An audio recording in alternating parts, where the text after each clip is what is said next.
Chapter 29. I visit Steerforth at his home, again. I mentioned to Mr. Spenlow in the morning that I wanted leave of absence for a short time, and as I was not in the receipt of any salary, and consequently was not obnoxious to the implacable Jorkins, there was no difficulty about it. I took that opportunity, with my voice sticking in my throat, and my sight failing as I uttered the words, to express my hope that Miss Spenlow was quite well, to which Mr. Spenlow replied, with no more emotion than if he had been speaking of an ordinary human being, that he was much obliged to me, and she was very well. We articled clerks, as germs of the patrician order of proctors, were treated with so much consideration, that I was almost my own master at all times. As I did not care, however, to get to Highgate before 1 or 2 o'clock in the day, and as we had another little excommunication case in court that morning, which was called the office of the judge promoted by Tipkins against Bullock for his soul's correction, I passed an hour or two in attendance on it with Mr. Spenlow very agreeably. It arose out of a scuffle between two churchwardens, one of whom was alleged to have pushed the other against a pump, the handle of which pump projecting into a schoolhouse, which schoolhouse was under a gable of the church roof, made the push an ecclesiastical offence. It was an amusing case, and sent me up to Highgate, on the box of the stagecoach, thinking about the Commons, and what Mr. Spenlow had said about touching the Commons and bringing down the country. Mrs. Steerforth was pleased to see me, and so was Rosa Dartle. I was agreeably surprised to find that Littimer was not there, and that we were attended by a modest little parlour-maid, with blue ribbons in her cap, whose eye it was much more pleasant, and much less disconcerting, to catch by accident, than the eye of that respectable man. But what I particularly observed, before I had been half an hour in the house, was the close and attentive watch Miss Dartle kept upon me, and the lurking manner in which she seemed to compare my face with Steerforth's, and Steerforth's with mine, and to lie in wait for something to come out between the two. So surely as I looked towards her, did I see that eager visage, with its gaunt black eyes and searching brow, intent on mine, or passing suddenly from mine to Steerforth's, or comprehending both of us at once. In this lynx-like scrutiny she was so far from faltering when she saw I observed it, that at such a time she only fixed her piercing look upon me with a more intent expression still. Blameless as I was, and knew that I was, in reference to any wrong she could possibly suspect me of, I shrunk before her strange eyes, quite unable to endure their hungry lustre. All day, she seemed to pervade the whole house. If I talked to Steerforth in his room, I heard her dress rustle in the little gallery outside. When he and I engaged in some of our old exercises on the lawn behind the house, I saw her face pass from window to window, like a wandering light, until it fixed itself in one, and watched us. When we all four went out walking in the afternoon, she closed her thin hand on my arm like a spring, to keep me back, while Steerforth and his mother went on out of hearing, and then spoke to me. "You have been a long time," she said, "without coming here. Is your profession really so engaging and interesting as to absorb your whole attention? I ask because I always want to be informed, when I am ignorant. Is it really, though?" I replied that I liked it well enough, but that I certainly could not claim so much for it. "Oh, I am glad to know that, because I always like to be put right when I am wrong," said Rosa Dartle. "You mean it is a little dry, perhaps?" "Well," I replied, "perhaps it was a little dry." "Oh, and that's a reason why you want relief and change, excitement and all that," said she. "Ah, very true. But isn't it a little, for him? I don't mean you." A quick glance of her eye towards the spot where Steerforth was walking, with his mother leaning on his arm, showed me whom she meant, but beyond that, I was quite lost. And I looked so, I have no doubt. Don't it? I don't say that it does, mind I want to know, don't it rather engross him? Don't it make him, perhaps, a little more remiss than usual in his visits to his blindly doting, With another quick glance at them, and such a glance at me as seemed to look into my innermost thoughts. "Miss Dartle," I returned, "pray do not think." "I don't," she said. "Oh dear me, Don't suppose that I think anything. I am not suspicious. I only ask a question. I don't state any opinion. I want to found an opinion on what you tell me. Then, it's not so. Well, I am very glad to know it. It certainly is not the fact, said I, perplexed, that I am accountable for Steerforth as having been away from home longer than usual, if he has been, which I really don't know at this moment, unless I understand it from you. I have not seen him this long while, until last night. No? Indeed, Miss Dartle, no. As she looked full at me, I saw her face grow sharper and paler, and the marks of the old wound lengthen out until it cut through the disfigured lip, and deep into the nether lip, and slanted down the face. There was something positively awful to me in this, and in the brightness of her eyes, as she said, looking fixedly at me. What is he doing? I repeated the words, more to myself than her, being so amazed. What is he doing? She said, with an eagerness that seemed enough to consume her like a fire. In what is that man assisting him, who never looks at me without an inscrutable falsehood in his eyes? If you are honorable and faithful, I don't ask you to betray your friend. I ask you only to tell me, is it anger, is it hatred, is it pride, is it restlessness, is it some wild fancy, is it love, what is it, that is leading him? Miss Dartle, I returned, how shall I tell you, so that you will believe me, that I know of nothing in Steerforth different from what there was when I first came here? I can think of nothing. I firmly believe there is nothing. I hardly understand even what you mean. As she still stood looking fixedly at me, a twitching or throbbing, from which I could not dissociate the idea of pain, came into that cruel mark, and lifted up the corner of her lip as if with scorn, or with a pity that despised its object.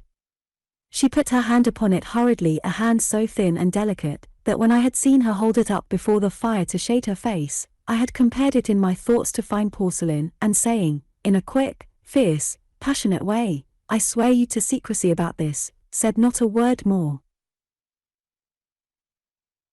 Mrs. Steerforth was particularly happy in her son's society, and Steerforth was, on this occasion, particularly attentive and respectful to her. It was very interesting to me to see them together, not only on account of their mutual affection, but because of the strong personal resemblance between them, and the manner in which what was haughty or impetuous in him was softened by age and sex, in her, to a gracious dignity.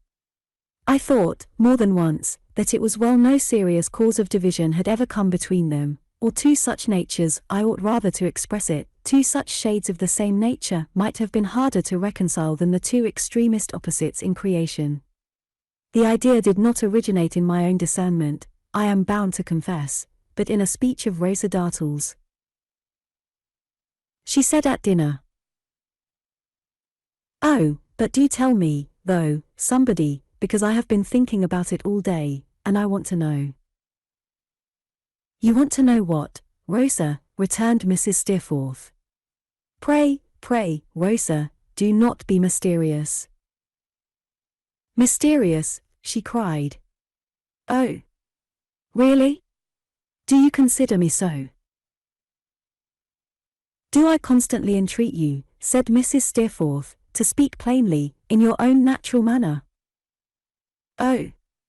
Then this is not my natural manner," she rejoined. "Now you must really bear with me, because I ask for information.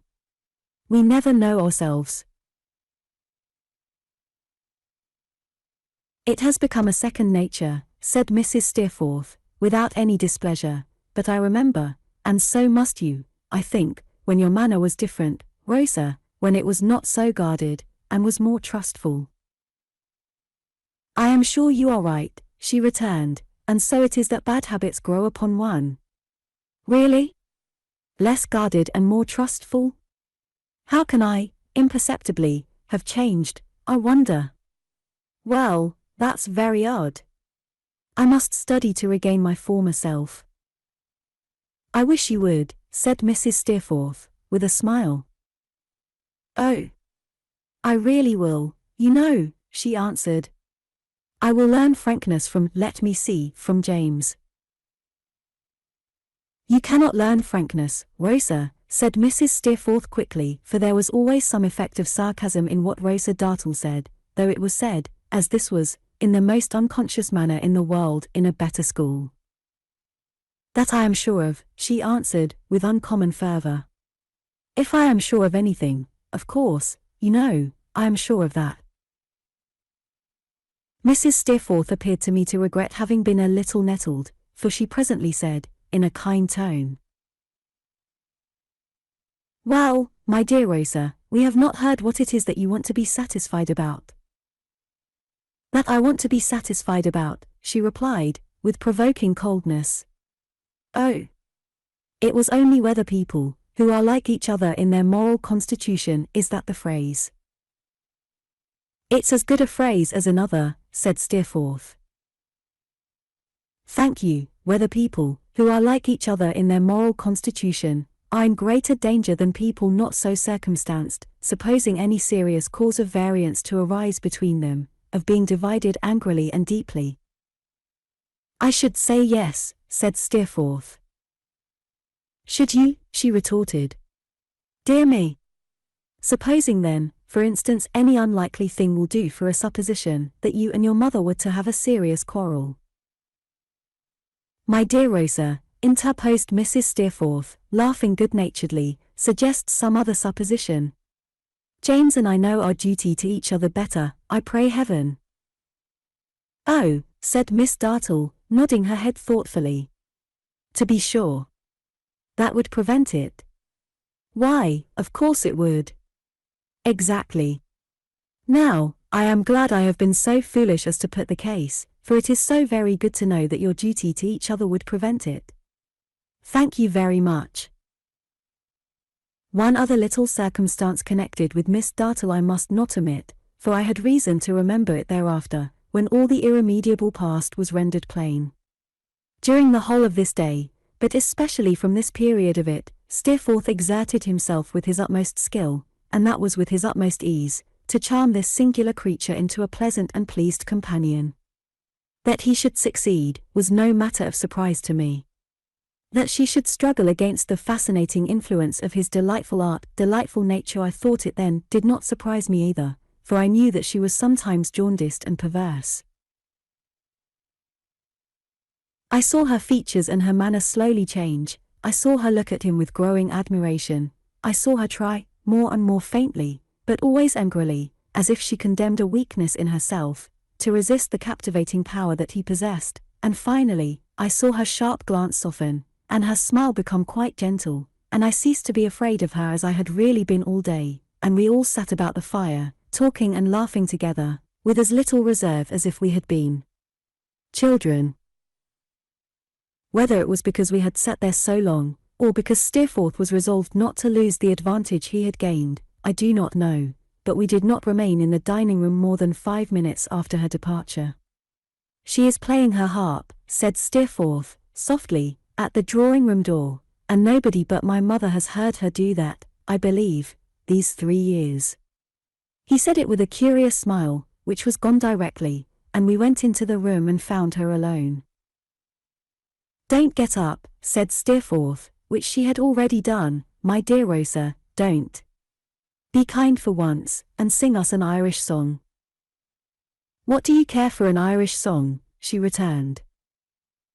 Much, said Steerforth. Much more than for any other. Here is Daisy, too, loves music from his soul. Sing us an Irish song, Rosa. And let me sit and listen as I used to do.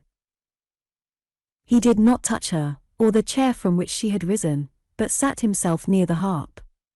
She stood beside it for some little while, in a curious way, going through the motion of playing it with her right hand, but not sounding it. At length she sat down, and drew it to her with one sudden action, and played and sang. I don't know what it was, in her touch or voice, that made that song the most unearthly I have ever heard in my life, or can imagine. There was something fearful in the reality of it. It was as if it had never been written, or set to music, but sprung out of passion within her, which found imperfect utterance in the low sounds of her voice, and crouched again when all was still. I was dumb when she leaned beside the harp again, playing it, but not sounding it, with her right hand. A minute more, and this had roused me from my trance. Steerforth had left his seat, and gone to her, and had put his arm laughingly about her, and had said, "Come, Rosa, for the future we will love each other very much." And she had struck him, and had thrown him off with the fury of a wild cat, and had burst out of the room. "What is the matter with Rosa?" said Mrs. Steerforth, coming in. "She has been an angel, mother," returned Steerforth, "for a little while, and has run into the opposite extreme, since, by way of compensation. You should be careful not to irritate her, James. Her temper has been soured, remember, and ought not to be tried." Rosa did not come back, and no other mention was made of her, until I went with Steerforth into his room to say good night. Then he laughed about her, and asked me if I had ever seen such a fierce little piece of incomprehensibility. I expressed as much of my astonishment as was then capable of expression, and asked if he could guess what it was that she had taken so much amiss, so suddenly. "Oh, heaven knows," said Steerforth. "Anything you like or nothing. I told you she took everything, herself included, to a grindstone, and sharpened it. She is an edge tool, and requires great care in dealing with. She is always dangerous. Good night."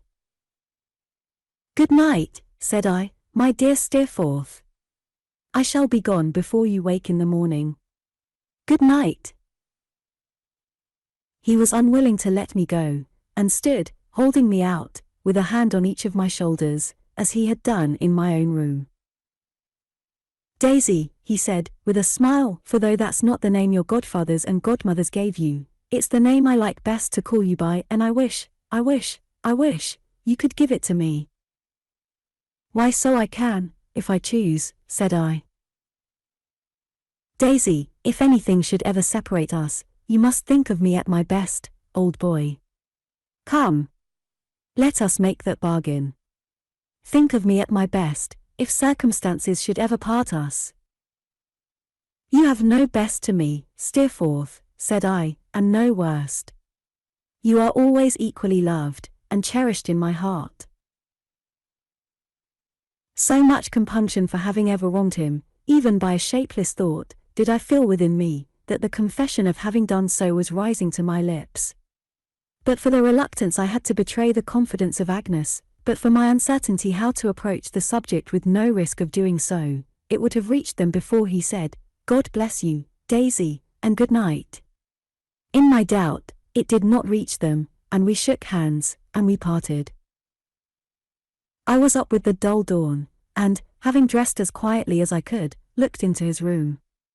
He was fast asleep, lying, easily, with his head upon his arm, as I had often seen him lie at school. The time came in its season, and that was very soon, when I almost wondered that nothing troubled his repose, as I looked at him. But he slept, let me think of him so again, as I had often seen him sleep at school, and thus, in this silent hour, I left him. Never more, oh God forgive you, Steerforth, to touch that passive hand in love and friendship. Never, never more. Chapter 30. A Loss. I got down to Yarmouth in the evening, and went to the inn.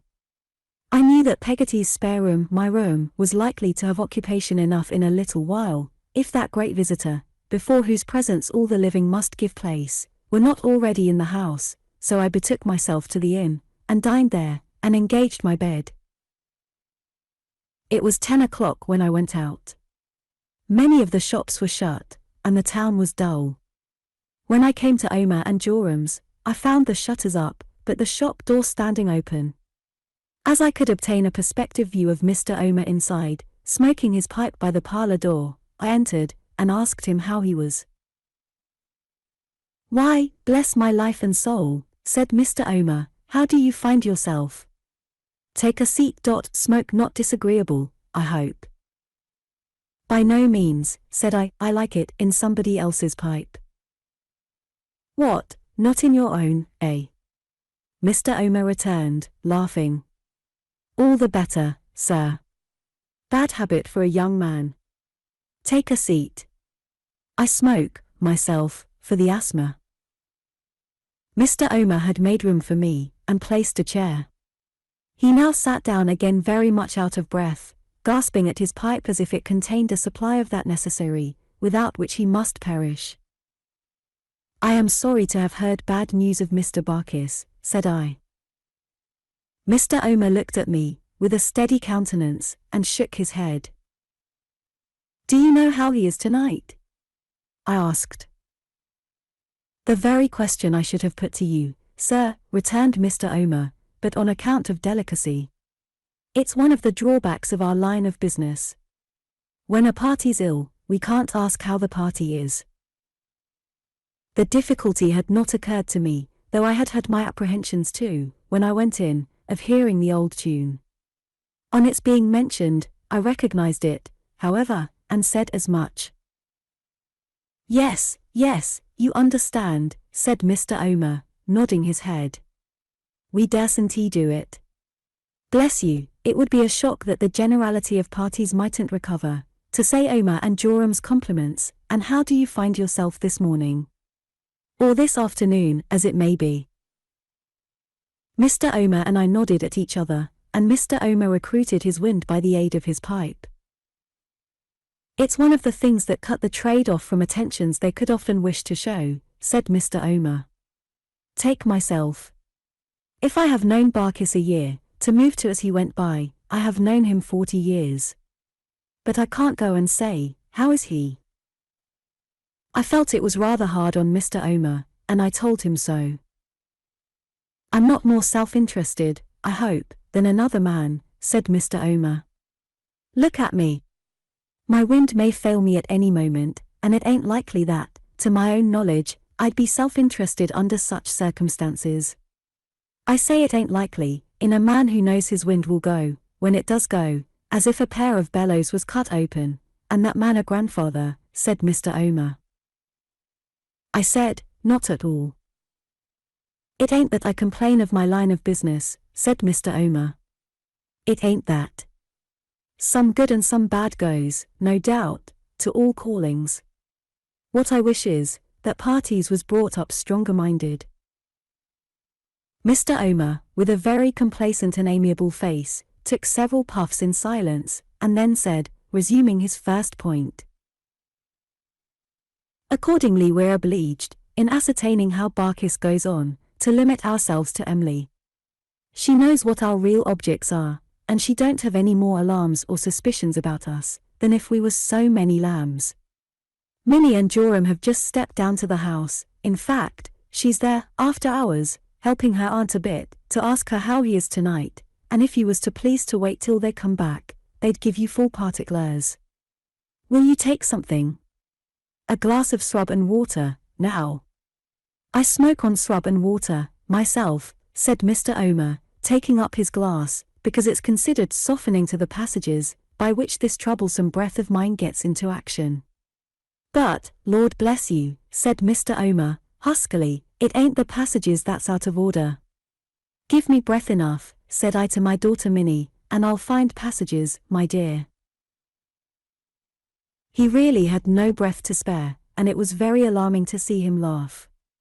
When he was again in a condition to be talked to, I thanked him for the proffered refreshment, which I declined, as I had just had dinner, and, observing that I would wait, since he was so good as to invite me, until his daughter and his son-in-law came back, I inquired how little Emily was.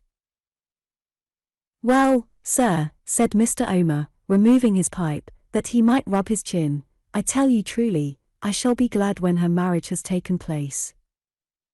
Why so? I inquired. Well, she's unsettled at present, said Mr. Omer. It ain't that she's not as pretty as ever, for she's prettier, I do assure you, she is prettier. It ain't that she don't work as well as ever, for she does. She was worth any 6, and she is worth any 6. But somehow she wants heart. If you understand, said Mr. Omer, after rubbing his chin again, and smoking a little, what I mean in a general way by the expression, a long pull, and a strong pull, and a pull altogether, my hearties, hurrah. I should say to you, that was, in a general way, what I miss in Emily. Mr. Omer's face and manner went for so much, that I could conscientiously nod my head, as divining his meaning. My quickness of apprehension seemed to please him, and he went on, now I consider this is principally on account of her being in an unsettled state, you see. We have talked it over a good deal, her uncle and myself, and her sweetheart and myself, after business, and I consider it is principally on account of her being unsettled. You must always recollect of Emily, said Mr. Omer, shaking his head gently, that she's a most extraordinary affectionate little thing. The proverb says, you can't make a silk purse out of a sow's ear. Well, I don't know about that. I rather think you may, if you begin early in life.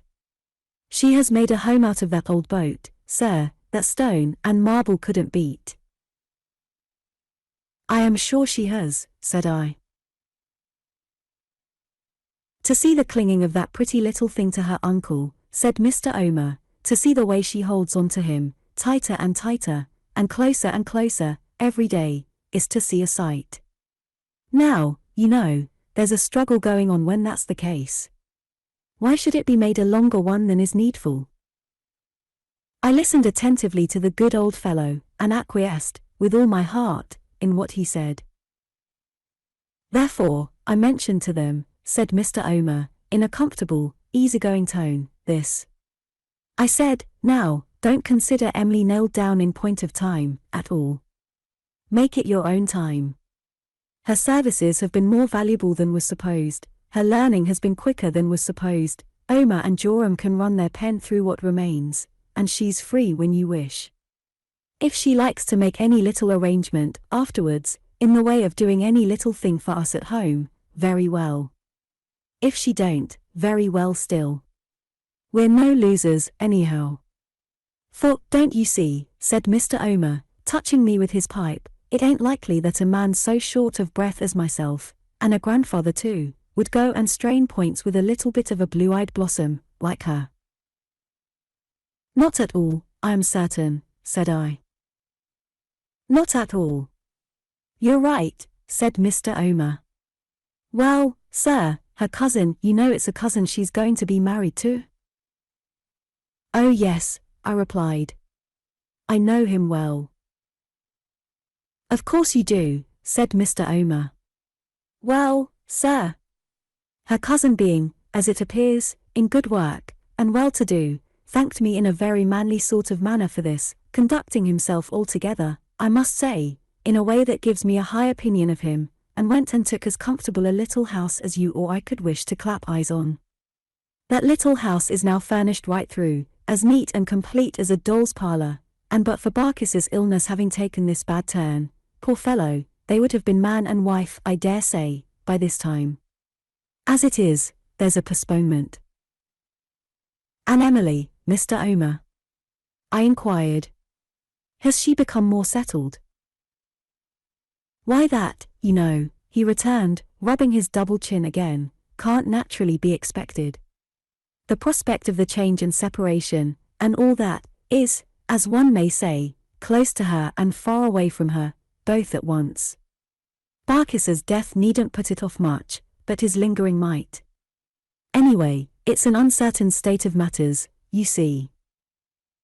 I see, said I. Consequently, pursued Mr. Omer, Emma's still a little down, and a little fluttered, perhaps, upon the whole, she's more so than she was. Every day she seems to get fonder and fonder of her uncle, and more loath to part from all of us. A kind word from me brings the tears into her eyes, and if you was to see her with my daughter Minnie's little girl, you'd never forget it. Bless my heart alive, said Mr. Omer, pondering, how she loves that child. Having so favourable an opportunity, it occurred to me to ask Mr. Omer, before our conversation should be interrupted by the return of his daughter and her husband, whether he knew anything of Martha. Ah, he rejoined, shaking his head, and looking very much dejected. No good. A sad story, sir, however you come to know it.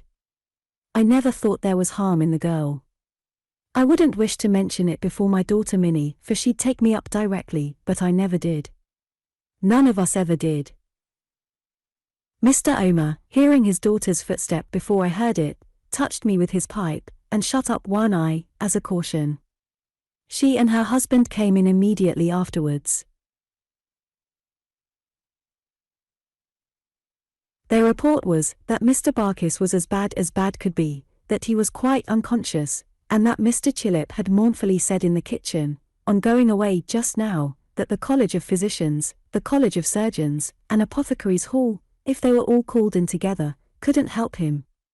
He was past both colleges, Mr. Chillip said, and the hall could only poison him.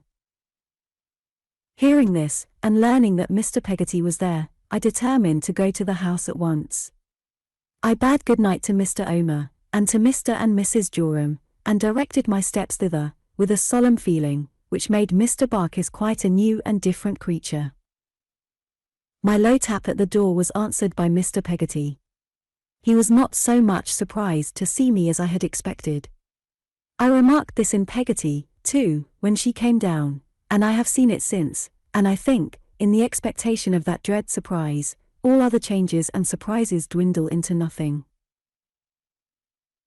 I shook hands with Mr. Peggotty, and passed into the kitchen, while he softly closed the door. Little Emily was sitting by the fire, with her hands before her face. Ham was standing near her. We spoke in whispers, listening, between whiles, for any sound in the room above. I had not thought of it on the occasion of my last visit, but how strange it was to me, now, to miss Mr. Barkis out of the kitchen. "This is very kind of you, Marser Davy," said Mr. Peggotty. "It's uncommon kind," said Ham. "Em'ly, my dear," cried Mr. Peggotty. "See here. Here's Marser Davy come. What, cheer up, pretty. Not a word to Marser Davy." There was a trembling upon her, that I can see now. The coldness of her hand when I touched it, I can feel yet. Its only sign of animation was to shrink from mine, and then she glided from the chair, and creeping to the other side of her uncle, bowed herself, silently and trembling still, upon his breast. "It's such a loving art," said Mr. Peggotty, smoothing her rich hair with his great hard hand, "that it can't bear the sore of this. It's nat'ral in young folk, Marser Davy, when they're new to these here trials, and timid, like my little bird, it's nat'ral." She clung the closer to him, but neither lifted up her face, nor spoke a word. "It's getting late, my dear," said Mr. Peggotty, "and here's Ham come fur to take you home. Go along with t'other loving art. What, Em'ly? My pretty?" The sound of her voice had not reached me, but he bent his head as if he listened to her, and then said, "Let you stay with your uncle? Why, you don't mean to ask me that? Stay with your uncle, Moppet? When your husband that'll be so soon, is here fur to take you home? Now a person wouldn't think it, fur to see this little thing alongside a rough-weather chap like me," said Mr. Peggotty, looking round at both of us, with infinite pride, "but the sea ain't more salt in it than she has fondness in her for her uncle, a foolish little Em'ly." "Em'ly's in the right in that, Marser Davy," said Ham. "Looky here. As Em'ly wishes of it, and as she's hurried and frightened, like, besides, I'll leave her till morning. Let me stay too." No, said Mr. Peggotty. "You don't ought a married man like you, or what's as good, to take and hull away a day's work. And you don't ought to watch and work both. That won't do. You go home and turn in. You ain't afeard of Em'ly not being took good care on, I know." Ham yielded to this persuasion, and took his hat to go. Even when he kissed her, and I never saw him approach her, but I felt that nature had given him the soul of a gentleman, she seemed to cling closer to her uncle, even to the avoidance of her chosen husband. I shut the door after him, that it might cause no disturbance of the quiet that prevailed, and when I turned back, I found Mr. Peggotty still talking to her. Now, I'm a-going upstairs to tell your aunt as Martha Davy's here, and that'll cheer her up a bit," he said. "Sit ye down by the fire, the while, my dear, and warm those mortal cold hands. You don't need to be so fearsome, and take on so much. What? You'll go along with me? Well, come along with me, come." If her uncle was turned out of house and home, and forced to lay down in a dyke, "Martha Davy," said Mr. Peggotty, with no less pride than before, "it's my belief she'd go along with him, now. But there'll be someone else, soon, Em'ly." Afterwards, when I went upstairs, as I passed the door of my little chamber, which was dark, I had an indistinct impression of her being within it, cast down upon the floor. But, whether it was really she, or whether it was a confusion of the shadows in the room, I don't know now. I had leisure to think, before the kitchen fire, of pretty little Emily's dread of death, which, added to what Mr. Omer had told me, I took to be the cause of her being so unlike herself, and I had leisure, before Peggotty came down, even to think more leniently of the weakness of it, as I sat counting the ticking of the clock, and deepening my sense of the solemn hush around me. Peggotty took me in her arms, and blessed and thanked me over and over again for being such a comfort to her. That was what she said, in her distress. She then entreated me to come upstairs, sobbing that Mr. Barkis had always liked me and admired me, that he had often talked of me, before he fell into a stupor, and that she believed, in case of his coming to himself again, he would brighten up at sight of me, if he could brighten up at any earthly thing. The probability of his ever doing so, appeared to me, when I saw him, to be very small.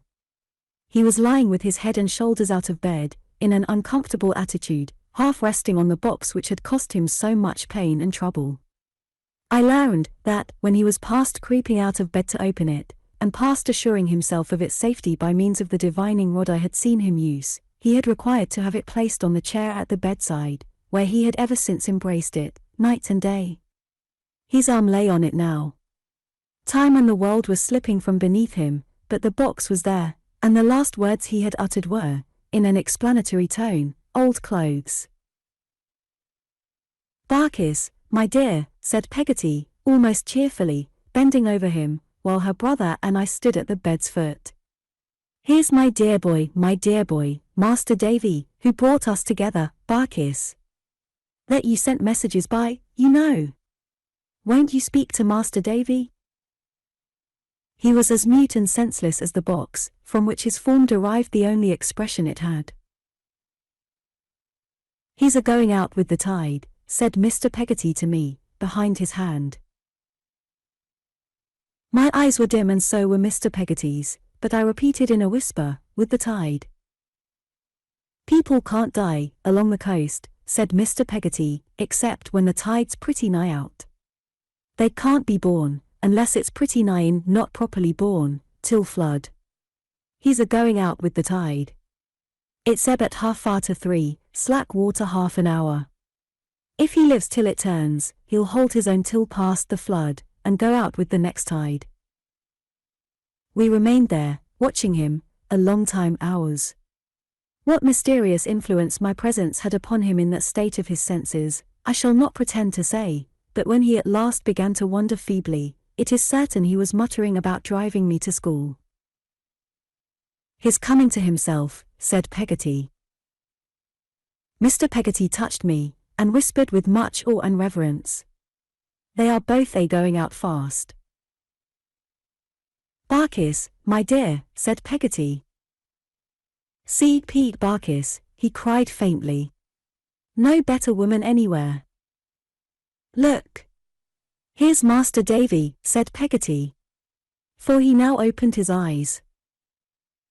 I was on the point of asking him if he knew me, when he tried to stretch out his arm, and said to me, distinctly, with a pleasant smile, "Barkis is Will Lynn." And, it being low water, he went out with the tide. Chapter 31. A Greater Loss. It was not difficult for me, on Peggotty's solicitation, to resolve to stay where I was, until after the remains of the poor carrier should have made their last journey to Blunderstone. She had long ago bought, out of her own savings, a little piece of ground in our old churchyard near the grave of her sweet girl, as she always called my mother, and there they were to rest. In keeping Peggotty company, and doing all I could for her, little enough at the utmost, I was as grateful, I rejoiced to think, as even now I could wish myself to have been. But I am afraid I had a supreme satisfaction, of a personal and professional nature, in taking charge of Mr. Barkis's will, and expounding its contents. I may claim the merit of having originated the suggestion that the will should be looked for in the box. After some search, it was found in the box, at the bottom of a horse's nose-bag, wherein, besides hay, there was discovered an old gold watch, with chain and seals, which Mr. Barkis had worn on his wedding day, and which had never been seen before or since, a silver tobacco stopper, in the form of a leg, an imitation lemon, full of minute cups and saucers, which I have some idea Mr. Barkis must have purchased to present to me when I was a child, and afterwards found himself unable to part with. 87 guineas and a half, in guineas and half guineas, £210, in perfectly clean banknotes, certain receipts for Bank of England stock, an old horseshoe, a bad shilling, a piece of camphor, and an oyster shell. From the circumstance of the latter article having been much polished, and displaying prismatic colours on the inside, I conclude that Mr. Barkis had some general ideas about pearls, which never resolved themselves into anything definite. For years and years, Mr. Barkis had carried this box, on all his journeys, every day. That it might the better escape notice, he had invented a fiction that it belonged to Mr. Blackboy, and was to be left with Barkis till called for, a fable he had elaborately written on the lid, in characters now scarcely legible. He had hoarded, all these years, I found, to good purpose. His property in money amounted to nearly £3,000. Of this he bequeathed the interest of £1,000 to Mr. Peggotty for his life, on his decease, the principal to be equally divided between Peggotty, little Emily, and me, or the survivor or survivors of us, share and share alike. All the rest he died possessed of, he bequeathed to Peggotty, whom he left residuary legatee, and sole executrix of that his last will and testament. I felt myself quite a proctor when I read this document aloud with all possible ceremony, and set forth its provisions, any number of times, to those whom they concerned. I began to think there was more in the Commons than I had supposed. I examined the will with the deepest attention, pronounced it perfectly formal in all respects, made a pencil mark or so in the margin, and thought it rather extraordinary that I knew so much. In this abstruse pursuit, in making an account for Peggotty, of all the property into which she had come, in arranging all the affairs in an orderly manner, and in being her referee and adviser on every point, to our joint delight, I passed the week before the funeral. I did not see little Emily in that interval, but they told me she was to be quietly married in a fortnight. I did not attend the funeral in character, if I may venture to say so.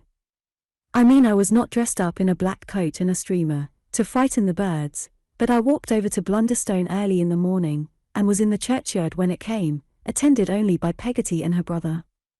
The mad gentleman looked on, out of my little window, Mr. Chillip's baby wagged its heavy head, and rolled its goggle eyes, at the clergyman, over its nurse's shoulder, Mr. Omer breathed short in the background, no one else was there, and it was very quiet. We walked about the churchyard for an hour, after all was over, and pulled some young leaves from the tree above my mother's grave. A dread falls on me here. A cloud is lowering on the distant town, towards which I retraced my solitary steps. I fear to approach it. I cannot bear to think of what did come, upon that memorable night, of what must come again, if I go on. It is no worse, because I write of it. It would be no better, if I stopped my most unwilling hand. It is done. Nothing can undo it, nothing can make it otherwise than as it was.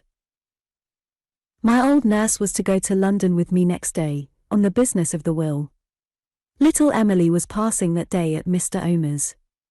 We were all to meet in the old boathouse that night. Ham would bring Emily at the usual hour. I would walk back at my leisure. The brother and sister would return as they had come, and be expecting us, when the day closed in, at the fireside. I parted from them at the wicket gate, where visionary Strap had rested with Roderick Random's knapsack in the days of yore, and, instead of going straight back, walked a little distance on the road to Lowestoft. Then I turned, and walked back towards Yarmouth. I stayed to dine at a decent alehouse, some mile or two from the ferry I have mentioned before, and thus the day wore away, and it was evening when I reached it. Rain was falling heavily by that time, and it was a wild night, but there was a moon behind the clouds, and it was not dark. I was soon within sight of Mr. Peggotty's house, and of the light within it shining through the window. A little floundering across the sand, which was heavy, brought me to the door, and I went in. It looked very comfortable indeed. Mr. Peggotty had smoked his evening pipe and there were preparations for some supper by and by. The fire was bright, the ashes were thrown up, the locker was ready for little Emily in her old place. In her own old place sat Peggotty, once more, looking, but for her dress, as if she had never left it. She had fallen back, already, on the society of the workbox with St. Paul's upon the lid, the yard measure in the cottage, and the bit of wax candle, and there they all were, just as if they had never been disturbed.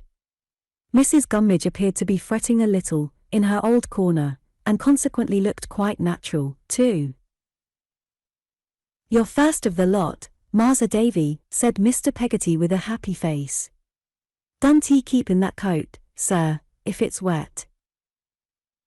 "Thank you, Mr. Peggotty," said I, giving him my outer coat to hang up. "It's quite dry." "So 'tis," said Mr. Peggotty, feeling my shoulders. "As a chip. Sit ye down, sir. It ain't no use saying welcome to you, but you're welcome, kind and hearty." "Thank you, Mr. Peggotty, I am sure of that." "Well, Peggotty," said I, giving her a kiss. "And how are you, old woman?" "Ha, ha," laughed Mr. Peggotty, sitting down beside us, and rubbing his hands in his sense of relief from recent trouble, and in the genuine heartiness of his nature. "There's not a woman in the world, sir, as I tell her, that need to feel more easy in her mind than her.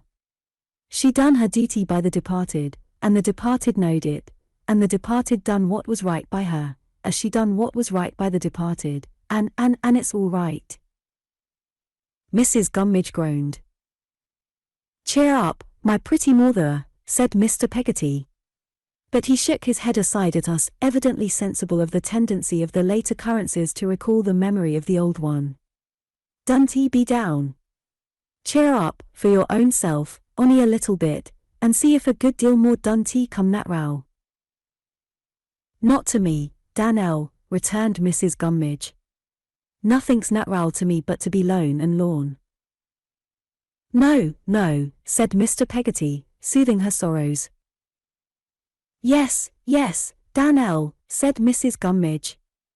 "I ain't a person to live with them as has had money left. Things go too contrary with me. I had better be a riddance." "Why, how should I ever spend it without you?" said Mr. Peggotty, with an air of serious remonstrance. "What are you a-talking on? Don't I want you more now, than ever I did." "I knowed I was never wanted before," cried Mrs. Gummidge, with a pitiable whimper, "and now I'm told so. How could I expect to be wanted, being so lone and lorn, and so contrary?" Mr. Peggotty seemed very much shocked at himself for having made a speech capable of this unfeeling construction, but was prevented from replying, by Peggotty's pulling his sleeve, and shaking her head. After looking at Mrs. Gummidge for some moments, in sore distress of mind, he glanced at the Dutch clock, rose, snuffed the candle, and put it in the window. "There," said Mr. Peggotty, cheerily, "there we are, Mrs. Gummidge." Mrs. Gummidge slightly groaned. "Lighted up, according to custom. You're a-wondering what that's for, sir? Well, it's for our little Em'ly. You see, the path ain't over light or cheerful arter dark, and when I'm here at the hour as she's a-coming home, I puts the light in the window. That, you see, said Mr. Peggotty, bending over me with great glee, meets two objects. She says Emily, there's home, she says. And likewise, says Emily, my uncle's there. For if I ain't there, I never have no light showed. You're a baby, said Peggotty, very fond of him for it, if she thought so. Well, returned Mr. Peggotty, standing with his legs pretty wide apart, and rubbing his hands up and down them in his comfortable satisfaction, as he looked alternately at us and at the fire. I don't know, but I am not, you see, to look at. Not exactly, observed Peggotty. No, laughed Mr. Peggotty, not to look at, but to consider on, you know. I don't care, bless you. Now I tell you. When I go looking about that there pretty house of our Emless, I'm gormed, said Mr. Peggotty, with sudden emphasis, there. I can't say more if I don't feel as if the littlest things was her, most. I takes 'em up and I put 'em down, and I touches of 'em as delicate as if they was our Em'ly.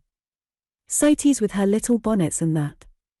I couldn't see one on 'em rough used to purpose, not for the whole world.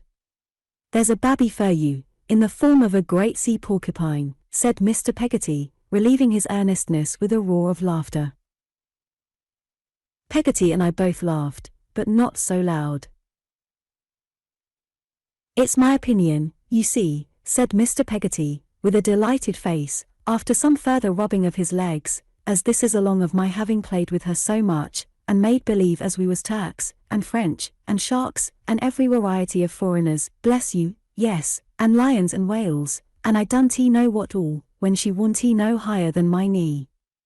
I've got into the way on it, you know.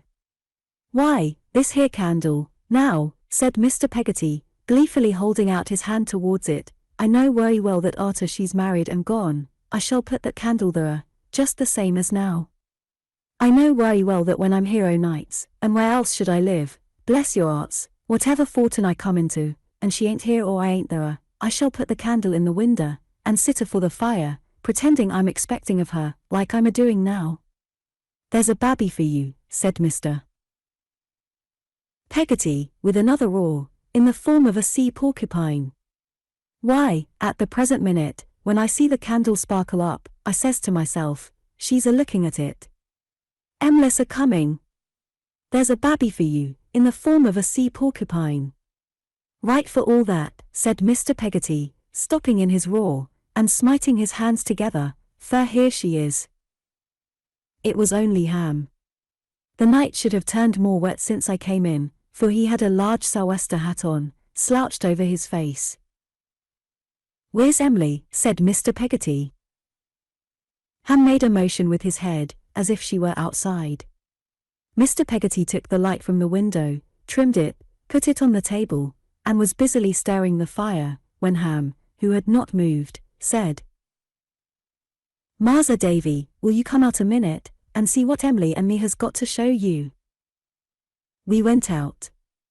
As I passed him at the door, I saw, to my astonishment and fright, that he was deadly pale. He pushed me hastily into the open air, and closed the door upon us. Only upon us two. Ham! What's the matter? Marser Davy, oh, for his broken heart, how dreadfully he wept.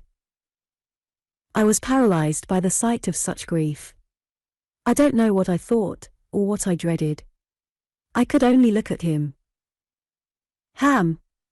Poor good fellow! For heaven's sake, tell me what's the matter. My love, Marser Davy, the pride and hope of my art, her that I'd have died for, and would die for now, she's gone. Gone. Emless run away. Oh, Marser Davy, think how she's run away, when I pray my good and gracious God to kill her that is so dear above all things, sooner than let her come to ruin and disgrace. The face he turned up to the troubled sky, the quivering of his clasped hands, the agony of his figure, remain associated with the lonely waste, in my remembrance, to this hour. It is always night there, and he is the only object in the scene. You're a scholar, he said, hurriedly, and know what's right and best. What am I to say, indoors?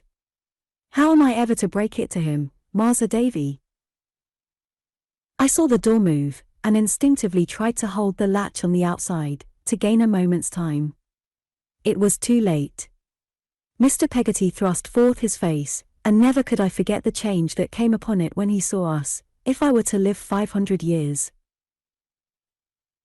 I remember a great wail and cry, and the women hanging about him, and we all standing in the room, I with a paper in my hand, which Ham had given me, Mr. Peggotty, with his vest torn open, his hair wild, his face and lips quite white, and blood trickling down his bosom. It had sprung from his mouth, I think, looking fixedly at me. "Read it, sir," he said, in a low shivering voice. "Slow, please. I don't know as I can understand." In the midst of the silence of death, I read thus, from a blotted letter. "When you, who love me so much better than I ever have deserved, even when my mind was innocent, see this, I shall be far away. I shall be far away," he repeated slowly. "Stop. Emily, far away. Well. When I leave my dear home, oh, my dear home, in the morning." The letter bore date on the previous night. "It will be never to come back, unless he brings me back a lady. This will be found at night, many hours after, instead of me. Oh, if you knew how my heart is torn. If even you, that I have wronged so much, that never can forgive me, could only know what I suffer. I am too wicked to write about myself. Oh, take comfort in thinking that I am so bad. Oh, for mercy's sake, tell uncle that I never loved him half so dear as now. Oh, don't remember how affectionate and kind you have all been to me, don't remember we were ever to be married, but try to think as if I died when I was little, and was buried somewhere. Pray heaven that I am going away from, have compassion on my uncle. Tell him that I never loved him half so dear. Be his comfort. Love some good girl that will be what I was once to uncle, and be true to you, and worthy of you, and know no shame but me. God bless all. I'll pray for all, often, on my knees. If he don't bring me back a lady, and I don't pray for my own self, I'll pray for all. My parting love to uncle. My last tears, and my last thanks, for uncle." That was all. He stood, long after I had ceased to read, still looking at me. At length I ventured to take his hand, and to entreat him, as well as I could, to endeavour to get some command of himself. He replied, "I thank ye, sir, I thank ye," without moving. Ham spoke to him. Mr. Peggotty was so far sensible of his affliction, that he wrung his hand, but, otherwise, he remained in the same state, and no one dared to disturb him. Slowly, at last, he moved his eyes from my face, as if he were waking from a vision, and cast them round the room. Then he said, in a low voice, "Who's the man? I want to know his name." Ham glanced at me, and suddenly I felt a shock that struck me back. "There's a man suspected," said Mr. Peggotty. "Who is it?" "Master Davy," implored Ham. "Go out a bit, and let me tell him what I must. You don't ought to hear it, sir." I felt the shock again. I sank down in a chair, and tried to utter some reply, but my tongue was fettered, and my sight was weak. "I want to know his name," I heard said once more. For some time past, Ham faltered, "There's been a servant about here, at odd times. There's been a gentleman too. Both of 'em belong to one another." Mr. Peggotty stood fixed as before, but now looking at him. "The servant," pursued Ham, "was seen along with our poor girl last night. He's been in hiding about here, this week or over. He was thought to have gone, but he was hiding. Don't he stay, Master Davy, don't he?" I felt Peggotty's arm round my neck, but I could not have moved if the house had been about to fall upon me. A strange chay and hosses was outside town, this morning, on the Norwich road, a'most afore the day broke, Ham went on. The servant went to it, and come from it, and went to it again. When he went to it again, Em'ly was nigh him. The t'other was inside. He's the man. For the Lord's love, said Mr. Peggotty, falling back, and putting out his hand, as if to keep off what he dreaded. Dunn't he tell me his name's Steerforth? Massa Davy, exclaimed Ham, in a broken voice, it ain't no fault of yourn, and I am far from laying of it to you, but his name is Steerforth, and he's a damned villain. Mr. Peggotty uttered no cry, and shed no tear, and moved no more, until he seemed to wake again, all at once, and pulled down his rough coat from its peg in a corner. Bear a hand with this. I'm struck of a heap, and can't do it, he said, impatiently. Bear a hand and help me. Well, when somebody had done so. Now give me that there hat. Ham asked him whither he was going. I'm a-going to seek my niece. I'm a-going to seek my Em'ly. I'm a-going, first, to stave in that there a boat, and sink it where I would have drowned him, as I'm a living soul, if I had had one thought of what was in him. As he sat afore me, he said, wildly, holding out his clenched right hand, as he sat afore me, face to face, strike me down dead, but I'd have drowned him, and thought it right, I'm a-going to seek my niece. Where? Cried Ham, interposing himself before the door. Anywhere. I'm a-going to seek my niece through the world. I'm a-going to find my poor niece in her shame, and bring her back. No one stop me. I tell you I'm a-going to seek my niece. No, no, cried Mrs. Gummidge, coming between them, in a fit of crying. No, no, Dan'l, not as you are now. Seek her in a little while, my lone lorn Dan'l, and that'll be but right. But not as you are now.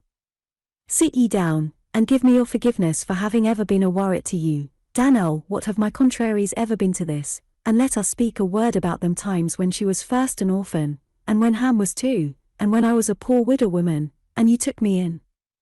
It'll soften your poor heart, Dan'l, laying her head upon his shoulder, and you'll bear your sorrow better, for you know the promise, Dan'l, as you have done it unto one of the least of these, you have done it unto me, and that can never fail under this roof, that's been our shelter for so many, many year.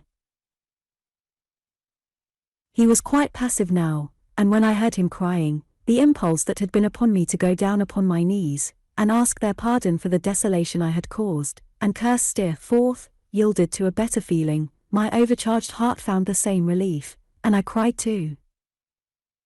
Chapter 32. The beginning of a long journey.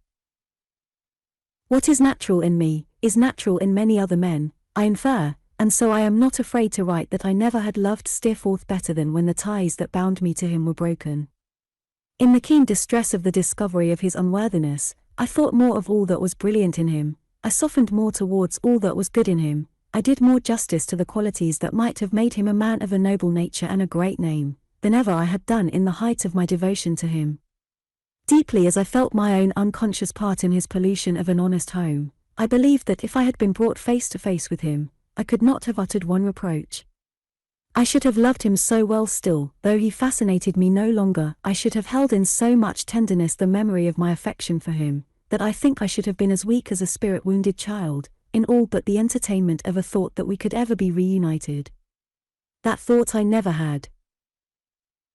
I felt, as he had felt, that all was at an end between us.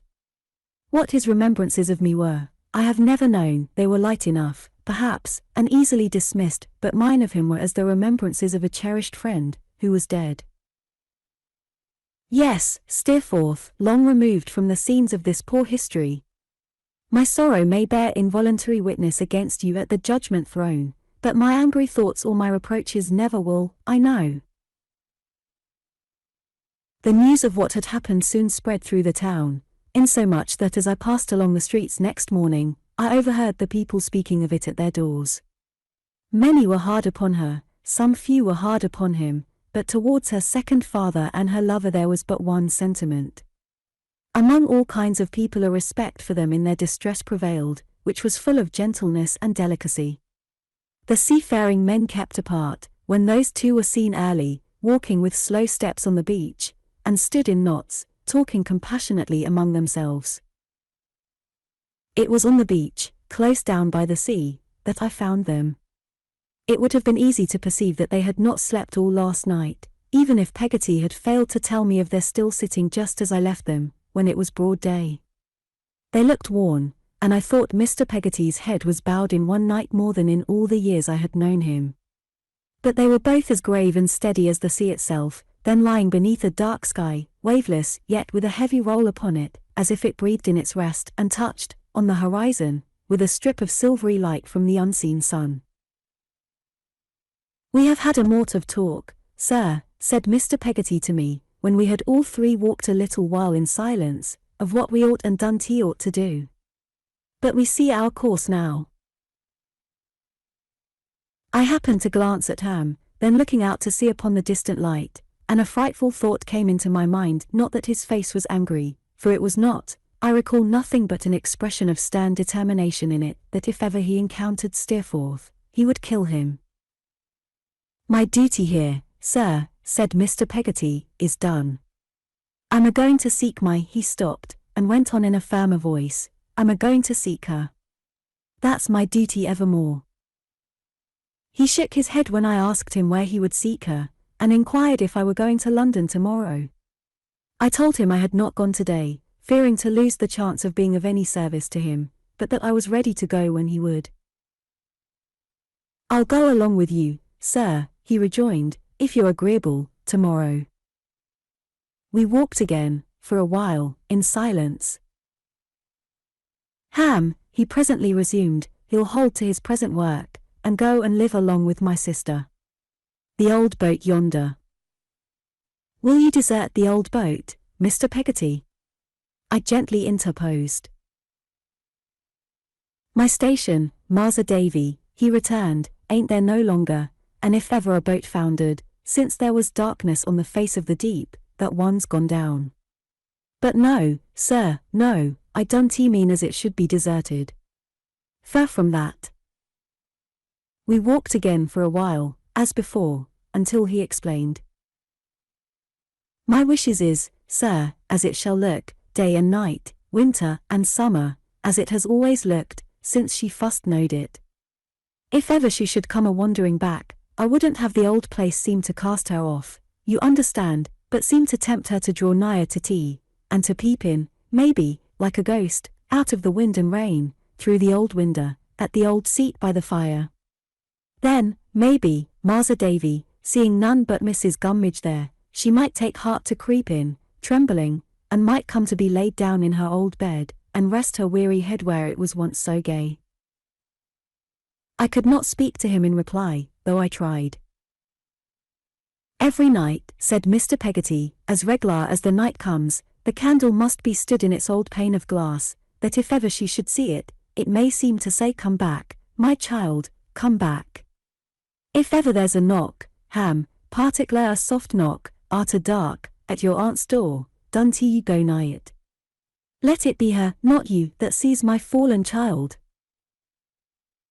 He walked a little in front of us, and kept before us for some minutes. During this interval, I glanced at him again, and observing the same expression on his face, and his eyes still directed to the distant light, I touched his arm.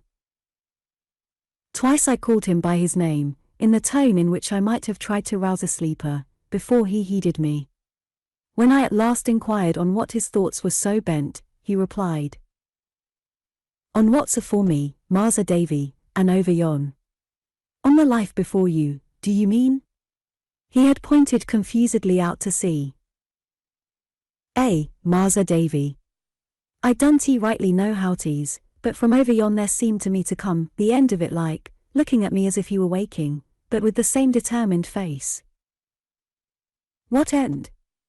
I asked, possessed by my former fear.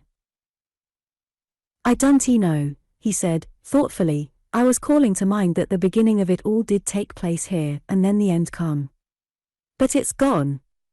Master Davy," he added, answering, as I think, my look, "you han't no call to be afeard of me, but I'm kinder muddled, I don't fare to feel no matters, which was as much as to say that he was not himself, and quite confounded. Mr. Peggotty stopping for us to join him, we did so, and said no more. The remembrance of this, in connection with my former thought, however, haunted me at intervals, even until the inexorable end came at its appointed time. We insensibly approached the old boat, and entered. Mrs. Gummidge, no longer moping in her especial corner, was busy preparing breakfast. She took Mr. Peggotty's hat, and placed his seat for him, and spoke so comfortably and softly, that I hardly knew her. "Dan'l, my good man," said she, "you must eat and drink, and keep up your strength, for without it you'll do nought. Try, that's a dear soul.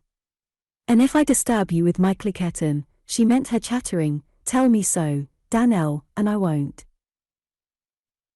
When she had served us all, she withdrew to the window, where she sedulously employed herself in repairing some shirts and other clothes belonging to Mr. Peggotty, and neatly folding and packing them in an old oilskin bag, such as sailors carry. Meanwhile, she continued talking, in the same quiet manner. "All times and seasons, you know, Dan'l," said Mrs. Gummidge, "I shall be always here, and everything will look according to your wishes. I'm a poor scholar, but I shall write to you, odd times, when you're away, and send my letters to Master Davy. Maybe you'll write to me too, Dan'l, odd times, and tell me how you fare to feel upon your lone lawn journeys." "You'll be a solitary woman here, I'm afeard," said Mr. Peggotty. "No, no, Dan'l," she returned, "I shan't be that. Don't you mind me. I shall have enough to do to keep a being for you." Mrs. Gummidge meant a home. "Again you come back, to keep a being here for any that may hap to come back, Dan'l. In the fine time, I shall set outside the door as I used to do. If any should come nigh, they shall see the old widow woman true to a long way off." What a change in Mrs. Gummidge in a little time! She was another woman. She was so devoted, she had such a quick perception of what it would be well to say, and what it would be well to leave unsaid, she was so forgetful of herself, and so regardful of the sorrow about her, that I held her in a sort of veneration. The work she did that day. There were many things to be brought up from the beach and stored in the outhouse, as oars, nets, sails, cordage, spars, lobster pots, bags of ballast, and the like, and though there was abundance of assistance rendered, there being not a pair of working hands on all that shore but would have laboured hard for Mr. Peggotty, and been well paid in being asked to do it, yet she persisted, all day long, in toiling under weights that she was quite unequal to, and fagging to and fro on all sorts of unnecessary errands.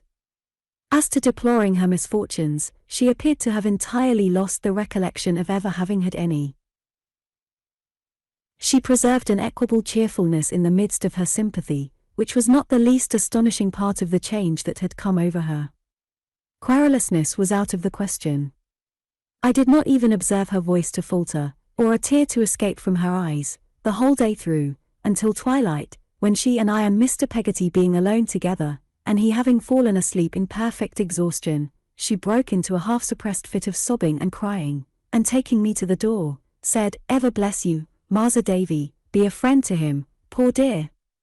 Then, she immediately ran out of the house to wash her face, in order that she might sit quietly beside him, and be found at work there, when he should awake.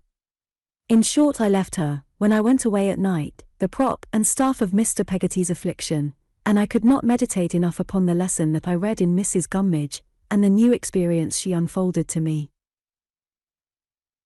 It was between 9 and 10 o'clock when, strolling in a melancholy manner through the town, I stopped at Mr. Omer's door. Mr. Omer had taken it so much to heart, his daughter told me, that he had been very low and poorly all day, and had gone to bed without his pipe.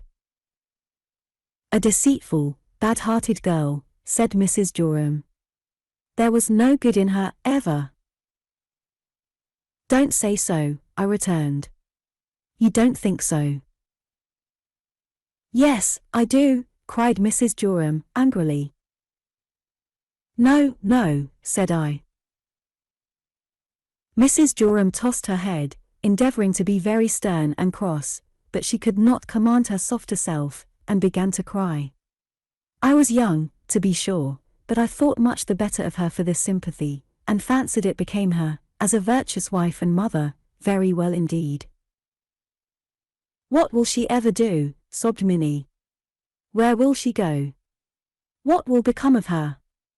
Oh, how could she be so cruel, to herself and him?" I remembered the time when Minnie was a young and pretty girl, and I was glad she remembered it too, so feelingly. "My little Minnie," said Mrs. Joram, "has only just now been got to sleep. Even in her sleep she is sobbing for Emily. All day long, little Minnie has cried for her, and asked me, over and over again, whether Emily was wicked. What can I say to her, when Emily tied a ribbon off her own neck round little Minnie's the last night she was here, and laid her head down on the pillow beside her till she was fast asleep? The ribbon's round my little Minnie's neck now. It ought not to be, perhaps, but what can I do? Emily is very bad, but they were fond of one another. And the child knows nothing." Mrs. Joram was so unhappy that her husband came out to take care of her. Leaving them together, I went home to Peggotty's, more melancholy myself, if possible, than I had been yet. That good creature, I mean Peggotty, all untired by her late anxieties and sleepless nights, was at her brother's, where she meant to stay till morning. An old woman, who had been employed about the house for some weeks past, while Peggotty had been unable to attend to it, was the house's only other occupant besides myself. As I had no occasion for her services, I sent her to bed, by no means against her will, and sat down before the kitchen fire a little while, to think about all this. I was blending it with the deathbed of the late Mr. Barkis, and was driving out with the tide towards the distance at which Hem had looked so singularly in the morning, when I was recalled from my wanderings by a knock at the door. There was a knocker upon the door, but it was not that which made the sound. The tap was from a hand, and low down upon the door, as if it were given by a child. It made me start as much as if it had been the knock of a footman to a person of distinction. I opened the door, and at first looked down, to my amazement, on nothing but a great umbrella that appeared to be walking about of itself. But presently I discovered underneath it, Miss Mosher.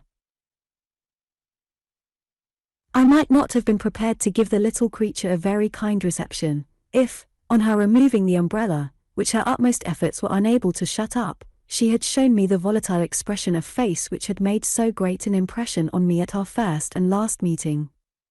But her face, as she turned it up to mine, was so earnest, and when I relieved her of the umbrella, which would have been an inconvenient one for the Irish giant, she wrung her little hands in such an afflicted manner, that I rather inclined towards her. "Miss Mosher," said I, after glancing up and down the empty street, without distinctly knowing what I expected to see besides, "how do you come here? What is the matter?"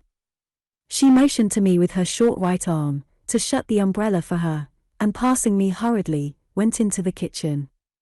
When I had closed the door, and followed, with the umbrella in my hand, I found her sitting on the corner of the fender. It was a low iron one, with two flat bars at top to stand plates upon, in the shadow of the boiler, swaying herself backwards and forwards, and chafing her hands upon her knees like a person in pain. Quite alarmed at being the only recipient of this untimely visit, and the only spectator of this portentous behavior, I exclaimed again, "Pray tell me, Miss Mosher, what is the matter? Are you ill?" "My dear young soul," returned Miss Mosher, squeezing her hands upon her heart one over the other, "I am ill here, I am very ill. To think that it should come to this, when I might have known it and perhaps prevented it, if I hadn't been a thoughtless fool." Again her large bonnet, very disproportionate to the figure, went backwards and forwards, in her swaying of her little body to and fro, while a most gigantic bonnet rocked, in unison with it, upon the wall. "I am surprised," I began, "to see you so distressed and serious," when she interrupted me. "Yes, it's always so," she said. "They are all surprised, these inconsiderate young people, fairly and full grown, to see any natural feeling in a little thing like me.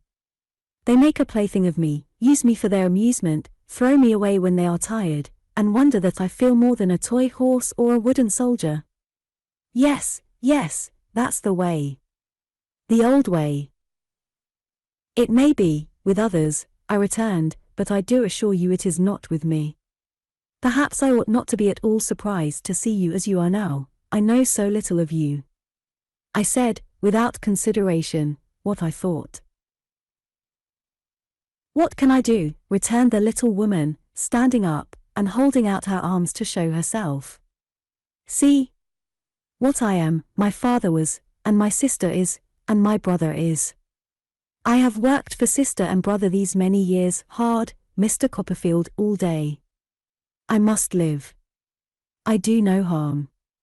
If there are people so unreflecting or so cruel, as to make a jest of me, what is left for me to do but to make a jest of myself, them, and everything? If I do so, for the time, whose fault is that? Mine? No. Not Miss Mocher's, I perceived.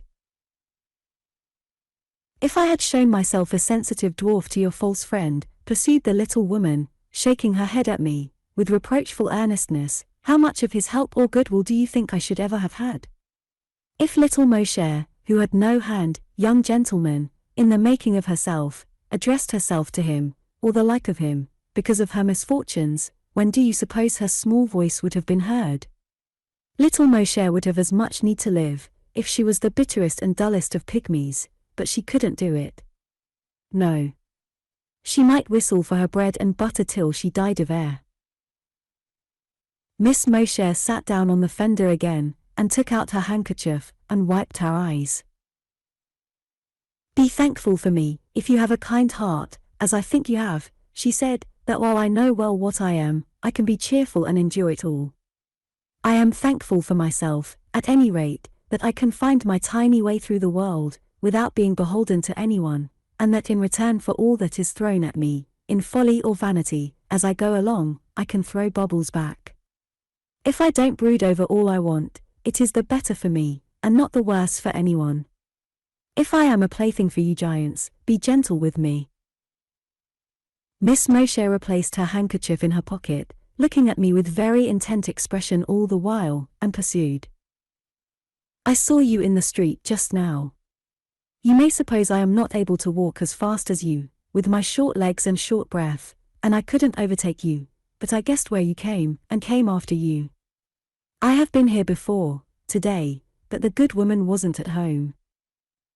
Do you know her? I demanded. I know of her, and about her, she replied, from Omar and Joram. I was there at 7 o'clock this morning. Do you remember what Steerforth said to me about this unfortunate girl, that time when I saw you both at the inn? The great bonnet on Miss Mocher's head, and the greater bonnet on the wall, began to go backwards and forwards again when she asked this question. I remembered very well what she referred to, having had it in my thoughts many times that day. I told her so. May the father of all evil confound him, said the little woman, holding up her forefinger between me and her sparkling eyes, and 10 times more confound that wicked servant, but I believed it was you who had a boyish passion for her. I repeated. Child, child. In the name of blind ill fortune, cried Miss Mosher, wringing her hands impatiently, as she went to and fro again upon the fender, why did you praise her so, and blush, and look disturbed? I could not conceal from myself that I had done this, though for a reason very different from her supposition. What did I know, said Miss Mosher, taking out her handkerchief again, and giving one little stamp on the ground whenever, at short intervals, she applied it to her eyes with both hands at once. He was crossing you and wheedling you, I saw, and you were soft wax in his hands, I saw. Had I left the room a minute, when his man told me that young innocence, so he called you, and you may call him old guilt all the days of your life, had set his heart upon her, and she was giddy and liked him, but his master was resolved that no harm should come of it more for your sake than for hers, and that was their business here. How could I but believe him? I saw Steerforth soothe and please you by his praise of her. You were the first to mention her name. You owned to an old admiration of her. You were hot and cold, and red and white, all at once when I spoke to you of her. What could I think, what did I think, but that you were a young libertine in everything but experience, and had fallen into hands that had experience enough, and could manage you, having the fancy, for your own good. Oh! Oh! Oh!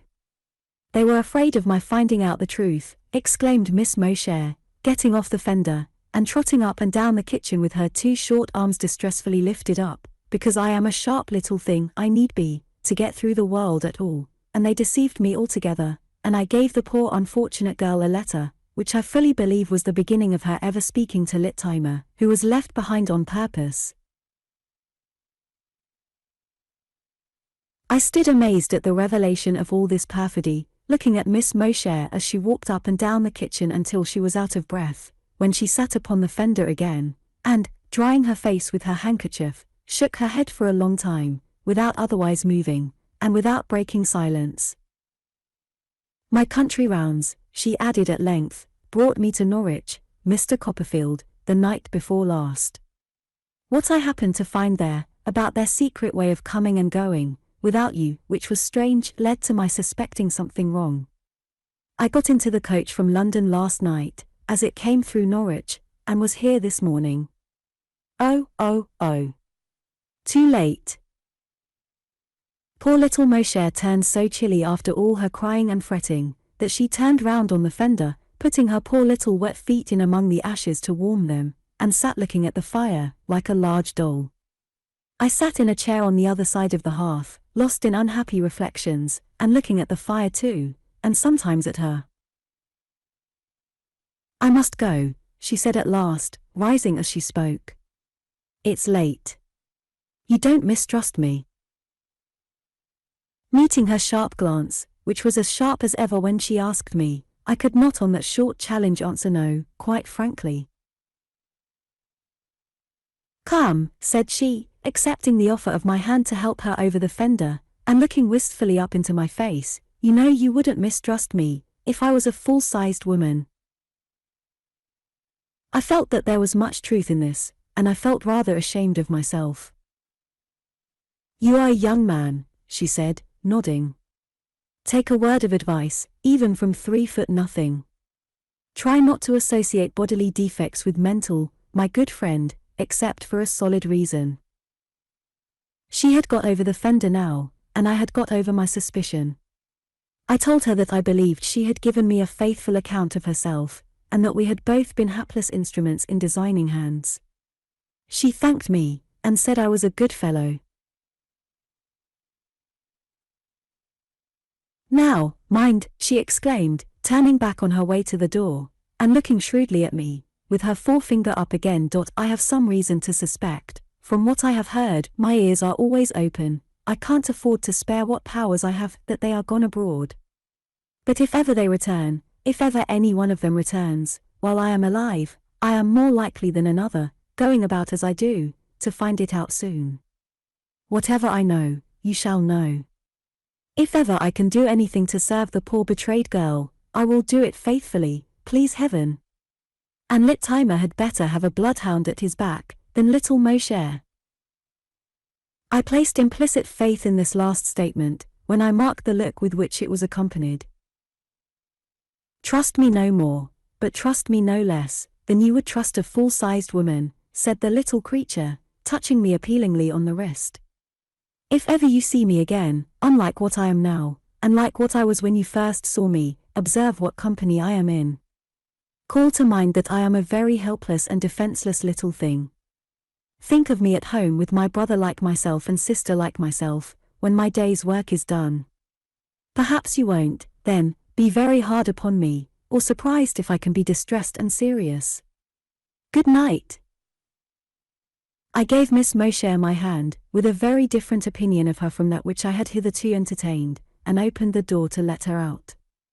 It was not a trifling business to get the great umbrella up, and properly balanced in her grasp, but at last I successfully accomplished this, and saw it go bobbing down the street through the rain, without the least appearance of having anybody underneath it, except when a heavier fall than usual from some overcharged waterspout sent it toppling over, on one side, and discovered Miss Mosher struggling violently to get it right.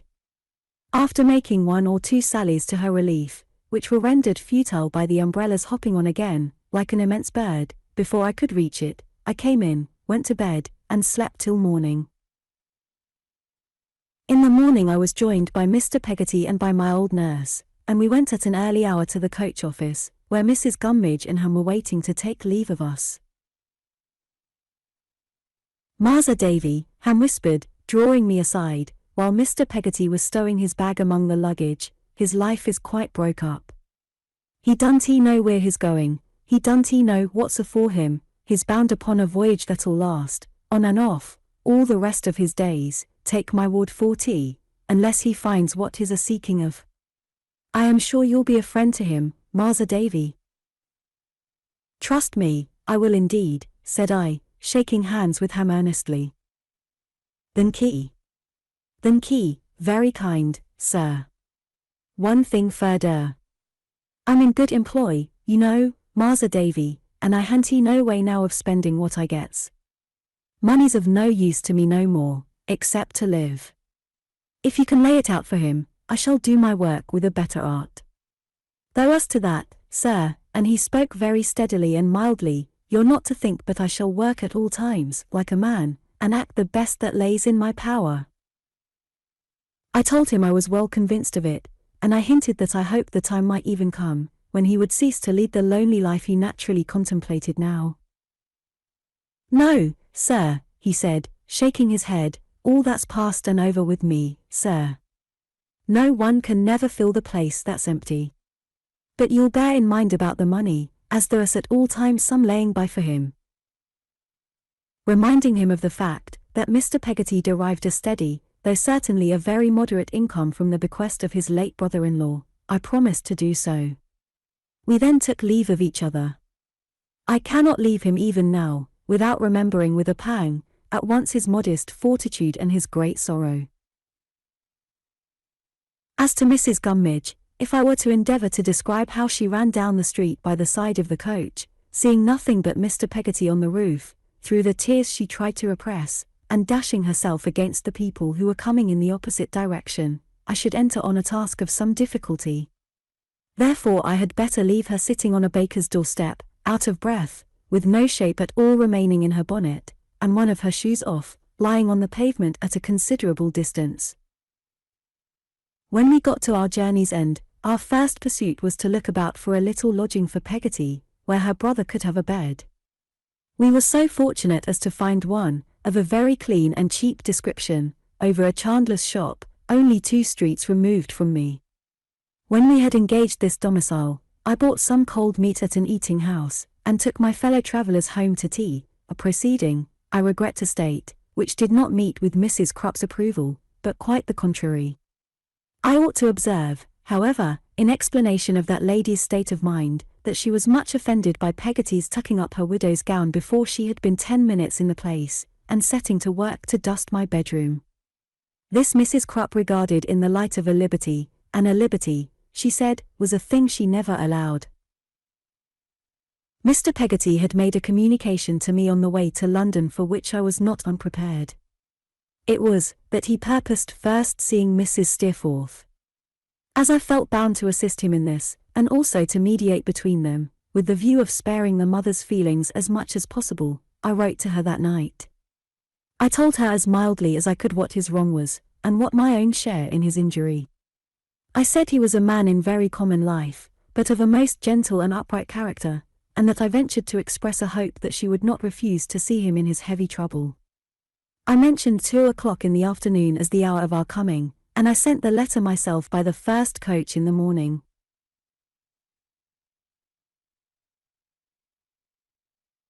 At the appointed time, we stood at the door of that house where I had been, a few days since, so happy, where my youthful confidence and warmth of heart had been yielded up so freely, which was closed against me henceforth, which was now a waste, a ruin. No Littimer appeared. The pleasanter face which had replaced his, on the occasion of my last visit, answered to our summons, and went before us to the drawing-room. Mrs. Steerforth was sitting there. Rosa Dartle glided, as we went in, from another part of the room and stood behind her chair. I saw, directly, in his mother's face, that she knew from himself what he had done. It was very pale, and bore the traces of deeper emotion than my letter alone, weakened by the doubts her fondness would have raised upon it, would have been likely to create. I thought her more like him than ever I had thought her, and I felt, rather than saw, that the resemblance was not lost on my companion. She sat upright in her armchair, with a stately, immovable, passionless air, that it seemed as if nothing could disturb. She looked very steadfastly at Mr. Peggotty when he stood before her, and he looked quite as steadfastly at her. Rosa Dartle's keen glance comprehended all of us. For some moments not a word was spoken. She motioned to Mr. Peggotty to be seated. He said, in a low voice, "I shouldn't feel it natural, to sit down in this house. I'd sooner stand." And this was succeeded by another silence, which she broke thus. "I know, with deep regret, what has brought you here. What do you want of me? What do you ask me to do?" He put his hat under his arm, and feeling in his breast for Emily's letter, took it out, unfolded it, and gave it to her. "Please to read that, That's my niece's hand." She read it, in the same stately and impassive way, untouched by its contents, as far as I could see, and returned it to him. "Unless he brings me back a lady," said Mr. Peggotty, tracing out that part with his finger. "I come to know, whether he will keep his word." "No," she returned. "Why not?" said Mr. Peggotty.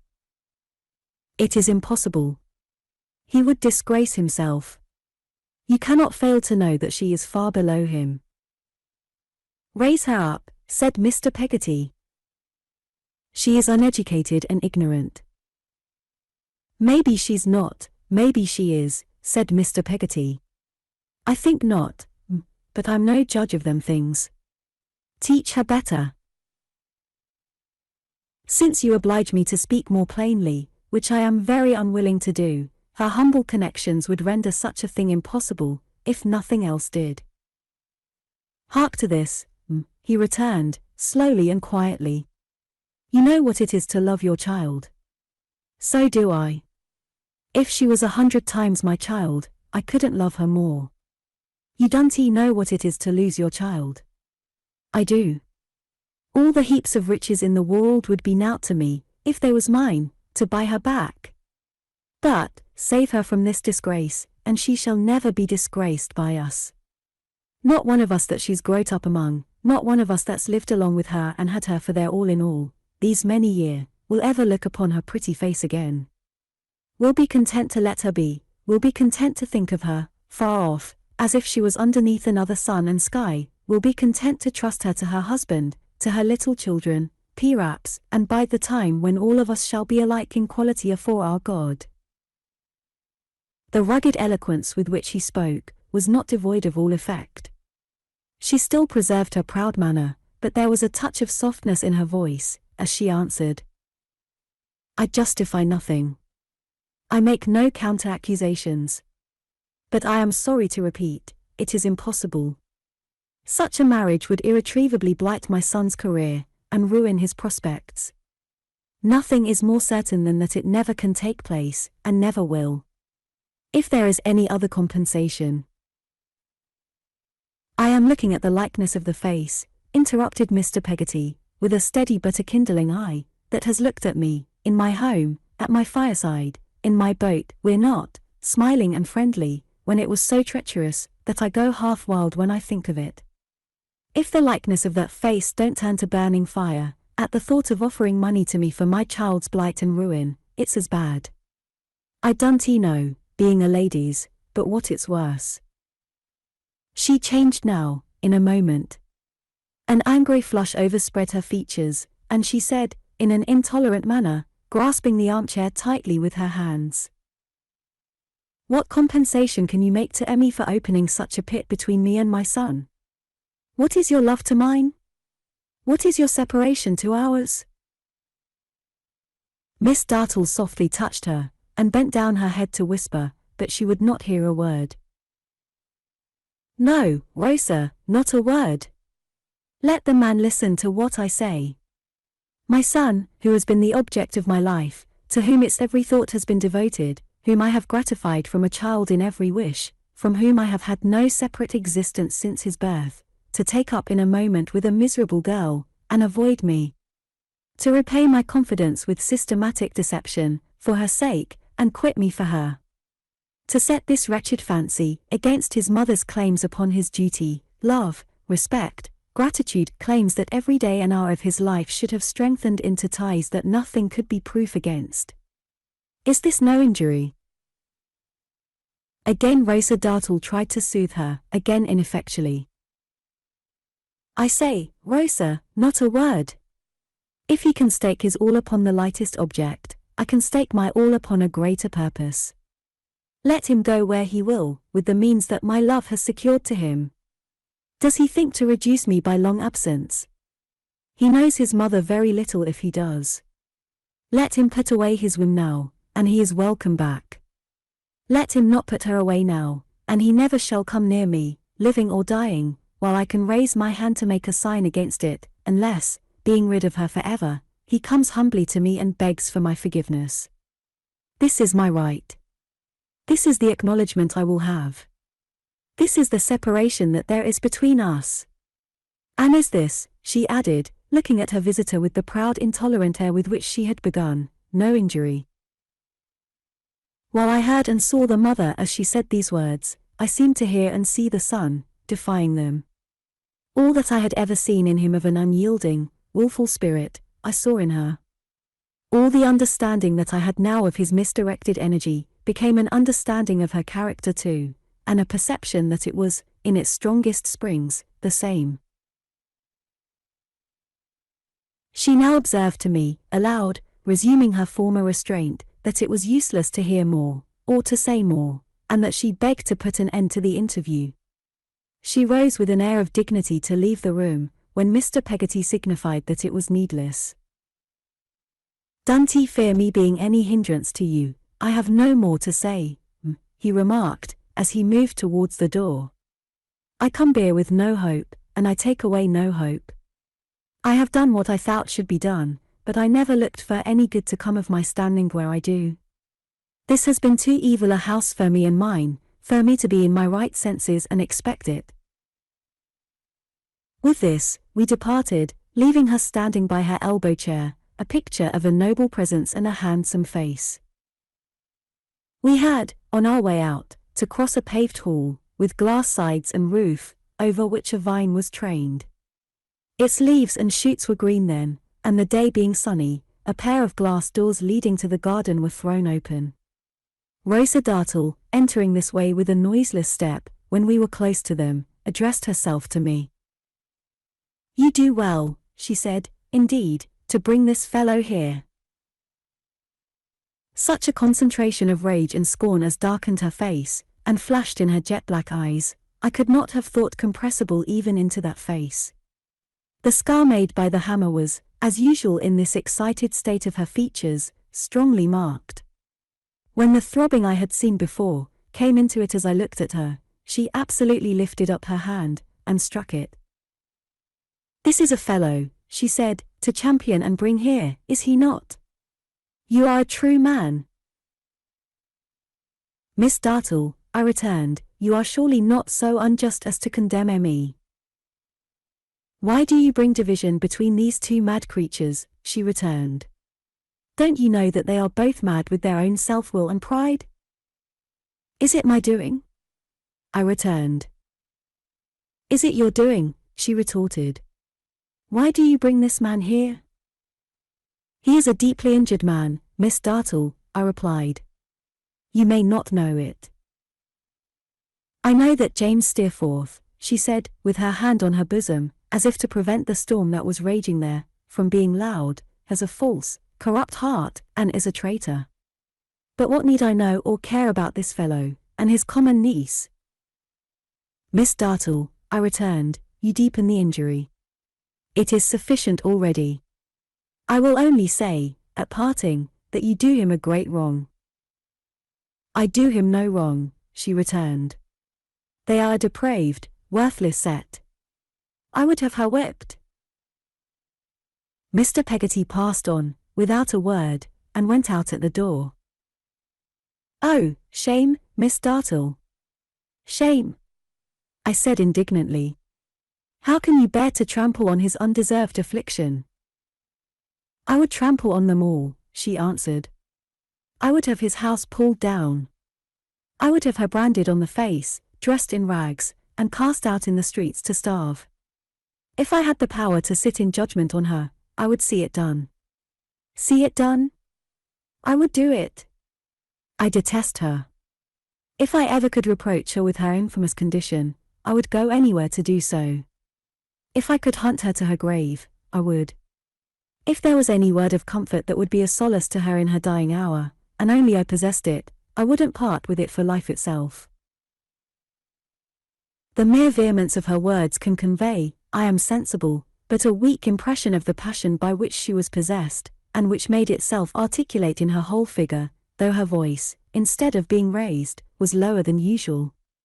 No description I could give of her would do justice to my recollection of her, or to her entire deliverance of herself to her anger. I have seen passion in many forms, but I have never seen it in such a form as that. When I joined Mr. Peggotty, he was walking slowly and thoughtfully down the hill. He told me, as soon as I came up with him, that having now discharged his mind of what he had purposed doing in London, he meant to set out on his travels, that night. I asked him where he meant to go. He only answered, "I'm a-going, sir, to seek my niece." We went back to the little lodging over the chandler's shop, and there I found an opportunity of repeating to Peggotty what he had said to me.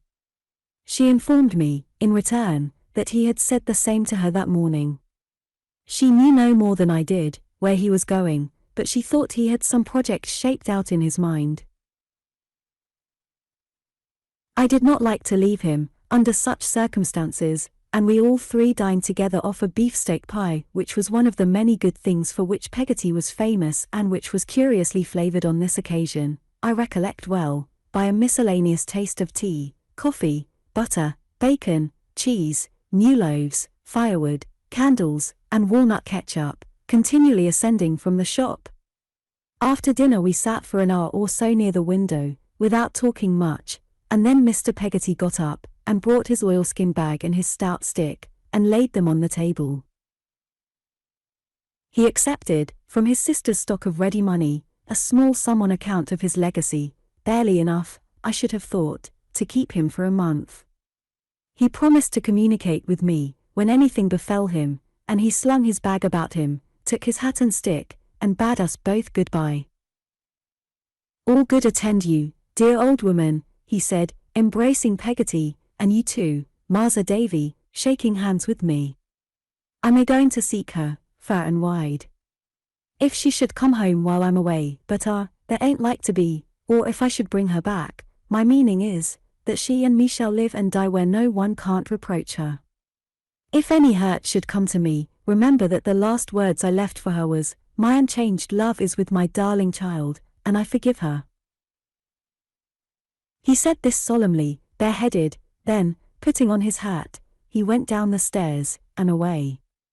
We followed to the door.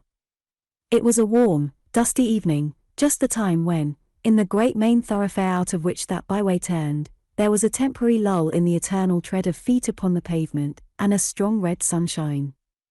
He turned, alone, at the corner of our shady street, into a glow of light, in which we lost him.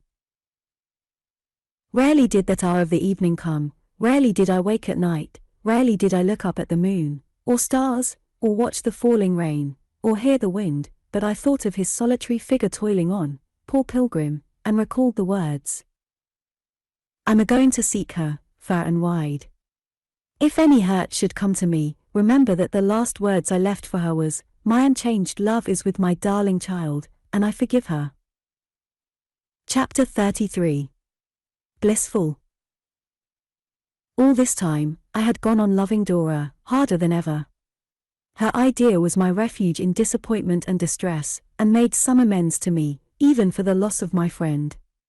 The more I pitied myself, or pitied others, the more I sought for consolation in the image of Dora. The greater the accumulation of deceit and trouble in the world, the brighter and the purer shone the star of Dora high above the world. I don't think I had any definite idea where Dora came from, or in what degree she was related to a higher order of beings, but I am quite sure I should have scouted the notion of her being simply human, like any other young lady, with indignation and contempt. If I may so express it, I was steeped in Dora. I was not merely over head and ears in love with her, but I was saturated through and through. Enough love might have been wrung out of me, metaphorically speaking, to drown anybody in, and yet there would have remained enough within me, and all over me, to pervade my entire existence. The first thing I did, on my own account, when I came back, was to take a night walk to Norwood, and, like the subject of a venerable riddle of my childhood, to go round and round the house, without ever touching the house, thinking about Dora. I believe the theme of this incomprehensible conundrum was the moon. No matter what it was, I, the moonstruck slave of Dora, perambulated round and round the house and garden for 2 hours, looking through crevices in the palings, getting my chin by dint of violent exertion above the rusty nails on the top, blowing kisses at the lights in the windows, and romantically calling on the night, at intervals, to shield my Dora. I don't exactly know what from, I suppose from fire. Perhaps from mice, to which she had a great objection. My love was so much in my mind, and it was so natural to me to confide in Peggotty, when I found her again by my side of an evening with the old set of industrial implements, busily making the tour of my wardrobe, that I imparted to her, in a sufficiently roundabout way, my great secret. Peggotty was strongly interested, but I could not get her into my view of the case at all. She was audaciously prejudiced in my favor, and quite unable to understand why I should have any misgivings, or be low-spirited about it. The young lady might think herself well off, she observed, to have such a beau. And as to her pa, she said, what did the gentleman expect, for gracious sake?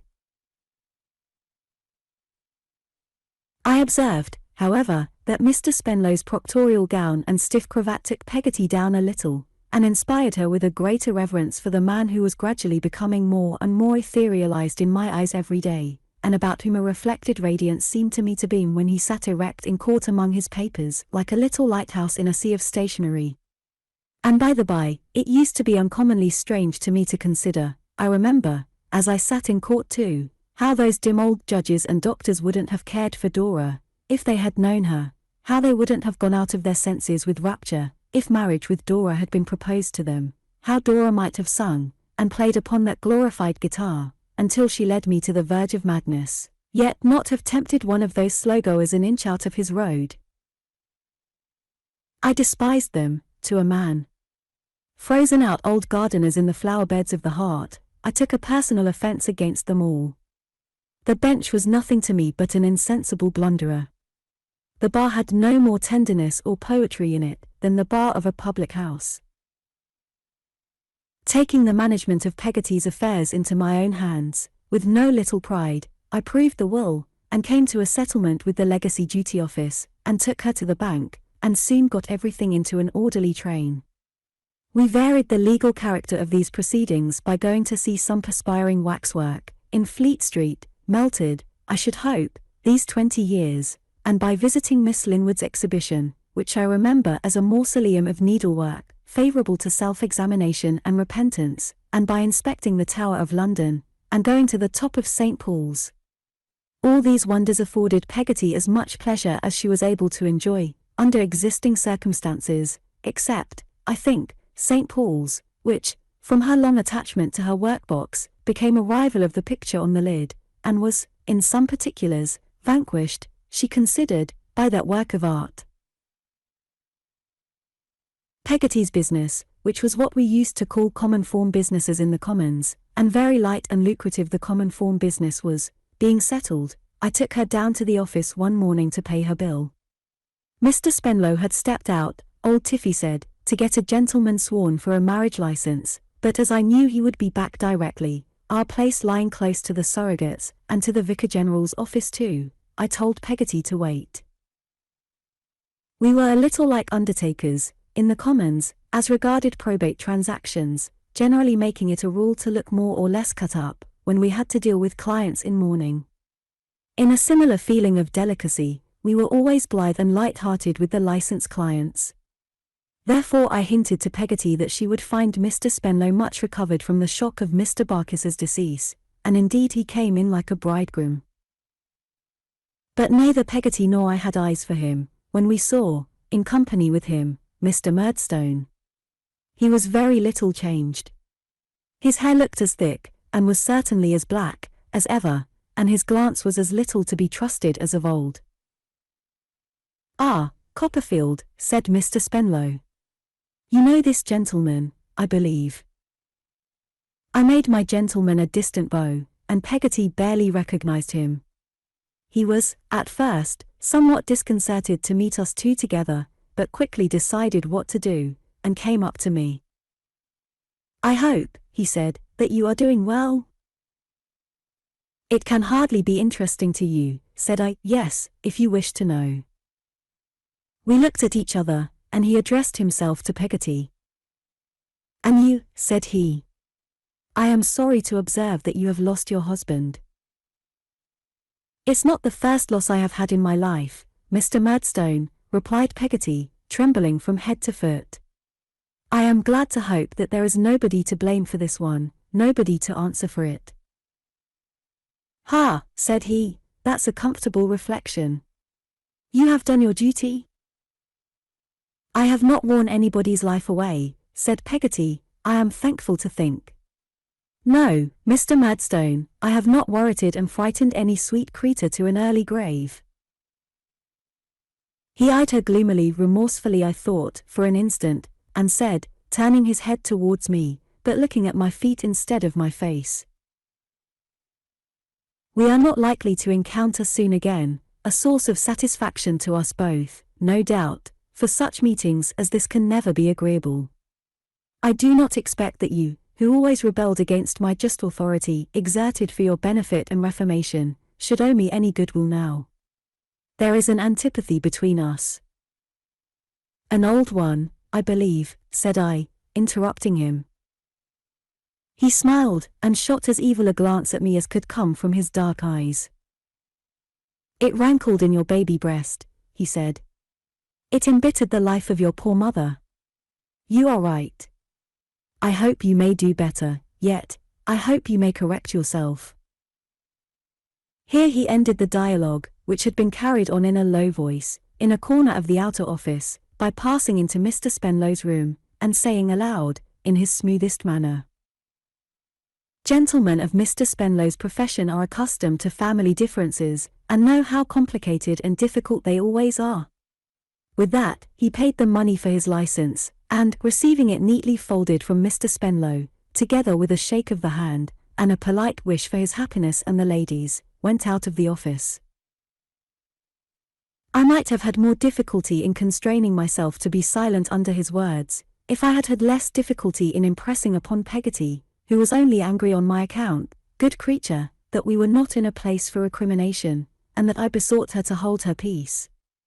She was so unusually roused, that I was glad to compound for an affectionate hug, elicited by this revival in her mind of our old injuries, and to make the best I could of it, before Mr. Spenlow and the clerks. Mr. Spenlow did not appear to know what the connection between Mr. Murdstone and myself was, which I was glad of, for I could not bear to acknowledge him, even in my own breast, remembering what I did of the history of my poor mother.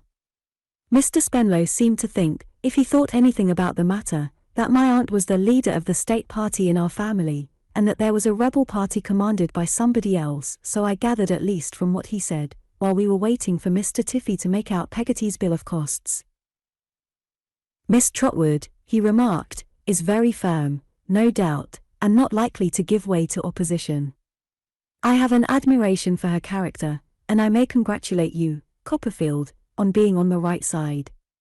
Differences between relations are much to be deplored, but they are extremely general, and the great thing is, to be on the right side, meaning, I take it, on the side of the moneyed interest." "Rather a good marriage this, I believe," said Mr. Spenlow. I explained that I knew nothing about it. Indeed, he said. Speaking from the few words Mr. Murdstone dropped, as a man frequently does on these occasions, and from what Miss Murdstone let fall, I should say it was rather a good marriage. Do you mean that there is money, sir? I asked. Yes, said Mr. Spenlow, I understand there's money. Beauty too, I am told. Indeed. Is his new wife young? Just of age, said Mr. Spenlow. So lately, that I should think they had been waiting for that. Lord deliver her, said Peggotty. So very emphatically and unexpectedly, that we were all three discomposed, until Tiffy came in with the bill. Old Tiffy soon appeared, however, and handed it to Mr. Spenlow, to look over. Mr. Spenlow, settling his chin in his cravat and rubbing it softly, went over the items with a deprecatory air as if it were all Jorkins's doing, and handed it back to Tiffy with a bland sigh. Yes, he said. That's right. Quite right. I should have been extremely happy, Copperfield, to have limited these charges to the actual expenditure out of pocket, but it is an irksome incident in my professional life, that I am not at liberty to consult my own wishes. I have a partner, Mr. Jorkins. As he said this with a gentle melancholy, which was the next thing to making no charge at all, I expressed my acknowledgments on Peggotty's behalf, and paid Tiffy in banknotes. Peggotty then retired to her lodging, and Mr. Spenlow and I went into court, where we had a divorce suit coming on, under an ingenious little statute, repealed now, I believe, but in virtue of which I have seen several marriages annulled, of which the merits were these. The husband, whose name was Thomas Benjamin, had taken out his marriage license as Thomas only, suppressing the Benjamin, in case he should not find himself as comfortable as he expected. Not finding himself as comfortable as he expected, or being a little fatigued with his wife, poor fellow, he now came forward, by a friend, after being married a year or two, and declared that his name was Thomas Benjamin, and therefore he was not married at all. Which the court confirmed, to his great satisfaction. I must say that I had my doubts about the strict justice of this, and was not even frightened out of them by the bushel of wheat which reconciles all anomalies. But Mr. Spenlow argued the matter with me. He said, look at the world, there was good and evil in that, look at the ecclesiastical law, there was good and evil in that. It was all part of a system. Very good. There you were. I had not the hardihood to suggest to Dora's father that possibly we might even improve the world a little, if we got up early in the morning, and took off our coats to the work, but I confessed that I thought we might improve the commons. Mr. Spenlow replied that he would particularly advise me to dismiss that idea from my mind, as not being worthy of my gentlemanly character, but that he would be glad to hear from me of what improvement I thought the commons susceptible. Taking that part of the commons which happened to be nearest to us, for our man was unmarried by this time, and we were out of court, and strolling past the Prerogative Office, I submitted that I thought the Prerogative Office rather a queerly managed institution. Mr. That, perhaps, it was a little unreasonable that these registrars in the receipt of profits amounting to £8,000 or £9,000 a year, to say nothing of the profits of the deputy registrars, and clerks of seats, should not be obliged to spend a little of that money, in finding a reasonably safe place for the important documents which all classes of people were compelled to hand over to them, whether they would or no. That, perhaps, it was a little unjust, that all the great offices in this great office should be magnificent sinecures, while the unfortunate working clerks in the cold dark room upstairs were the worst rewarded, and the least considered men, doing important services, in London. That, perhaps, it was a little unreasonable that these registrars in the receipt of profits amounting to £8,000 or £9,000 a year, to say nothing of the profits of the deputy registrars, and clerks of seats, should not be obliged to spend a little of that money, in finding a reasonably safe place for the important documents which all classes of people were compelled to hand over to them, whether they would or no. That, perhaps, it was a little unjust, that all the great offices in this great office should be magnificent sinecures, while the unfortunate working clerks in the cold dark room upstairs were the worst rewarded, and the least considered men, doing important services, in London. That perhaps it was a little indecent that the principal registrar of all, whose duty it was to find the public, constantly resorting to this place, all needful accommodation, should be an enormous sinecurist in virtue of that post, and might be, besides, a clergyman, a pluralist, the holder of a staff in a cathedral, and what not, while the public was put to the inconvenience of which we had a specimen every afternoon when the office was busy, and which we knew to be quite monstrous. That, perhaps, in short, this prerogative office of the Diocese of Canterbury was altogether such a pestilent job, and such a pernicious absurdity, that but for its being squeezed away in a corner of St. Paul's churchyard, which few people knew, it must have been turned completely inside out, and upside down, long ago. Mr. Spenlow smiled as I became modestly warm on the subject, and then argued this question with me as he had argued the other. He said, what was it after all? It was a question of feeling. If the public felt that their wills were in safe keeping, and took it for granted that the office was not to be made better, who was the worse for it? Nobody. Who was the better for it? All the sinecurists. Very well. Then the good predominated. It might not be a perfect system, nothing was perfect, but what he objected to was the insertion of the wedge. Under the prerogative office, the country had been glorious. Insert the wedge into the prerogative office, and the country would cease to be glorious. He considered it the principle of a gentleman to take things as he found them, and he had no doubt the prerogative office would last our time. I deferred to his opinion, though I had great doubts of it myself. I find he was right, however, for it has not only lasted to the present moment, but has done so in the teeth of a great parliamentary report made, not too willingly, 18 years ago, when all these objections of mine were set forth in detail, and when the existing stowage for wills was described as equal to the accumulation of only 2 years and a half more. What they have done with them since, whether they have lost many, or whether they sell any, now and then, to the butter shops, I don't know. I am glad mine is not there, and I hope it may not go there, yet a while. I have set all this down, in my present blissful chapter, because here it comes into its natural place. Mr. Spenlow and I falling into this conversation, prolonged it an hour saunter to and fro, until we diverged into general topics. And so it came about, in the end, that Mr. Spenlow told me this day week was Dora's birthday, and he would be glad if I would come down and join a little picnic on the occasion.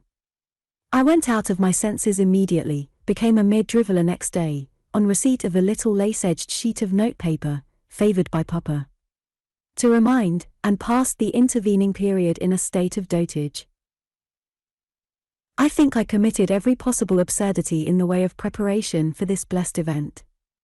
I turn hot when I remember the cravat I bought. My boots might be placed in any collection of instruments of torture.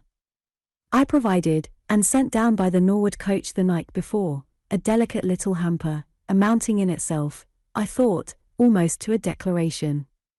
There were crackers in it with the tenderest mottos that could be got for money. At 6 in the morning, I was in Covent Garden Market, buying a bouquet for Dora. At 10 I was on horseback. I hired a gallant grey, for the occasion, with the bouquet in my hat, to keep it fresh, trotting down to Norwood. I suppose that when I saw Dora in the garden and pretended not to see her, and rode past the house pretending to be anxiously looking for it, I committed 2 small fooleries which other young gentlemen in my circumstances might have committed, because they came so very natural to me. But oh! When I did find the house, and did dismount at the garden gate, and drag those stony-hearted boots across the lawn to Dora sitting on a garden seat under a lilac tree, what a spectacle she was, upon that beautiful morning, among the butterflies, in a white chip bonnet and a dress of celestial blue. There was a young lady with her, comparatively stricken in years, almost 20, I should say. Her name was Miss Mills. And Dora called her Julia. She was the bosom friend of Dora. Happy Miss Mills! Jip was there, and Jip would bark at me again. When I presented my bouquet, he gnashed his teeth with jealousy. Well, he might. If he had the least idea how I adored his mistress, well, he might. Oh, thank you, Mr. Copperfield. "What dear flowers," said Dora. I had had an intention of saying, and had been studying the best form of words for 3 miles, that I thought them beautiful before I saw them so near her. But I couldn't manage it. She was too bewildering. To see her lay the flowers against her little dimpled chin was to lose all presence of mind and power of language in a feeble ecstasy. I wonder I didn't say, "Kill me, if you have a heart, Miss Mills. Let me die here." Then Dora held my flowers to Jip to smell. Then Jip growled, and wouldn't smell them. Then Dora laughed, and held them a little closer to Jip, to make him. Then Jip laid hold of a bit of geranium with his teeth, and worried imaginary cats in it. Then Dora beat him, and pouted, and said, "My poor beautiful flowers," as compassionately, I thought, as if Jip had laid hold of me. I wished he had. "You'll be so glad to hear, Mr. Copperfield," said Dora, that cross Miss Murdstone is not here. She has gone to her brother's marriage, and will be away at least 3 weeks. Isn't that delightful?" I said I was sure it must be delightful to her, and all that was delightful to her was delightful to me. Miss Mills, with an air of superior wisdom and benevolence, smiled upon us. "She is the most disagreeable thing I ever saw," said Dora. "You can't believe how ill-tempered and shocking she is, Julia." "Yes, I can, my dear," said Julia. "You can, perhaps, love," returned Dora, with her hand on Julia's. "Forgive my not accepting you, my dear, at first." I learnt, from this, that Miss Mills had had her trials in the course of a checkered existence, and that to these, perhaps, I might refer that wise benignity of manner which I had already noticed. I found, in the course of the day, that this was the case, Miss Mills having been unhappy in a misplaced affection, and being understood to have retired from the world on her awful stock of experience, but still to take a calm interest in the unblighted hopes and loves of youth. But now Mr. Spenlow came out of the house, and Dora went to him, saying, "Look, Papa, what beautiful flowers." And Miss Mills smiled thoughtfully, as who should say, "Ye mayflies, enjoy your brief existence in the bright morning of life." And we all walked from the lawn towards the carriage, which was getting ready. I shall never have such a ride again. I have never had such another. There were only those 3, their hamper, my hamper, and the guitar case, in the phaeton, and, of course, the phaeton was open, and I rode behind it, and Dora sat with her back to the horses, looking towards me. She kept the bouquet close to her on the cushion, and wouldn't allow Jip to sit on that side of her at all, for fear he should crush it.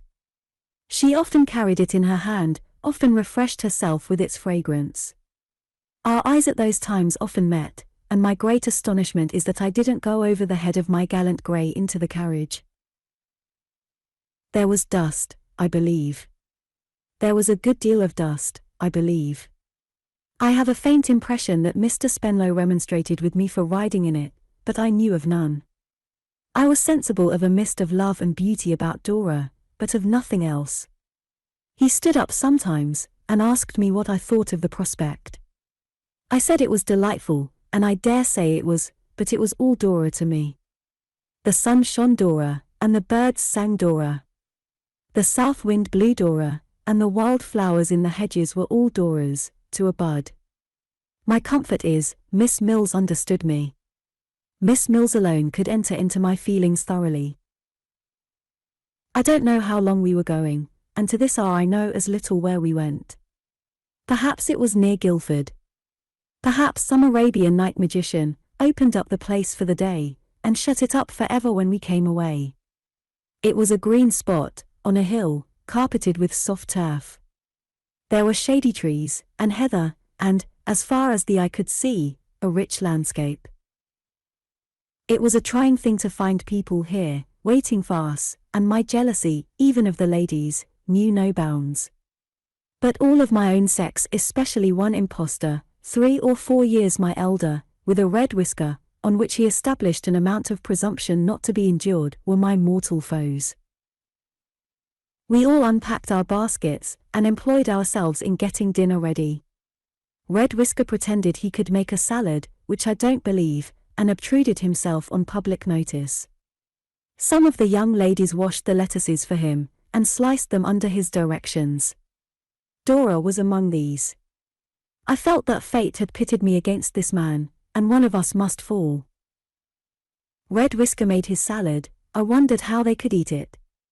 Nothing should have induced Emmy to touch it, and voted himself into the charge of the wine cellar, which he constructed, being an ingenious beast, in the hollow trunk of a tree. By and by, I saw him, with the majority of a lobster on his plate, eating his dinner at the feet of Dora.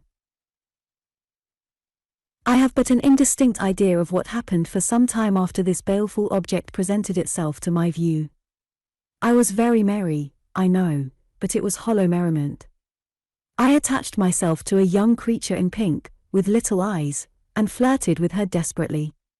She received my attentions with favor, but whether on my account solely, or because she had any designs on Red Whisker, I can't say. Dora's health was drunk.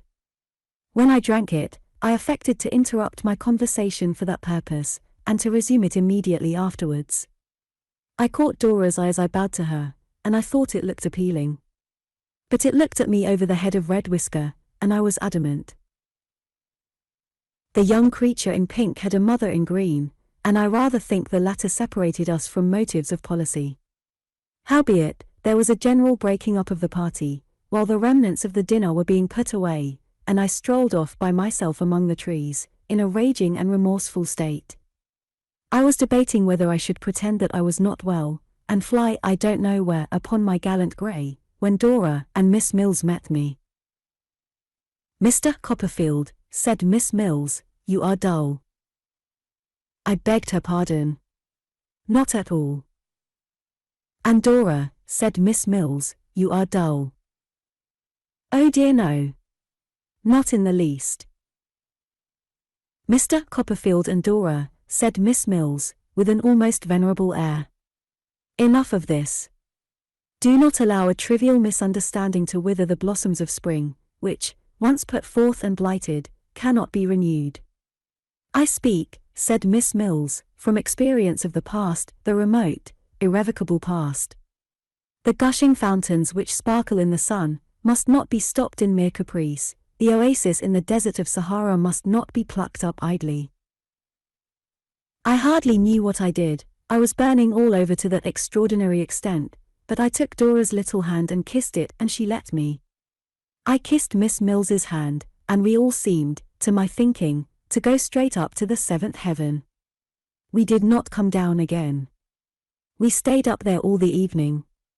At first we strayed to and fro among the trees, I with Dora's shy arm drawn through mine, and heaven knows, folly as it all was, it would have been a happy fate to have been struck immortal with those foolish feelings, and have stayed among the trees forever.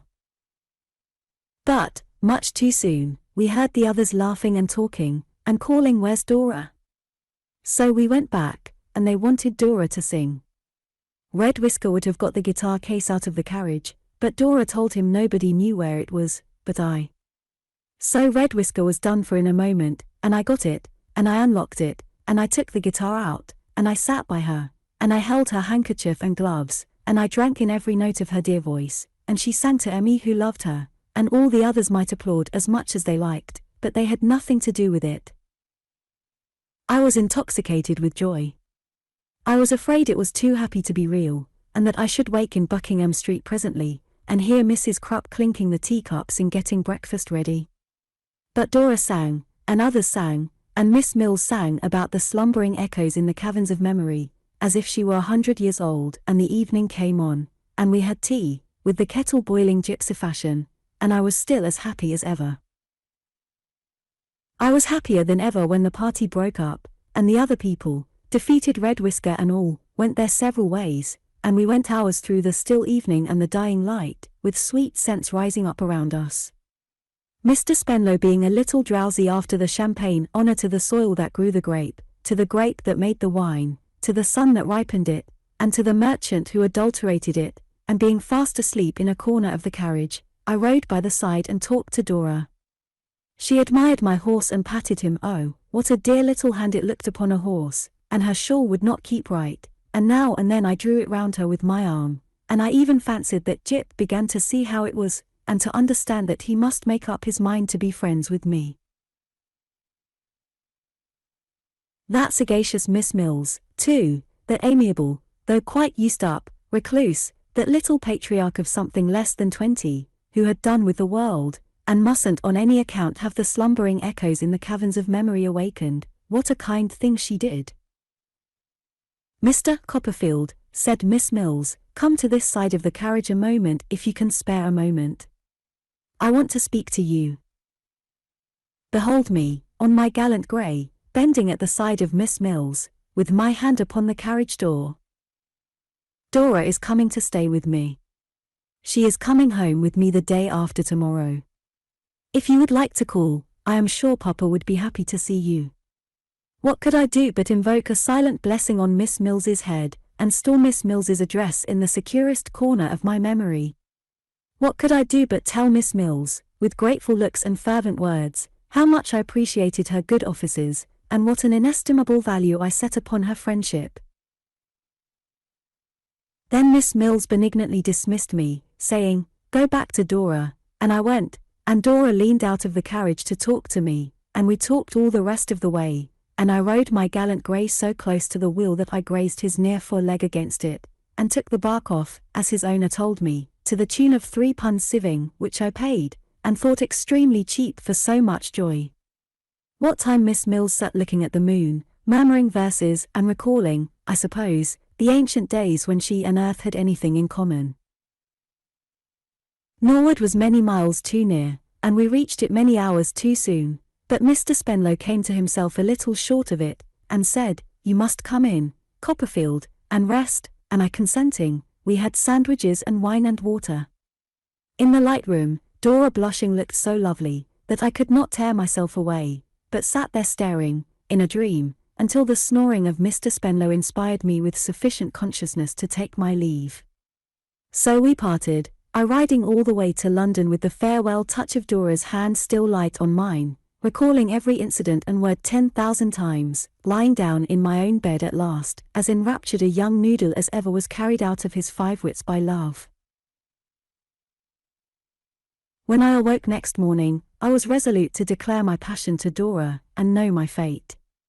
Happiness or misery was now the question. There was no other question that I knew of in the world, and only Dora could give the answer to it. I passed 3 days in a luxury of wretchedness, torturing myself by putting every conceivable variety of discouraging construction on all that ever had taken place between Dora and me. At last, arrayed for the purpose at a vast expense, I went to Miss Mills's, fraught with a declaration. How many times I went up and down the street, and round the square, painfully aware of being a much better answer to the old riddle than the original one, before I could persuade myself to go up the steps and knock, is no matter now. Even when, at last, I had knocked, and was waiting at the door, I had some flurried thought of asking if that were Mr. Blackboy's, in imitation of poor Barkis, begging pardon, and retreating. But I kept my ground. Mr. Mills was not at home. I did not expect he would be. Nobody wanted him. Miss Mills was at home. Miss Mills would do. I was shown into a room upstairs, where Miss Mills and Dora were. Jip was there. Miss Mills was copying music, I recollect, it was a new song, called Affection's Dirge, and Dora was painting flowers. What were my feelings, when I recognized my own flowers, the identical Covent Garden Market purchase? I cannot say that they were very like, or that they particularly resembled any flowers that have ever come under my observation, but I knew from the paper round them, which was accurately copied, what the composition was. Miss Mills was very glad to see me, and very sorry her papa was not at home, though I thought we all bore that with fortitude. Miss Mills was conversational for a few minutes, and then, laying down her pen upon Affection's Dirge, got up, and left the room. I began to think I would put it off till tomorrow. "I hope your poor horse was not tired, when he got home at night," said Dora, lifting up her beautiful eyes. "It was a long way for him." I began to think I would do it today. It was a long way for him, said I, for he had nothing to uphold him on the journey. Wasn't he fed, poor thing? Asked Dora. I began to think I would put it off till tomorrow. Yes, I said, he was well taken care of. I mean, he had not the unutterable happiness that I had in being so near you. Dora bent her head over her drawing and said, after a little while I had sat, in the interval, in a burning fever, and with my legs in a very rigid state.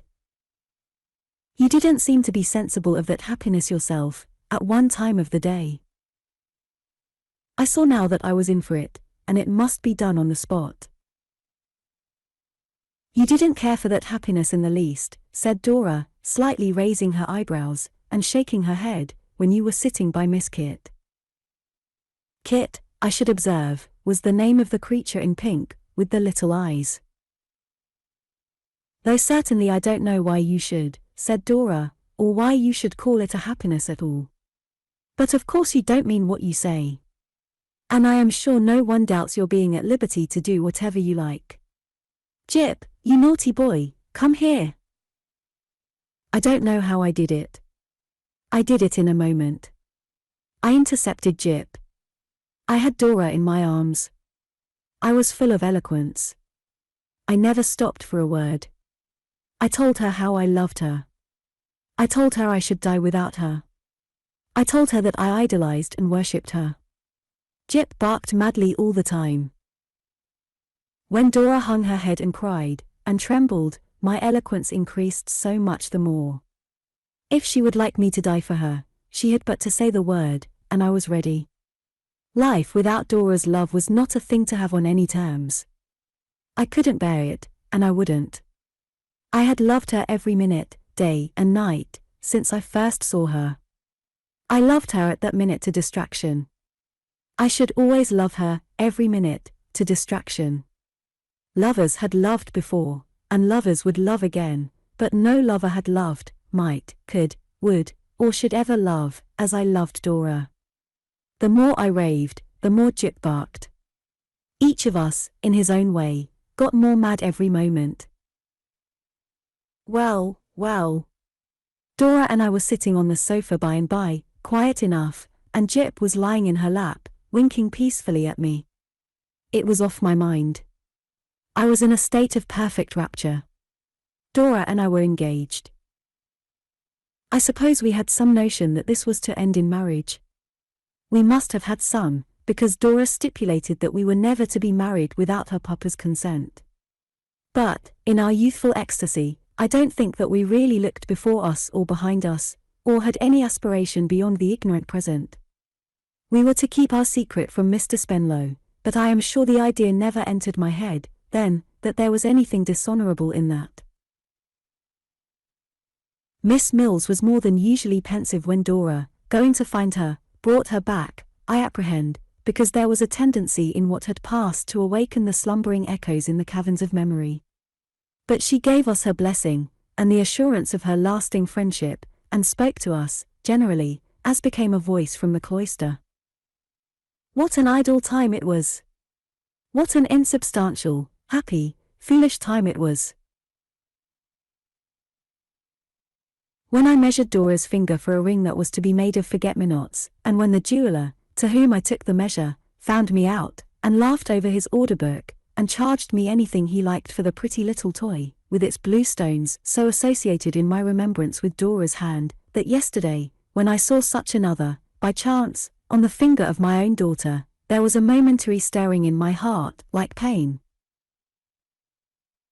When I walked about, exalted with my secret, and full of my own interest, and felt the dignity of loving Dora, and of being beloved, so much, that if I had walked the air, I could not have been more above the people not so situated, who were creeping on the earth.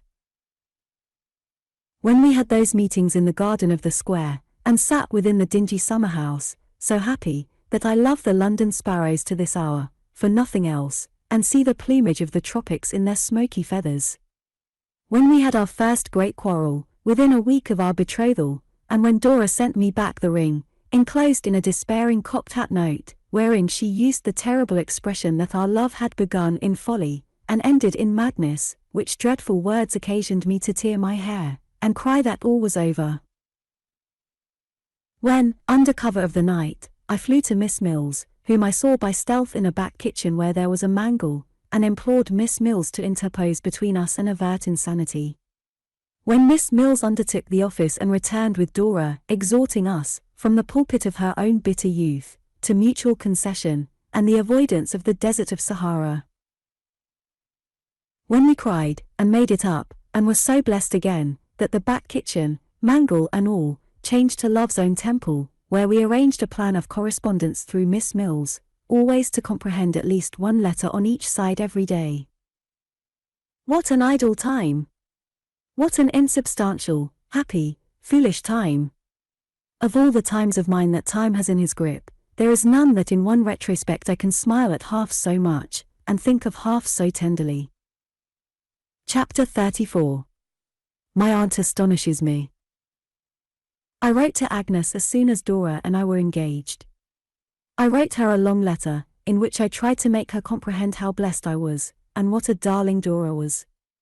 I entreated Agnes not to regard this as a thoughtless passion which could ever yield to any other, or had the least resemblance to the boyish fancies that we used to joke about. I assured her that its profundity was quite unfathomable, and expressed my belief that nothing like it had ever been known. Somehow, as I wrote to Agnes on a fine evening by my open window, and the remembrance of her clear calm eyes and gentle face came stealing over me, it shed such a peaceful influence upon the hurry and agitation in which I had been living lately, and of which my very happiness partook in some degree, that it soothed me into tears. I remember that I sat resting my head upon my hand, when the letter was half done, cherishing a general fancy as if Agnes were one of the elements of my natural home. As if, in the retirement of the house made almost sacred to me by her presence, Dora and I must be happier than anywhere. As if, in love, joy, sorrow, hope, or disappointment, in all emotions, my heart turned naturally there, and found its refuge and best friend. Of Steerforth I said nothing. I only told her there had been sad grief at Yarmouth, on account of Emily's flight, and that on me it made a double wound, by reason of the circumstances attending it. I knew how quick she always was to divine the truth, and that she would never be the first to breathe his name. To this letter, I received an answer by return of post. As I read it, I seemed to hear Agnes speaking to me. It was like her cordial voice in my ears. What can I say more? While I had been away from home lately, Traddles had called twice or thrice. Finding Peggotty within, and being informed by Peggotty, who always volunteered that information to whomsoever would receive it, that she was my old nurse, he had established a good-humoured acquaintance with her, and had stayed to have a little chat with her about me. So Peggotty said, but I am afraid the chat was all on her own side, and of immoderate length, as she was very difficult indeed to stop, God bless her, when she had me for her theme. This reminds me, not only that I expected Traddles on a certain afternoon of his own appointing, which was now come, but that Mrs. Crupp had resigned everything appertaining to her office, the salary excepted, until Peggotty should cease to present herself.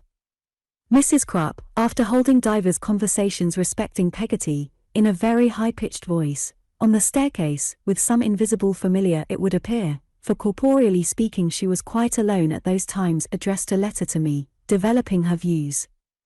Beginning it with that statement of universal application, which fitted every occurrence of her life, namely, that she was a mother herself, she went on to inform me that she had once seen very different days, but that at all periods of her existence she had had a constitutional objection to spies, intruders, and informers. She named no names, she said, let them the cap fitted, wear it, but spies, intruders, and informers, especially in Widdersweeds, this clause was underlined, she had ever accustomed herself to look down upon. If a gentleman was the victim of spies, intruders, and informers, but still naming no names, that was his own pleasure. He had a right to please himself, so let him do. All that she, Mrs. Crupp, stipulated for, was, that she should not be brought in contact with such persons. Therefore she begged to be excused from any further attendance on the top set, until things were as they formerly was, and as they could be wished to be, and further mentioned that her little book would be found upon the breakfast table every Saturday morning, when she requested an immediate settlement of the same, with the benevolent view of saving trouble and an inconvenience to all parties. After this, Mrs. Crupp confined herself to making pitfalls on the stairs, principally with pitchers, and endeavouring to delude Peggotty into breaking her legs. I found it rather harassing to live in this state of siege, but was too much afraid of Mrs. Crupp to see any way out of it. "My dear Copperfield," cried Traddles, punctually appearing at my door, "in spite of all these obstacles, how do you do?" "My dear Traddles," said I am delighted to see you at last, and very sorry I have not been at home before. But I have been so much engaged." Yes, I know," said Traddles, "of course. Yours lives in London, I think." "What did you say?" "She excuse me, Miss D, you know," said Traddles, colouring in his great delicacy, "lives in London, I believe." "Oh yes. Near London." "Mine, perhaps you recollect," said Traddles, with a serious look, "lives down in Devonshire, 1 of 10. Consequently, I am not so much engaged as you in that sense." "I wonder you can bear," I returned, "to see her so seldom." "Ha," said Traddles, thoughtfully. "It does seem a wonder. I suppose it is, Copperfield, because there's no help for it." "I suppose so," I replied with a smile, and not without a blush. "And because you have so much constancy and patience, Traddles." "Dear me," said Traddles, considering about it, "do I strike you in that way, Copperfield? Really I didn't know that I had. But she is such an extraordinarily dear girl herself, that it's possible she may have imparted something of those virtues to me. Now you mention it, Copperfield, I shouldn't wonder at all. I assure you she is always forgetting herself, and taking care of the other 9. "Is she the eldest?" I inquired. "Oh dear, no," said Traddles. "The eldest is a beauty." He saw, I suppose, that I could not help smiling at the simplicity of this reply, and added, with a smile upon his own ingenuous face, "Not, of course, but that my Sophie, pretty name, Copperfield, I always think." "Very pretty," said I. "Not, of course, but that Sophie is beautiful too in my eyes, and would be one of the dearest girls that ever was, in anybody's eyes, I should think.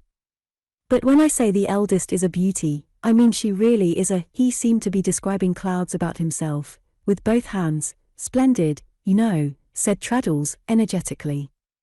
"Indeed," said I. "Oh, I assure you," said Traddles, "something very uncommon, indeed. Then, you know, being formed for society and admiration, and not being able to enjoy much of it in consequence of their limited means, she naturally gets a little irritable and exacting, sometimes. Sophie puts her in good humour." "Is Sophie the youngest?" I hazarded. "Oh dear, no," said Traddles, stroking his chin. "The 2 youngest are only 9 and 10. Sophie educates them." "The second daughter, perhaps?" I hazarded. "No," said Traddles. "Sarah's the second. Sarah has something the matter with her spine, poor girl. The malady will wear out by and by, the doctors say, but in the meantime she has to lie down for a 12-month. Sophie nurses her. Sophie's the 4th. "Is the mother living?" I inquired. "Oh yes," said Traddles, "she is alive. She is a very superior woman indeed, but the damp country is not adapted to her constitution, and, in fact, she has lost the use of her limbs." "Dear me," said I. "Very sad, is it not?" returned Traddles. "But in a merely domestic view it is not so bad as it might be, because Sophie takes her place. She is quite as much a mother to her mother, as she is to the other 9. I felt the greatest admiration for the virtues of this young lady, and, honestly with the view of doing my best to prevent the good nature of Traddles from being imposed upon, to the detriment of their joint prospects in life, inquired how Mr. Micawber was. "He is quite well, Copperfield, thank you," said Traddles. "I am not living with him at present." "No?" "No. You see, the truth is," said Traddles, in a whisper, "he had changed his name to Mortimer, in consequence of his temporary embarrassments, and he don't come out till after dark, and then in spectacles. There was an execution put into our house, for rent. Mrs. Micawber was in such a dreadful state that I really couldn't resist giving my name to that second bill we spoke of here. You may imagine how delightful it was to my feelings, Copperfield, to see the matter settled with it, and Mrs. Micawber recover her spirits." Said I. "Not that her happiness was of long duration," pursued Traddles, "for, unfortunately, within a week another execution came in. It broke up the establishment. I have been living in a furnished apartment since then, and the Mortimers have been very private indeed. I hope you won't think it selfish, Copperfield, if I mention that the broker carried off my little round table with the marble top, and Sophie's flower pot and stand." "What a hard thing!" I exclaimed indignantly. It was a pull," said Traddles, with his usual wince at that expression. "I don't mention it reproachfully, however, but with a motive. The fact is, Copperfield, I was unable to repurchase them at the time of their seizure, in the first place, because the broker, having an idea that I wanted them, ran the price up to an extravagant extent, and, in the second place, because I hadn't any money. Now, I have kept my eye since, upon the broker's shop," said Traddles, with a great enjoyment of his mystery, "which is up at the top of Tottenham Court Road, and, at last, today I find them put out for sale. I have only noticed them from over the way, because if the broker saw me, bless you, he'd ask any price for them. What has occurred to me, having now the money, is, that perhaps you wouldn't object to ask that good nurse of yours to come with me to the shop. I can show it her from round the corner of the next street and make the best bargain for them, as if they were for herself, that she can." The delight with which Traddles propounded this plan to me, and the sense he had of its uncommon artfulness, are among the freshest things in my remembrance. I told him that my old nurse would be delighted to assist him, and that we would all three take the field together, but on one condition. That condition was, that he should make a solemn resolution to grant no more loans of his name, or anything else, to Mr. Micawber. "My dear Copperfield," said Traddles, "I have already done so, because I begin to feel that I have not only been inconsiderate, but that I have been positively unjust to Sophie. My word being passed to myself, there is no longer any apprehension, but I pledge it to you, too, with the greatest readiness. That first unlucky obligation, I have paid. I have no doubt Mr. Micawber would have paid it if he could, but he could not. One thing I ought to mention, which I like very much in Mr. Micawber, Copperfield. It refers to the second obligation, which is not yet due. He don't tell me that it is provided for, but he says it will be. Now, I think there is something very fair and honest about that." I was unwilling to damp my good friend's confidence, and therefore assented. After a little further conversation, we went round to the chandler's shop, to enlist Peggotty, Traddles declining to pass the evening with me, both because he endured the liveliest apprehensions that his property would be bought by somebody else before he could repurchase it, and because it was the evening he always devoted to writing to the dearest girl in the world. I never shall forget him peeping round the corner of the street in Tottenham Court Road, while Peggotty was bargaining for the precious articles, or his agitation when she came slowly towards us after vainly offering a price, and was hailed by the relenting broker, and went back again. The end of the negotiation was, that she bought the property on tolerably easy terms, and Traddles was transported with pleasure. "I am very much obliged to you, indeed," said Traddles, on hearing it was to be sent to where he lived, that night. "If I might ask one other favour, I hope you would not think it absurd, Copperfield." I said beforehand, certainly not. "Then if you would be good enough," said Traddles to Peggotty, to get the flower pot now. I think I should like, it being Sophie's, Copperfield, to carry it home myself. Peggotty was glad to get it for him, and he overwhelmed her with thanks, and went his way up Tottenham Court Road, carrying the flower pot affectionately in his arms, with one of the most delighted expressions of countenance I ever saw. We then turned back towards my chambers. As the shops had charms for Peggotty which I never knew them possess in the same degree for anybody else, I sauntered easily along, amused by her staring in at the windows, and waiting for her as often as she chose. We were thus a good while in getting to the Adelphi. On our way upstairs, I called her attention to the sudden disappearance of Mrs. Crupp's pitfalls, and also to the prints of recent footsteps. We were both very much surprised, coming higher up, to find my outer door standing open, which I had shut, and to hear voices inside. We looked at one another, without knowing what to make of this, and went into the sitting room. What was my amazement to find, of all people upon earth, my aunt there, and Mr. Dick. My aunt sitting on a quantity of luggage, with her 2 birds before her, and her cat on her knee, like a female Robinson Crusoe, drinking tea. Mr. Dick leaning thoughtfully on a great kite, such as we had often been out together to fly, with more luggage piled about him. "My dear aunt," cried I, "why, what an unexpected pleasure!" We cordially embraced, and Mr. Dick and I cordially shook hands, and Mrs. Crupp, who was busy making tea, and could not be too attentive, cordially said she had knowed well as Mr. Copperfield would have his heart in his mouth, when he see his dear relations. "Hollo," said my aunt to Peggotty, who quailed before her awful presence. "How are you?" "You remember my aunt, Peggotty," said I. "For the love of goodness, child," exclaimed my aunt, "don't call the woman by that South Sea Island name. If she married and got rid of it, which was the best thing she could do, why don't you give her the benefit of the change?" "What's your name now, P?" said my aunt, as a compromise for the obnoxious appellation. "Barkis, said Peggotty, with a curtsy. "Well, that's human," said my aunt.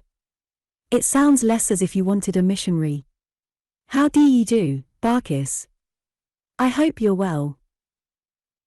Encouraged by these gracious words, and by my aunt's extending her hand, Barkis came forward, and took the hand, and curtsied her acknowledgments. "We are older than we were, I see," said my aunt. "We have only met each other once before, you know. A nice business we made of it then. Trot, my dear, another cup." I handed it dutifully to my aunt, who was in her usual inflexible state of figure, and ventured a remonstrance with her on the subject of her sitting on a box. "Let me draw the sofa here, or the easy-chair, aunt," said I. "Why should you be so uncomfortable?" "Thank you, Trot," replied my aunt, "I prefer to sit upon my property." Here my aunt looked hard at Mrs. Crupp, and observed, "We needn't trouble you to wait. Shall I put a little more tea in the pot afore I go?" said Mrs. Crupp. "No, I thank you," replied my aunt. "Would you let me fetch another pat of butter?" said Mrs. Crupp. "Or would you be persuaded to try a new-laid egg? Or should I broil a rasher? Ain't there nothing I could do for your dear aunt, Mr. Copperfield?" "Nothing," returned my aunt. "I shall do very well, I thank you." Mrs. Crupp, who had been incessantly smiling to express sweet temper, and incessantly holding her head on one side, to express a general feebleness of constitution, and incessantly rubbing her hands, to express a desire to be of service to all deserving objects, gradually smiled herself, one-sided herself, and rubbed herself, out of the room. "Dick," said my aunt, "you know what I told you about time-servers and wealth-worshippers?" Mr. Dick, with rather a scared look, as if he had forgotten it, returned a hasty answer in the affirmative. "Mrs. Crupp is one of them," said my aunt.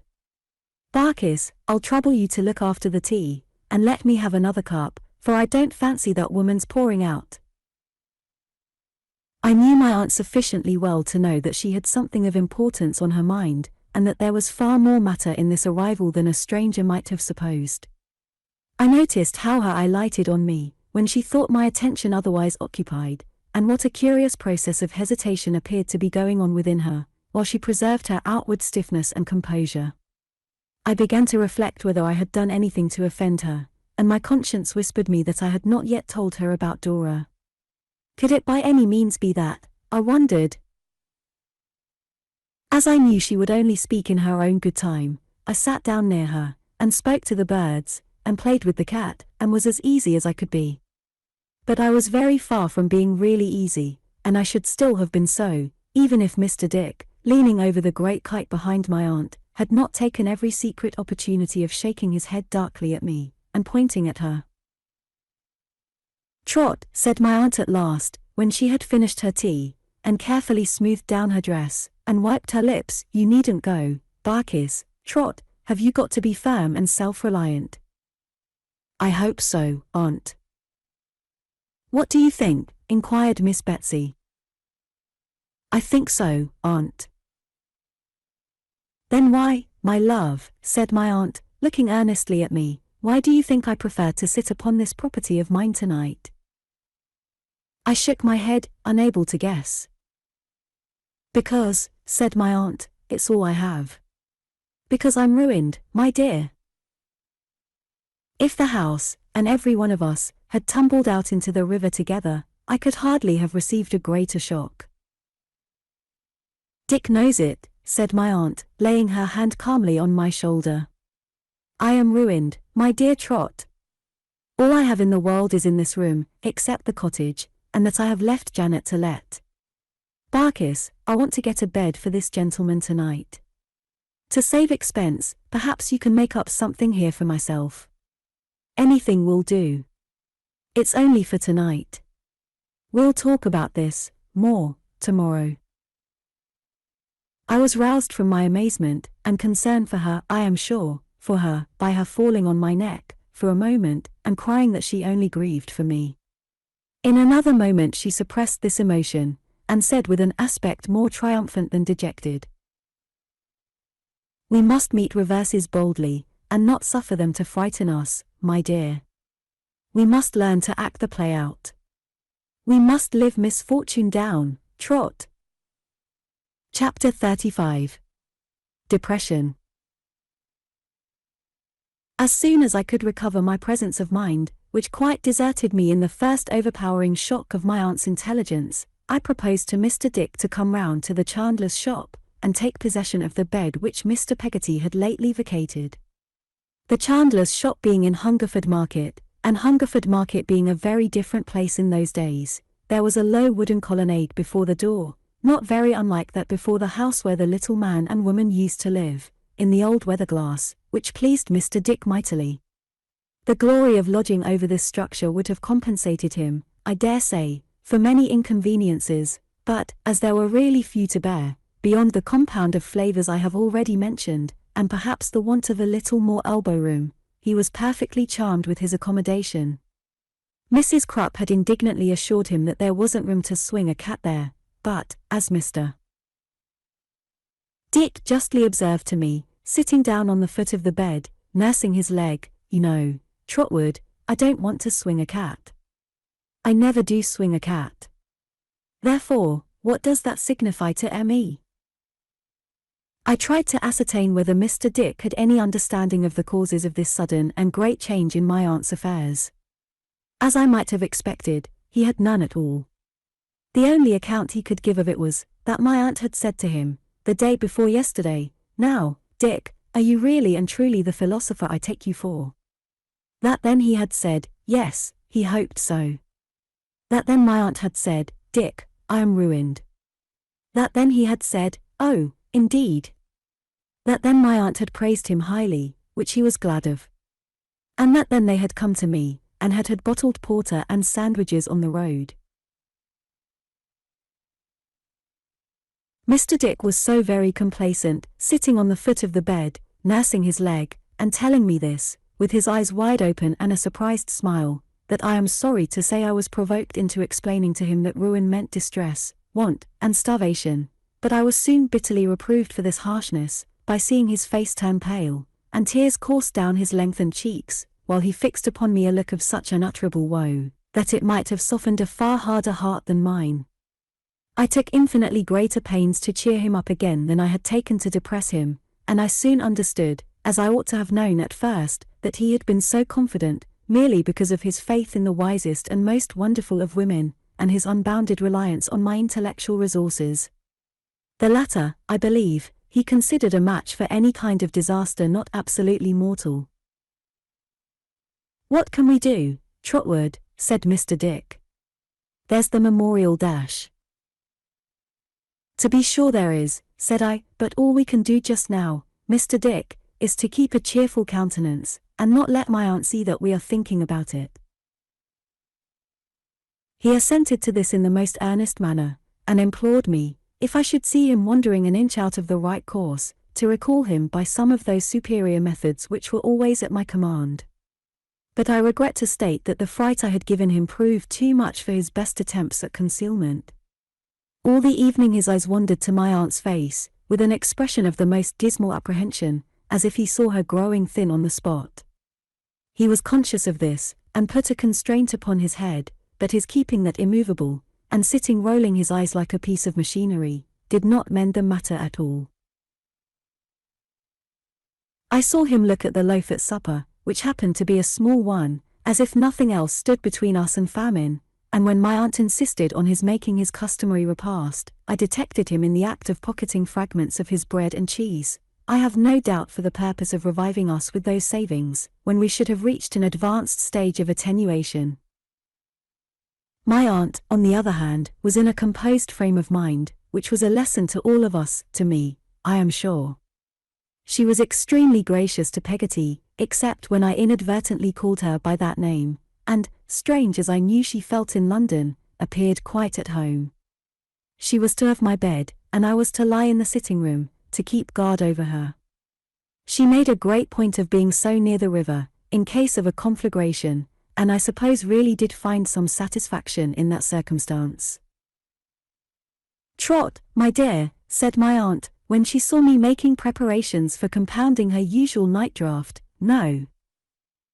"Nothing, aunt?" "Not wine, my dear." "Ale." "But there is wine here, aunt. And you always have it made of wine." "Keep that, in case of sickness," said my aunt. "We mustn't use it carelessly, Trot. Ale for me. Half a pint." I thought Mr. Dick would have fallen, insensible. My aunt being resolute, I went out and got the ale myself. As it was growing late, Peggotty and Mr. Dick took that opportunity of repairing to the chandler's shop together. I parted from him, poor fellow, at the corner of the street, with his great kite at his back, a very monument of human misery. My aunt was walking up and down the room when I returned, crimping the borders of her nightcap with her fingers. I warmed the ale and made the toast on the usual infallible principles. When it was ready for her, she was ready for it, with her nightcap on, and the skirt of her gown turned back on her knees. "My dear," said my aunt, after taking a spoonful of it, "it's a great deal better than wine.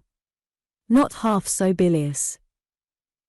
I suppose I looked doubtful, for she added, "Tut, tut, child. If nothing worse than ale happens to us, we are well off." "I should think so myself, aunt, I am sure," said I. "Well, then, why don't you think so?" said my aunt. "Because you and I are very different people," I returned. "Stuff and nonsense, Trot," replied my aunt. My aunt went on with a quiet enjoyment, in which there was very little affectation, if any, drinking the warm ale with a teaspoon, and soaking her strips of toast in it. "Trot," said she, "I don't care for strange faces in general, but I rather like that Barkis of yours, do you know?" "It's better than £100 to hear you say so," said I. "It's a most extraordinary world," observed my aunt, rubbing her nose, How that woman ever got into it with that name is unaccountable to me. It would be much more easy to be born a Jackson, or something of that sort, one would think. Perhaps she thinks so, too. It's not her fault, said I. I suppose not, returned my aunt, rather grudging the admission, but it's very aggravating. However, she's Barkis now. That's some comfort. Barkis is uncommonly fond of you, Trot. There is nothing she would leave undone to prove it, said I. Nothing, I believe, returned my aunt. Here, the poor fool has been begging and praying about handing over some of her money because she has got too much of it. A simpleton. My aunt's tears of pleasure were positively trickling down into the warm ale. She's the most ridiculous creature that ever was born, said my aunt. I knew, from the first moment when I saw her with that poor dear blessed baby of a mother of yours, that she was the most ridiculous of mortals. But there are good points in Barkis. Affecting to laugh, she got an opportunity of putting her hand to her eyes. Having availed herself of it, she resumed her toast and her discourse together. Ah! Mercy upon us, sighed my aunt. I know all about it, Trot. Barkis and myself had quite a gossip while you were out with Dick. I know all about it. I don't know where these wretched girls expect to go to, for my part. I wonder they don't knock out their brains against mantelpieces, said my aunt, an idea which was probably suggested to her by her contemplation of mine. Poor Emily, said I. Oh, don't talk to me about poor, returned my aunt. She should have thought of that before she caused so much misery. Give me a kiss, Trot. I am sorry for your early experience. As I bent forward, she put her tumbler on my knee to detain me, and said, Oh, Trot, Trot. And so you fancy yourself in love? Do you? Fancy, aunt? I exclaimed, as red as I could be. I adore her with my whole soul. Dora, indeed, returned my aunt. And you mean to say the little thing is very fascinating, I suppose? My dear aunt, I replied, no one can form the least idea what she is. Ah! And not silly, said my aunt. Silly, aunt? I seriously believe it had never once entered my head for a single moment, to consider whether she was or not. I resented the idea, of course, but I was in a manner struck by it, as a new one altogether. Not light-headed, said my aunt. Light-headed, aunt?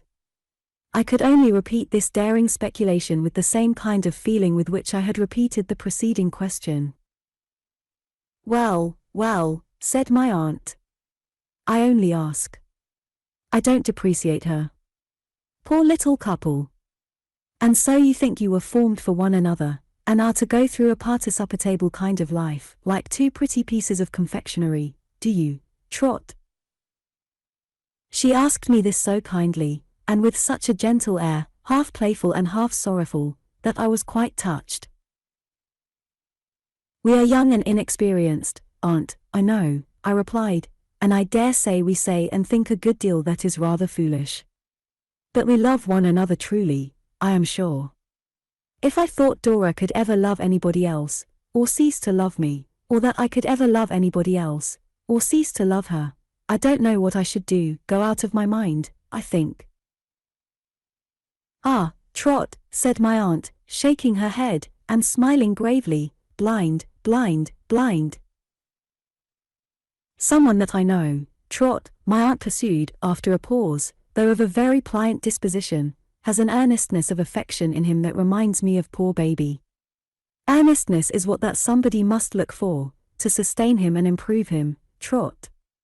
Deep, downright, faithful earnestness. If you only knew the earnestness of Dora, aunt! I cried. Oh, Trot, she said again, blind, blind, and without knowing why, I felt a vague unhappy loss or want of something overshadow me like a cloud. "However," said my aunt, "I don't want to put two young creatures out of conceit with themselves, or to make them unhappy, so, though it is a girl and boy attachment, and girl and boy attachments very often, mind, I don't say always, come to nothing, still we'll be serious about it, and hope for a prosperous issue one of these days.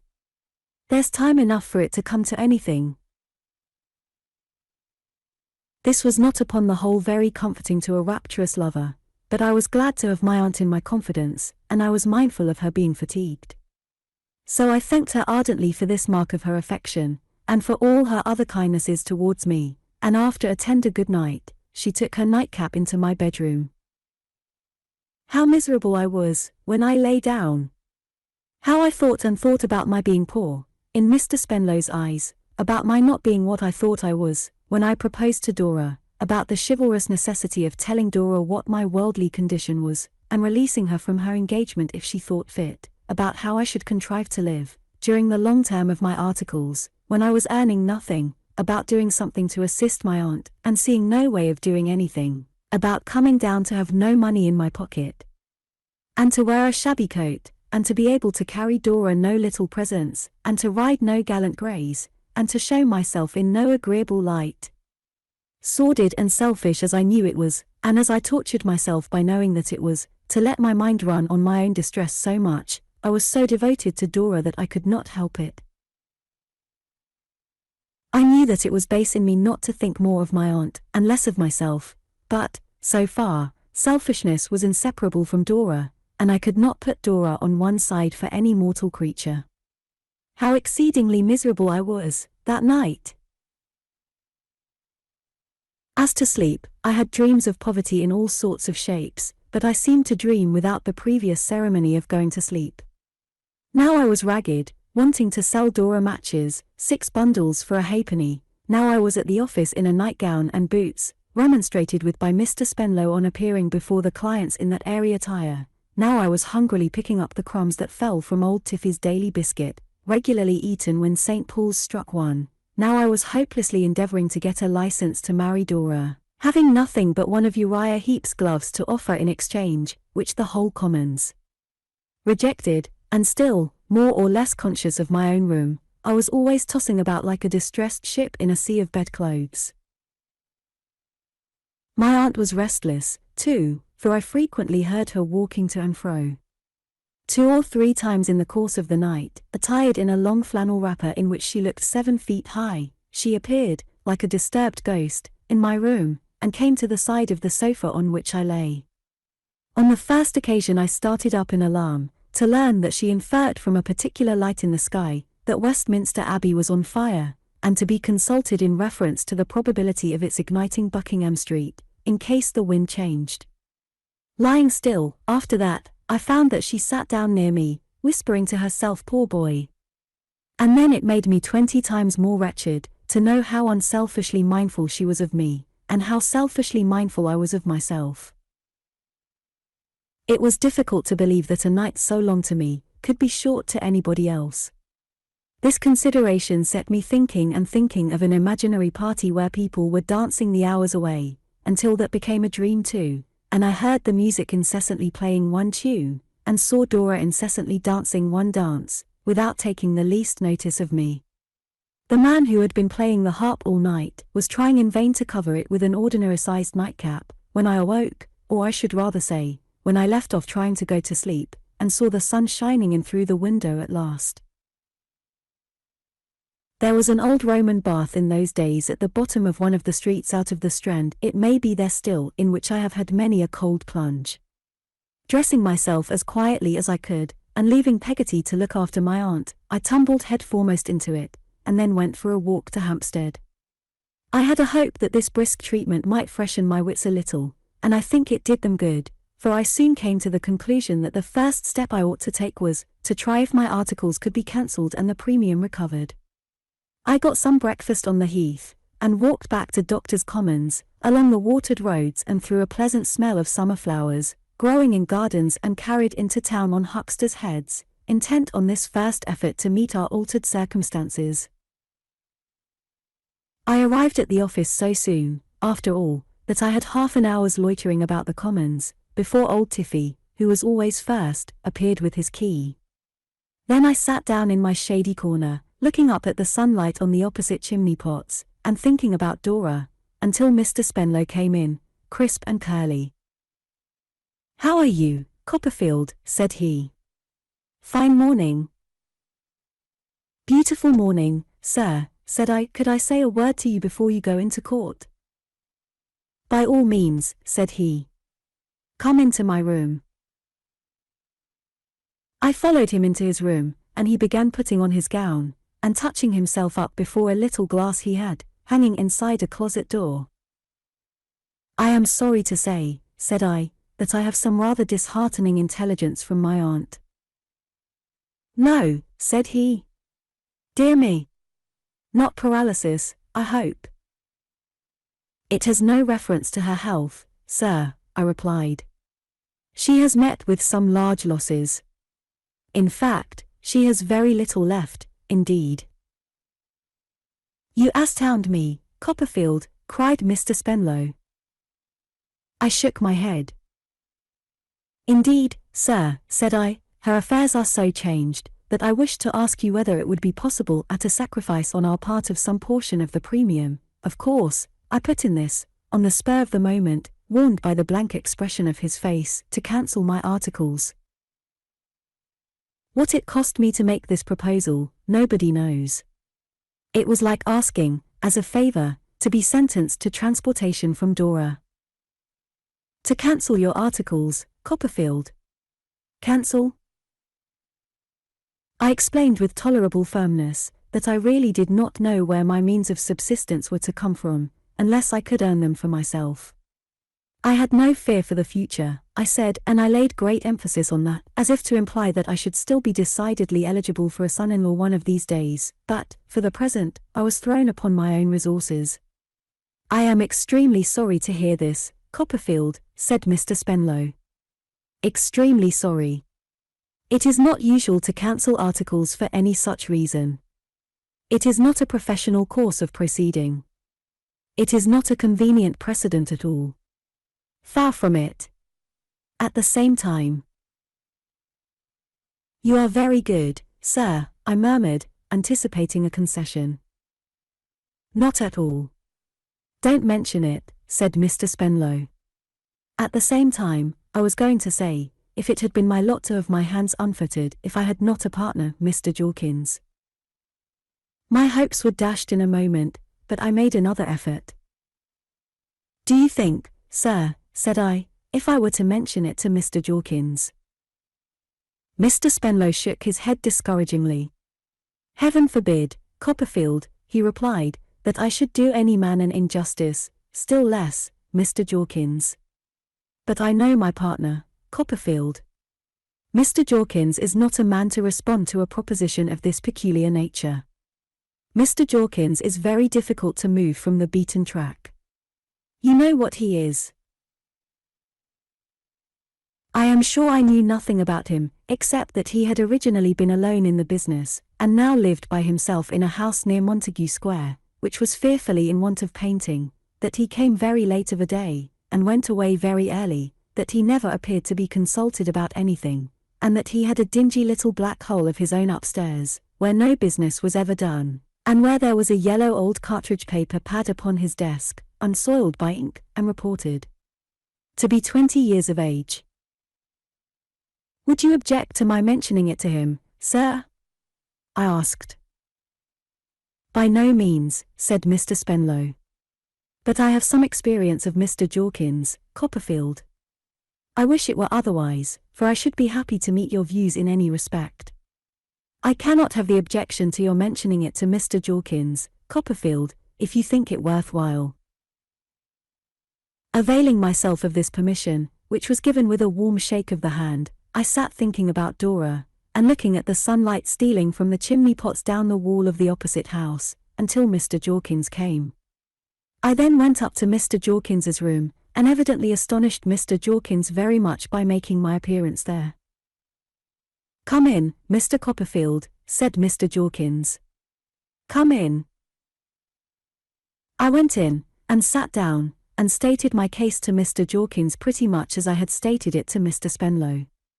Mr. Jorkins was not by any means the awful creature one might have expected, but a large, mild, smooth-faced man of 60, who took so much snuff that there was a tradition in the Commons that he lived principally on that stimulant, having little room in his system for any other article of diet. "You have mentioned this to Mr. Spenlow, I suppose," said Mr. Jorkins, when he had heard me, very restlessly, to an end. I answered yes, and told him that Mr. Spenlow had introduced his name. "He said I should object," asked Mr. Jorkins. I was obliged to admit that Mr. Spenlow had considered it probable. "I am sorry to say, Mr. Copperfield, I can't advance your object," said Mr. Jorkins, nervously. "The fact is that I have an appointment at the bank, if you'll have the goodness to excuse me." With that he rose in a great hurry, and was going out of the room, when I made bold to say that I feared, then, there was no way of arranging the matter. "No," said Mr. Jorkins, stopping at the door to shake his head. "Oh, no. I object, you know," which he said very rapidly, and went out. "You must be aware, Mr. Copperfield," he added, looking restlessly in at the door again, "if Mr. Spenlow objects." "Personally, he does not object, sir," said I. "Oh. Personally," repeated Mr. Jorkins, in an impatient manner. "I assure you there's an objection, Mr. Copperfield. Hopeless. What you wish to be done, can't be done. I really have got an appointment at the bank." With that he fairly ran away, and to the best of my knowledge, it was 3 days before he showed himself in the Commons again. Being very anxious to leave no stone unturned, I waited until Mr. Spenlow came in, and then described what had passed, giving him to understand that I was not hopeless of his being able to soften the adamantine Jorkins, if he would undertake the task.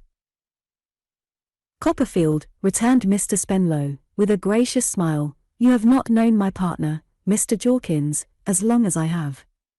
Nothing is farther from my thoughts than to attribute any degree of artifice to Mr. Jorkins. But Mr. Jorkins has a way of stating his objections which often deceives people. No, Copperfield," shaking his head. "Mr. Jorkins is not to be moved, believe me."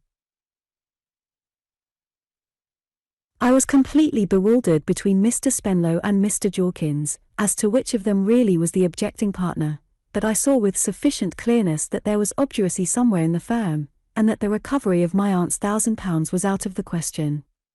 In a state of despondency, which I remember with anything but satisfaction, for I know it still had too much reference to myself, though always in connection with Dora, I left the office, and went homeward. I was trying to familiarize my mind with the worst, and to present to myself the arrangements we should have to make for the future in their sternest aspect, when a hackney chariot coming after me, and stopping at my very feet, occasioned me to look up.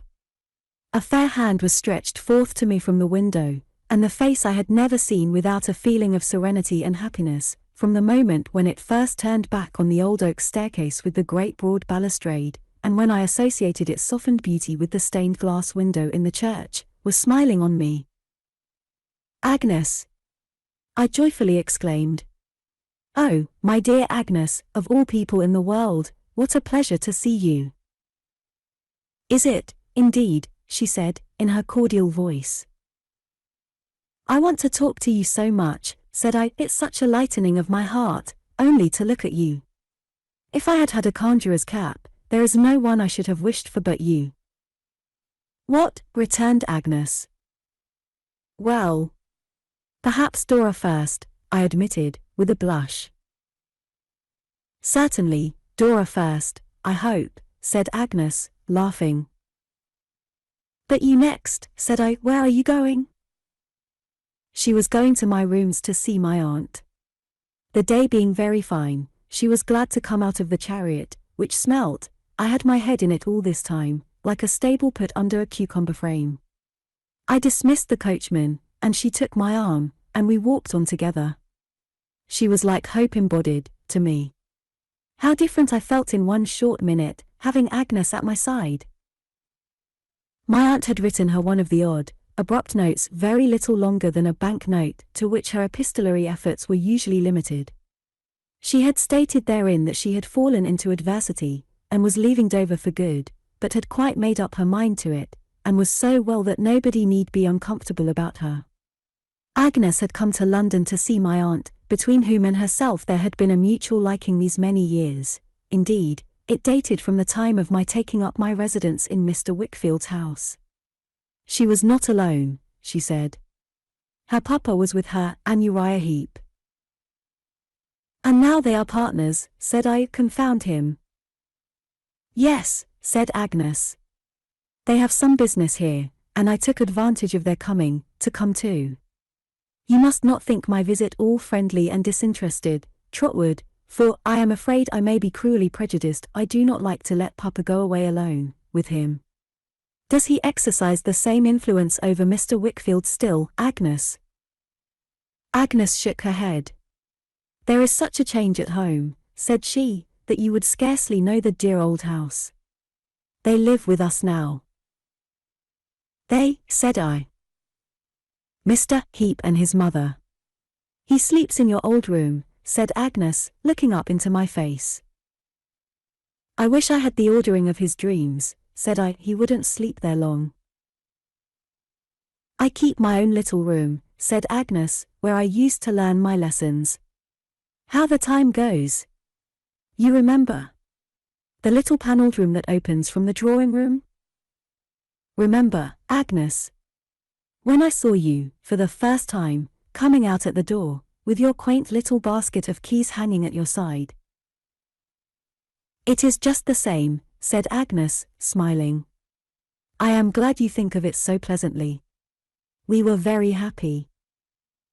We were, indeed, said I.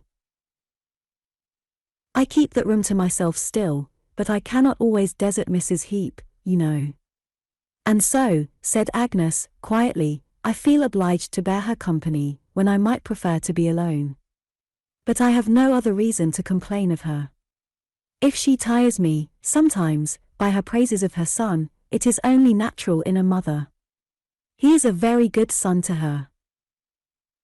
I looked at Agnes when she said these words, without detecting in her any consciousness of Uriah's design. Her mild but earnest eyes met mine with their own beautiful frankness, and there was no change in her gentle face. The chief evil of their presence in the house, said Agnes, is that I cannot be as near papa as I could wish, Uriah Heep being so much between us, and cannot watch over him, if that is not too bold a thing to say, as closely as I would. But if any fraud or treachery is practicing against him, I hope that simple love and truth will be strong in the end. I hope that real love and truth are stronger in the end than any evil or misfortune in the world.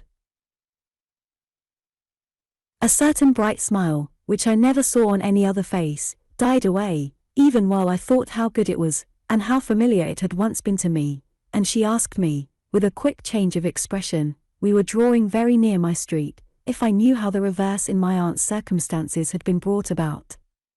On my replying no, she had not told me yet, Agnes became thoughtful, and I fancied I felt her arm tremble in mine.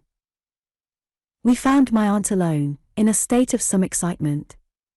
A difference of opinion had arisen between herself and Mrs. Crupp, on an abstract question, the propriety of chambers being inhabited by the gentler sex, and my aunt, utterly indifferent to spasms on the part of Mrs. Crupp, had cut the dispute short, by informing that lady that she smelt of my brandy, and that she would trouble her to walk out. Both of these expressions Mrs. Crupp considered actionable, and had expressed her intention of bringing before a British Judy, meaning, it was supposed, the bulwark of our national liberties.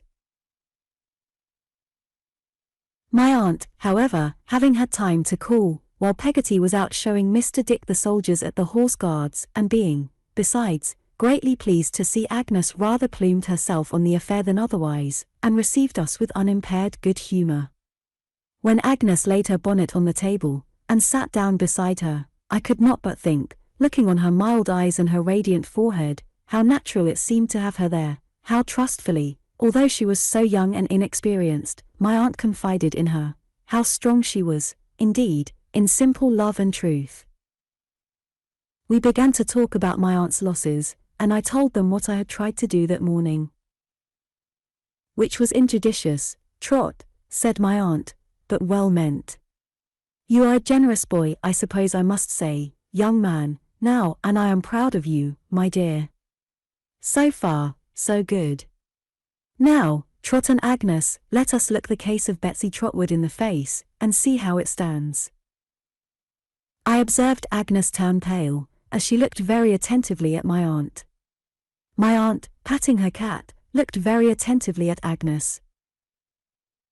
Betsy Trotwood, said my aunt, who had always kept her money matters to herself. I don't mean your sister, Trot, my dear, but myself had a certain property. It don't matter how much, enough to live on. More, for she had saved a little, and added to it. Betsy funded her property for some time, and then, by the advice of her man of business, laid it out on landed security. That did very well, and returned very good interest, till Betsy was paid off. I am talking of Betsy as if she was a man-o'-war. Well, then, Betsy had to look about her, for a new investment. She thought she was wiser, now, than her man of business, who was not such a good man of business by this time, as he used to be. I am alluding to your father, Agnes, and she took it into her head to lay it out for herself. So she took her pigs, said my aunt, to a foreign market, and a very bad market it turned out to be. First, she lost in the mining way, and then she lost in the diving way, fishing up treasure, or some such Tom Tiddler nonsense, explained my aunt, rubbing her nose, and then she lost in the mining way again, and, last of all, to set the thing entirely to rights, she lost in the banking way. I don't know what the bank shares were worth for a little while, said my aunt, cent per cent was the lowest of it, I believe, but the bank was at the other end of the world, and tumbled into space, for what I know. Anyhow, it fell to pieces, and never will and never can pay sixpence, and Betsy's sixpences were all there, and there's an end of them. Least said, soonest mended. My aunt concluded this philosophical summary, by fixing her eyes with a kind of triumph on Agnes, whose colour was gradually returning. Dear Miss Trotwood, is that all the history? Said Agnes. I hope it's enough, child, said my aunt. If there had been more money to lose, it wouldn't have been all, I dare say. Betsy would have contrived to throw that after the rest, and make another chapter, I have little doubt. But there was no more money, and there's no more story. Agnes had listened at first with suspended breath. Her colour still came and went, but she breathed more freely. I thought I knew why. I thought she had had some fear that her unhappy father might be in some way to blame for what had happened. My aunt took her hand in hers, and laughed. Is that all? Repeated my aunt. Why, yes, that's all, except, and she lived happy ever afterwards. Perhaps I may add that of Betsy yet, one of these days. Now, Agnes, you have a wise head. So have you, Trot, in some things, though I can't compliment you always, and here my aunt shook her own at me, with an energy peculiar to herself. What's to be done? Here's the cottage, taking one time with another, will produce say £70 a year. I think we may safely put it down at that. Well, that's all we've got, said my aunt, with whom it was an idiosyncrasy, as it is with some horses, to stop very short when she appeared to be in a fair way of going on for a long while. Then, said my aunt, after a rest, there's Dick. He's good for 100 a year, but of course that must be expended on himself. I would sooner send him away, though I know I am the only person who appreciates him, than have him, and not spend his money on himself. How can Trot and I do best, upon our means? What do you say, Agnes? I say, aunt, I interposed, that I must do something. Go for a soldier, do you mean, returned my aunt, alarmed, or go to sea? I won't hear of it. You are to be a proctor. We're not going to have any knockings on the head in this family, if you please, sir. I was about to explain that I was not desirous of introducing that mode of provision into the family, when Agnes inquired if my rooms were held for any long term. You come to the point, my dear," said my aunt. "They are not to be got rid of, for 6 months at least, unless they could be underlet, and that I don't believe. The last man died here. 5 people out of 6 would die, of course, of that woman in Nankin with the flannel petticoat. I have a little ready money, and I agree with you, the best thing we can do is to live the term out here, and get a bedroom hard by." I thought it my duty to hint at the discomfort my aunt would sustain from living in a continual state of guerrilla warfare with Mrs. Crupp, but she disposed of that objection summarily by declaring that, on the first demonstration of hostilities, she was prepared to astonish Mrs. Crupp for the whole remainder of her natural life. "I have been thinking, Trotwood," said Agnes, diffidently, "that if you had time—" "I have a good deal of time, Agnes. I am always disengaged after 4 or 5 o'clock, and I have time early in the morning." "In one way and another," said I, conscious of reddening a little as I thought of the hours and hours I had devoted to fagging about town, and to and fro upon the Norwood Road, "I have abundance of time." "I know you would not mind," said Agnes, coming to me, and speaking in a low voice, so full of sweet and hopeful consideration that I hear it now, "the duties of a secretary." "Mind, my dear Agnes." "Because," continued Agnes, "Dr. Strong has acted on his intention of retiring, and has come to live in London, and he asked Papa, I know, if he could recommend him one. Don't you think he would rather have his favourite old pupil near him, than anybody else?" "Dear Agnes," said I, "what should I do without you? You are always my good angel. I told you so. I never think of you in any other light." Agnes answered with her pleasant laugh, that one good angel, meaning Dora, was enough, and went on to remind me that the doctor had been used to occupy himself in his study, early in the morning, and in the evening, and that probably my leisure would suit his requirements very well. I was scarcely more delighted with the prospect of earning my own bread, than with the hope of earning it under my old master. In short, acting on the advice of Agnes, I sat down and wrote a letter to the doctor, stating my object, and appointing to call on him next day at 10 in the forenoon. This I addressed to Highgate, for in that place, so memorable to me, he lived, and went and posted myself, without losing a minute. Wherever Agnes was, some agreeable token of her noiseless presence seemed inseparable from the place. When I came back, I found my aunt's birds hanging, just as they had hung so long in the parlour window of the cottage, and my easy-chair imitating my aunt's much easier chair in its position at the open window, and even the round green fan, which my aunt had brought away with her, screwed onto the window-sill. I knew who had done all this, by its seeming to have quietly done itself, and I should have known in a moment who had arranged my neglected books in the old order of my school days, even if I had supposed Agnes to be miles away, instead of seeing her busy with them, and smiling at the disorder into which they had fallen. My aunt was quite gracious on the subject of the Thames. It really did look very well with the sun upon it, though not like the sea before the cottage, but she could not relent towards the London smoke, which, she said, peppered everything.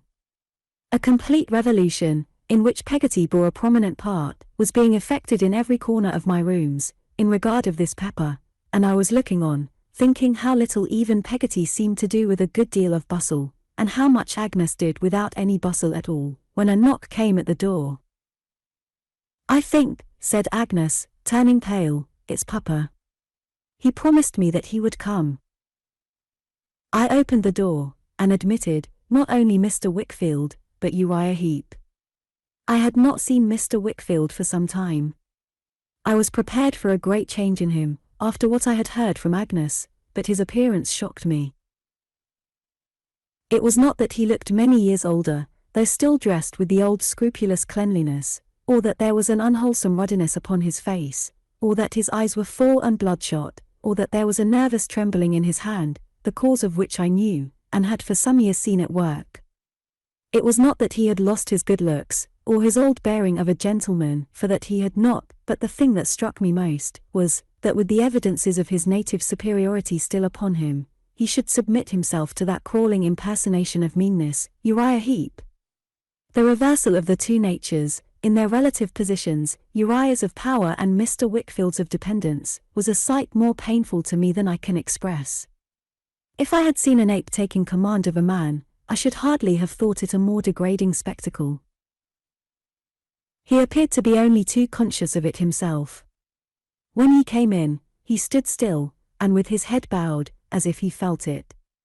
This was only for a moment, for Agnes softly said to him, "Papa, here is Miss Trotwood and Trotwood, whom you have not seen for a long while," and then he approached, and constrainedly gave my aunt his hand, and shook hands more cordially with me. In the moment's pause I speak of, I saw Uriah's countenance form itself into a most ill-favoured smile. Agnes saw it too, I think, for she shrank from him.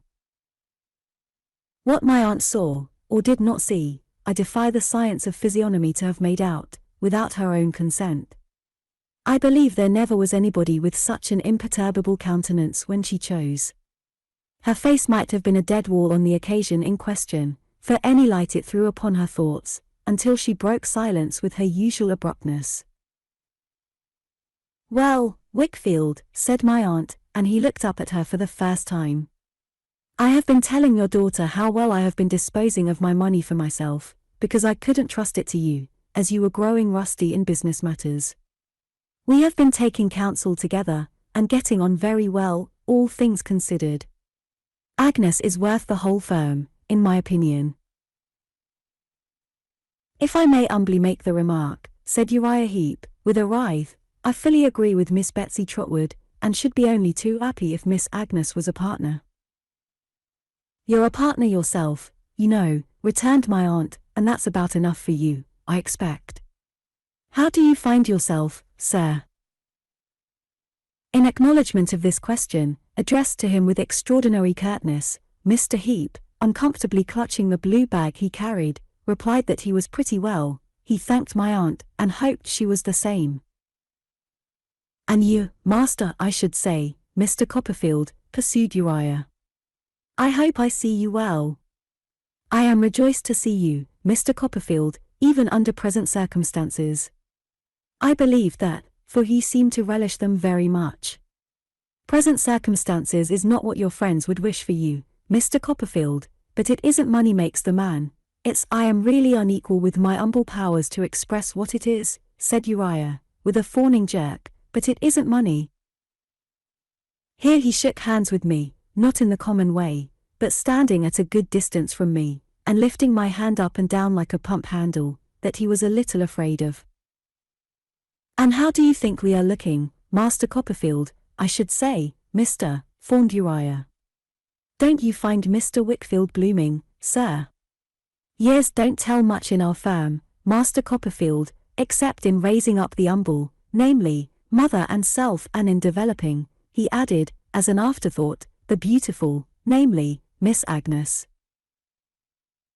He jerked himself about, after this compliment, in such an intolerable manner, that my aunt, who had sat looking straight at him, lost all patience. "Deuce take the man," said my aunt, sternly, "what's he about?" "Don't be galvanic, sir." "I ask your pardon, Miss Trotwood," returned Uriah, "I'm aware you're nervous." "Go along with you, sir," said my aunt, anything but appeased. "Don't presume to say so. I am nothing of the sort. If you're an eel, sir, conduct yourself like one. If you're a man, control your limbs, sir."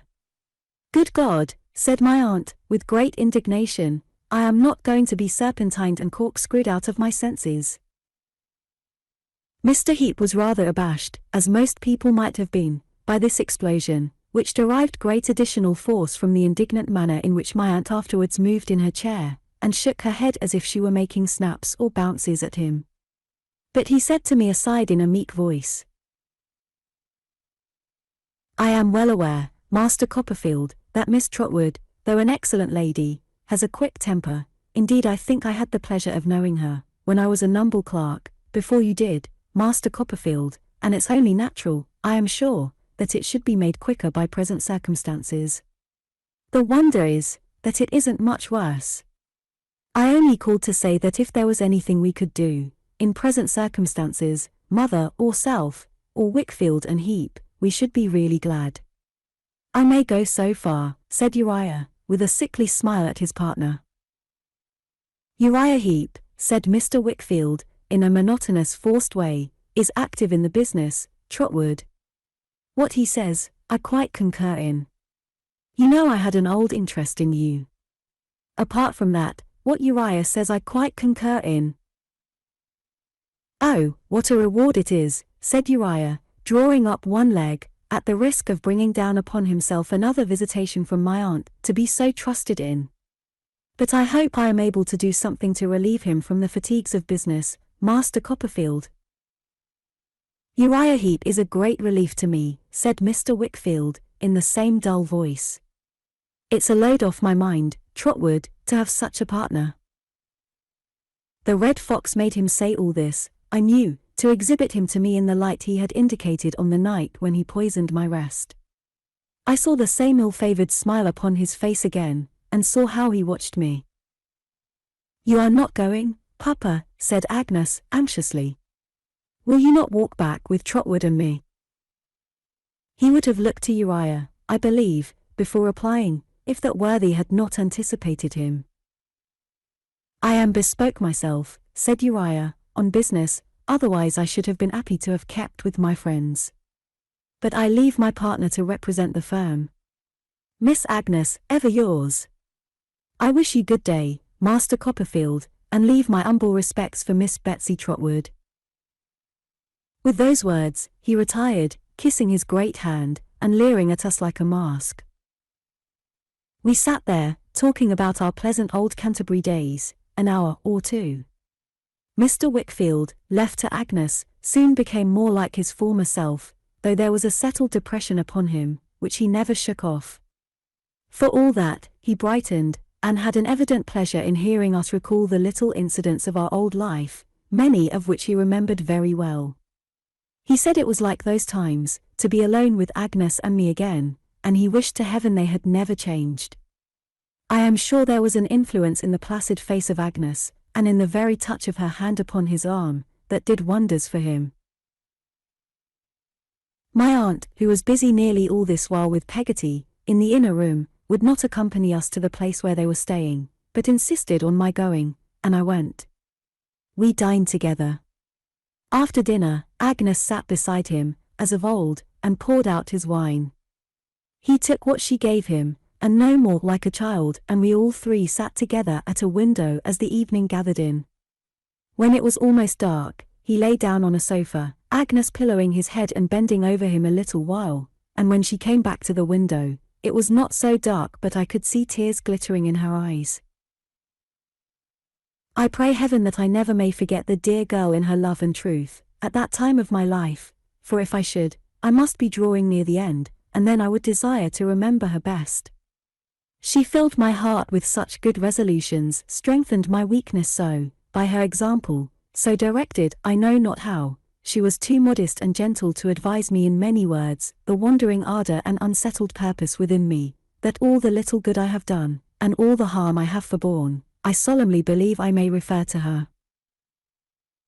And how she spoke to me of Dora, sitting at the window in the dark, listened to my praises of her, praised again, and round the little fairy figure shed some glimpses of her own pure light, that made it yet more precious and more innocent to me. Oh, Agnes, sister of my boyhood, if I had known then, what I knew long afterwards. There was a beggar in the street, when I went down, and as I turned my head towards the window, thinking of her calm seraphic eyes, he made me start by muttering, as if he were an echo of the morning, blind. Blind. Blind. Chapter 36. Enthusiasm. I began the next day with another dive into the Roman bath, and then started for Highgate. I was not dispirited now. I was not afraid of the shabby coat, and had no yearnings after gallant greys. My whole manner of thinking of our late misfortune was changed.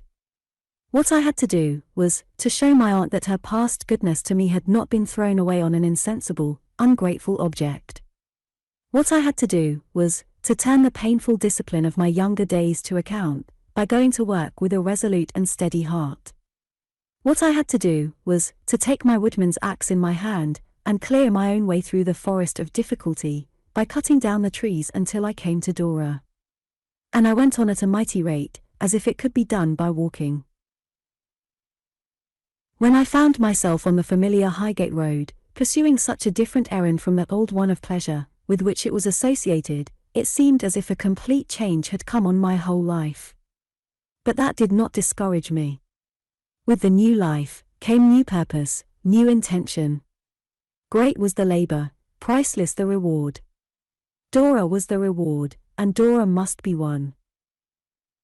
I got into such a transport that I felt quite sorry my coat was not a little shabby already. I wanted to be cutting at those trees in the forest of difficulty, under circumstances that should prove my strength. I had a good mind to ask an old man, in wire spectacles, who was breaking stones upon the road, to lend me his hammer for a little while, and let me begin to beat a path to Dora out of granite. I stimulated myself into such a heat, and got so out of breath, that I felt as if I had been earning I don't know how much. In this state, I went into a cottage that I saw was to let, and examined it narrowly, for I felt it necessary to be practical. It would do for me and Dora admirably, with a little front garden for Jip to run about in, and bark at the tradespeople through the railings, and a capital room upstairs for my aunt.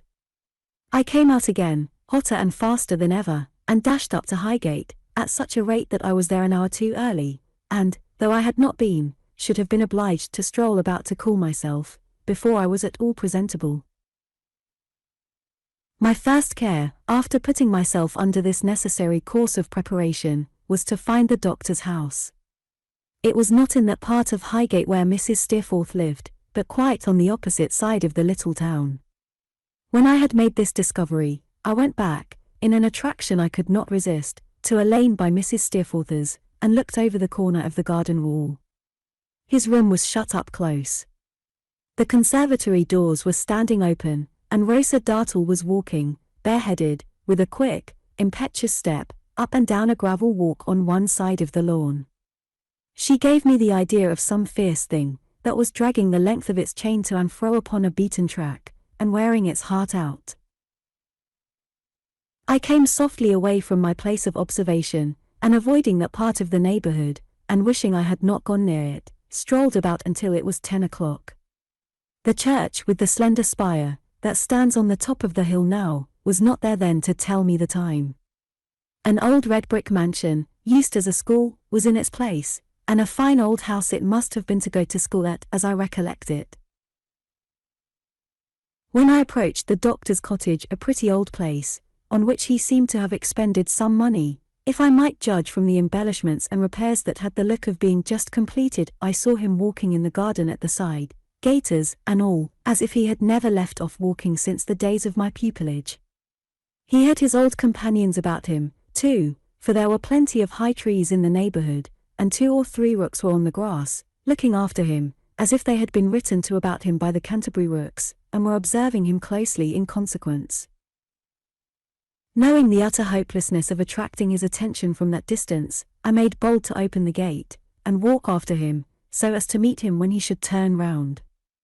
When he did, and came towards me, he looked at me thoughtfully for a few moments, evidently without thinking about me at all, and then his benevolent face expressed extraordinary pleasure, and he took me by both hands. "Why, my dear Copperfield," said the doctor, "you are a man. How do you do? I am delighted to see you. My dear Copperfield, how very much you have improved. You are quite, yes, dear me." I hoped he was well, and Mrs. Strong too. "Oh dear, yes," said the doctor, "Annie's quite well, and she'll be delighted to see you. You were always her favorite. She said so, last night, when I showed her your letter. And yes, to be sure you recollect Mr. Jack Maldon, Copperfield." "Perfectly, sir." "Of course," said the doctor. "To be sure. He's pretty well, too." "Has he come home, sir?" I inquired. "From India," said the doctor. "Yes. Mr. Jack Maldon couldn't bear the climate, my dear. Mrs. Markleham, you have not forgotten Mrs. Markleham. Forgotten the old soldier. And in that short time. Mrs. Markleham, said the doctor, was quite vexed about him, poor thing, so we have got him at home again, and we have bought him a little patent place, which agrees with him much better. I knew enough of Mr. Jack Maldon to suspect from this account that it was a place where there was not much to do, and which was pretty well paid. The doctor, walking up and down with his hand on my shoulder, and his kind face turned encouragingly to mine, went on. Now, my dear Copperfield, in reference to this proposal of yours. It's very gratifying and agreeable to me, I am sure, but don't you think you could do better? You achieved distinction, you know, when you were with us. You are qualified for many good things. You have laid a foundation that any edifice may be raised upon, and is it not a pity that you should devote the springtime of your life to such a poor pursuit as I can offer? I became very glowing again, and, expressing myself in a rhapsodical style, I am afraid, urged my request strongly, reminding the doctor that I had already a profession. Well, well, said the doctor, that's true. Certainly, your having a profession, and being actually engaged in studying it, makes a difference. But, my good young friend, what's £70 a year? It doubles our income, Dr. Strong, said I. Dear me, replied the doctor. To think of that. Not that I mean to say it's rigidly limited to £70 a year, because I have always contemplated making any young friend I might thus employ a present too. Undoubtedly, said the doctor, still walking me up and down with his hand on my shoulder. I have always taken an annual present into account. My dear tutor, said I, now, really, without any nonsense, to whom I owe more obligations already than I ever can acknowledge. No, no, interposed the doctor. Pardon me. If you will take such time as I have, and that is my mornings and evenings, and can think it worth £70 a year, you will do me such a service as I cannot express. Dear me, said the doctor, innocently. To think that so little should go for so much. Dear, dear. And when you can do better, you will? On your word, now, said the doctor, which he had always made a very grave appeal to the honour of us boys. On my word, sir. I returned, answering in our old school manner. Then be it so, said the doctor, clapping me on the shoulder, and still keeping his hand there, as we still walked up and down. And I shall be 20 times happier, sir, said I, with a little, I hope innocent, flattery, if my employment is to be on the dictionary. The doctor stopped, smilingly clapped me on the shoulder again, and exclaimed, with a triumph most delightful to behold, as if I had penetrated to the profoundest depths of mortal sagacity, my dear young friend, you have hit it. It is the dictionary. How could it be anything else? His pockets were as full of it as his head. It was sticking out of him in all directions. He told me that since his retirement from scholastic life, he had been advancing with it wonderfully, and that nothing could suit him better than the proposed arrangements for morning and evening work, as it was his custom to walk about in the daytime with his considering cap on. His papers were in a little confusion, in consequence of Mr. Jack Maldon having lately proffered his occasional services as an amanuensis, and not being accustomed to that occupation, but we should soon put right what was amiss, and go on swimmingly. Afterwards, when we were fairly at our work, I found Mr. Jack Maldon's efforts more troublesome to me than I had expected, as he had not confined himself to making numerous mistakes, but had sketched so many soldiers, and ladies' heads, over the doctor's manuscript, that I often became involved in labyrinths of obscurity. The doctor was quite happy in the prospect of our going to work together on that wonderful performance, and we settled to begin next morning at 7 o'clock. We were to work 2 hours every morning, and 2 or 3 hours every night, except on Saturdays, when I was to rest. On Sundays, of course, I was to rest also, and I considered these very easy terms. Our plans being thus arranged to our mutual satisfaction, The doctor took me into the house to present me to Mrs. Strong, whom we found in the doctor's new study, dusting his books, a freedom which he never permitted anybody else to take with those sacred favourites. They had postponed their breakfast on my account, and we sat down to table together. We had not been seated long, when I saw an approaching arrival in Mrs. Strong's face, before I heard any sound of it. A gentleman on horseback came to the gate, and leading his horse into the little court, with the bridle over his arm, as if he were quite at home, tied him to a ring in the empty coach-house wall, and came into the breakfast parlour, whip in hand. It was Mr. Jack Maldon, and Mr. Jack Maldon was not at all improved by India, I thought. I was in a state of ferocious virtue, however, as to young men who were not cutting down trees in the forest of difficulty, and my impression must be received with due allowance.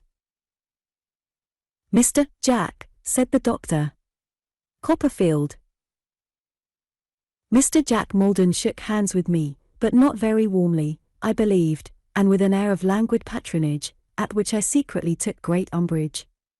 But his languor altogether was quite a wonderful sight, except when he addressed himself to his cousin Annie. "Have you breakfasted this morning, Mr. Jack?" said the doctor. "I hardly ever take breakfast, sir," he replied, with his head thrown back in an easy-chair. "I find it bores me." "Is there any news today?" inquired the doctor. "Nothing at all, sir," replied Mr. Maldon. "There's an account about the people being hungry and discontented down in the north, but they are always being hungry and discontented somewhere." The doctor looked grave, and said, as though he wished to change the subject, "Then there's no news at all, and no news, they say, is good news." "There's a long statement in the papers, sir, about a murder," observed Mr. Maldon. "But somebody is always being murdered, and I didn't read it." A display of indifference to all the actions and passions of mankind was not supposed to be such a distinguished quality at that time, I think, as I have observed it to be considered since. I have known it very fashionable indeed. I have seen it displayed with such success, that I have encountered some fine ladies and gentlemen who might as well have been born caterpillars. Perhaps it impressed me the more then, because it was new to me, but it certainly did not tend to exalt my opinion of, or to strengthen my confidence in, Mr. Jack Maldon. "I came out to inquire whether Annie would like to go to the opera tonight," said Mr. Maldon, turning to her. "It's the last good night there will be, this season, and there's a singer there, whom she really ought to hear. She is perfectly exquisite. Besides which, she is so charmingly ugly, relapsing into languor." The doctor, ever pleased with what was likely to please his young wife, turned to her and said, "You must go, Annie. You must go." "I would rather not," she said to the doctor. "I prefer to remain at home. I would much rather remain at home." Without looking at her cousin, she then addressed me, and asked me about Agnes, and whether she should see her, and whether she was not likely to come that day, and was so much disturbed, that I wondered how even the doctor, buttering his toast, could be blind to what was so obvious. But he saw nothing. He told her, good-naturedly, that she was young and ought to be amused and entertained, and must not allow herself to be made dull by a dull old fellow. Moreover, he said, he wanted to hear her sing all the new singers' songs to him, and how could she do that well, unless she went? So the doctor persisted in making the engagement for her, and Mr. Jack Maldon was to come back to dinner. This concluded, he went to his patent place, I suppose, but at all events went away on his horse, looking very idle. I was curious to find out next morning, whether she had been. She had not, but had sent into London to put her cousin off, and had gone out in the afternoon to see Agnes, and had prevailed upon the doctor to go with her, and they had walked home by the fields, the doctor told me, the evening being delightful. I wondered then, whether she would have gone if Agnes had not been in town, and whether Agnes had some good influence over her too. She did not look very happy, I thought, but it was a good face, or a very false one. I often glanced at it, for she sat in the window all the time we were at work, and made our breakfast, which we took by snatches as we were employed. When I left, at 9 o'clock, she was kneeling on the ground at the doctor's feet, putting on his shoes and gaiters for him.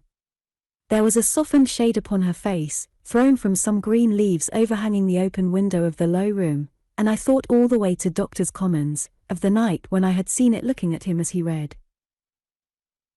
I was pretty busy now, up at 5 in the morning, and home at 9 or 10 at night. But I had infinite satisfaction in being so closely engaged, and never walked slowly on any account, and felt enthusiastically that the more I tired myself, the more I was doing to deserve Dora. I had not revealed myself in my altered character to Dora yet, because she was coming to see Miss Mills in a few days, and I deferred all I had to tell her until then, merely informing her in my letters, all our communications were secretly forwarded through Miss Mills, that I had much to tell her. In the meantime, I put myself on a short allowance of bear's grease, wholly abandoned scented soap and lavender water, and sold off 3 waistcoats at a prodigious sacrifice, as being too luxurious for my stern career. Not satisfied with all these proceedings, but burning with impatience to do something more, I went to see Traddles, now lodging up behind the parapet of a house in Castle Street, Holborn. Mr. Dick, who had been with me to Highgate twice already, and had resumed his companionship with the doctor, I took with me. I took Mr. Dick with me, because, acutely sensitive to my aunt's reverses, and sincerely believing that no galley slave or convict worked as I did, he had begun to fret and worry himself out of spirits and appetite, as having nothing useful to do. In this condition, he felt more incapable of finishing the memorial than ever, and the harder he worked at it, the oftener that unlucky head of King Charles I got into it. Seriously apprehending that his malady would increase, unless we put some innocent deception upon him and caused him to believe that he was useful, or unless we could put him in the way of being really useful, which would be better, I made up my mind to try if Traddles could help us. Before we went, I wrote Traddles a full statement of all that had happened, and Traddles wrote me back a capital answer, expressive of his sympathy and friendship. We found him hard at work with his inkstand and papers, refreshed by the sight of the flower-pot stand and the little round table in a corner of the small apartment. He received us cordially, and made friends with Mr. Dick in a moment. Mr. Dick professed an absolute certainty of having seen him before, and we both said, very likely. The first subject on which I had to consult Traddles was this: I had heard that many men distinguished in various pursuits had begun life by reporting the debates in Parliament. Traddles having mentioned newspapers to me, as one of his hopes, I had put the 2 things together, and told Traddles in my letter that I wished to know how I could qualify myself for this pursuit. Traddles now informed me, as the result of his inquiries, that the mere mechanical acquisition necessary, except in rare cases, for thorough excellence in it, that is to say, a perfect and entire command of the mystery of shorthand writing and reading, was about equal in difficulty to the mastery of 6 languages, and that it might perhaps be attained, by dint of perseverance, in the course of a few years.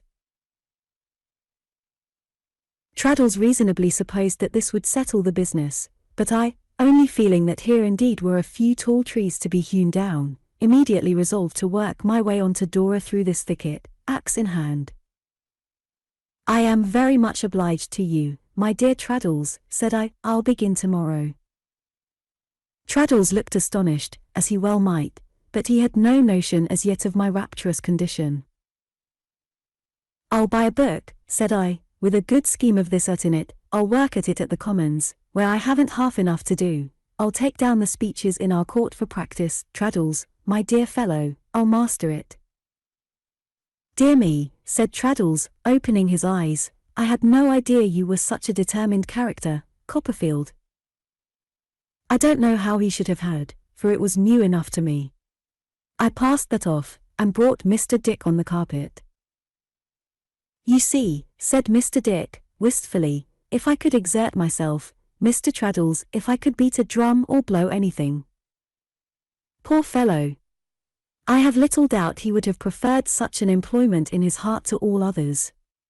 Traddles, who would not have smiled for the world, replied composedly, "But you are a very good penman, sir."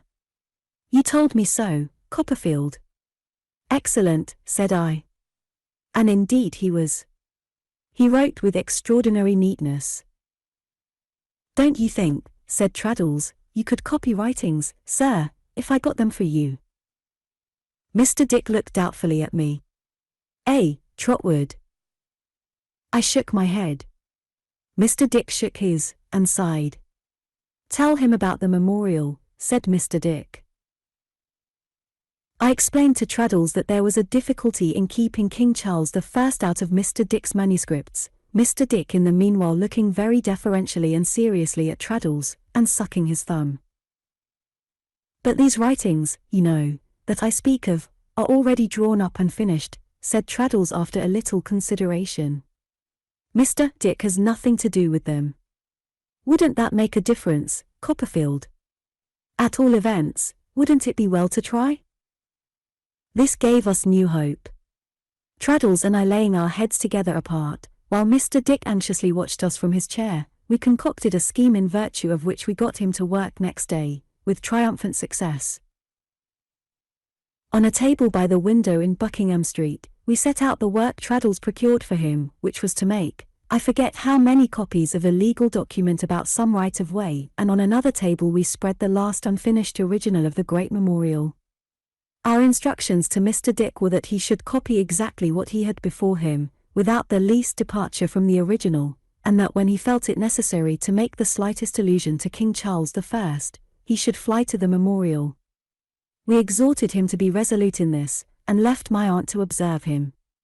My aunt reported to us, afterwards, that, at first, he was like a man playing the kettle drums, and constantly divided his attentions between the two, but that, finding this confuse and fatigue him, and having his copy there, plainly before his eyes, he soon sat at it in an orderly business-like manner, and postponed the memorial to a more convenient time.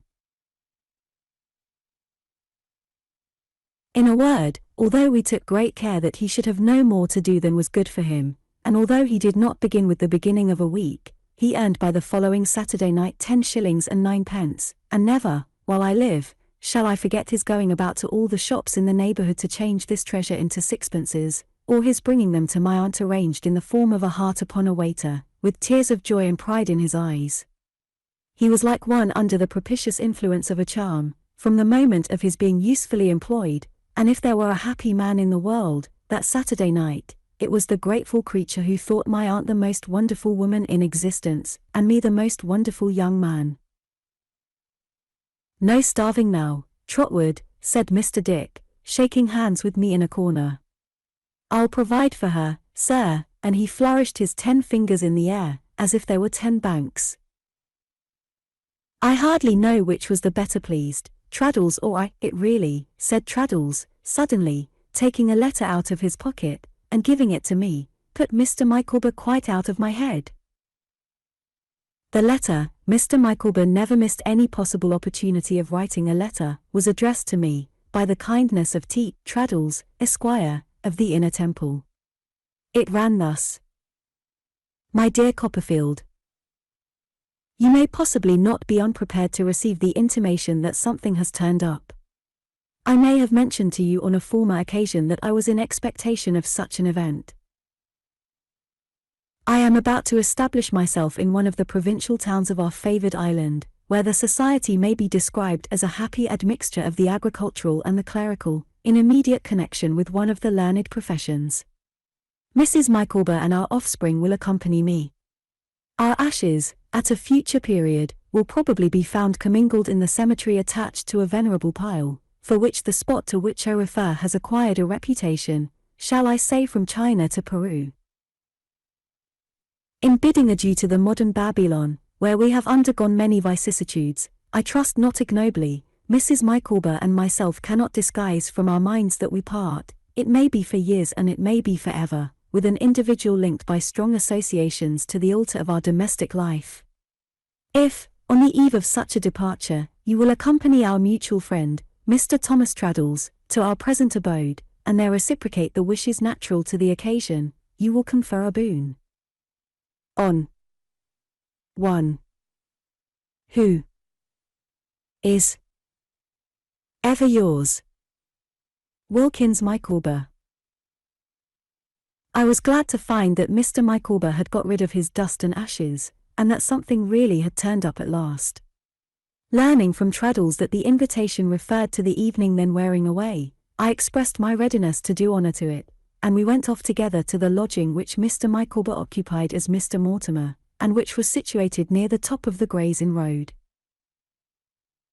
The resources of this lodging were so limited that we found the twins, now some 8 or 9 years old, reposing in a turn-up bedstead in the family sitting-room, where Mr. Micawber had prepared, in a wash-hand-stand jug, what he called a brew of the agreeable beverage for which he was famous.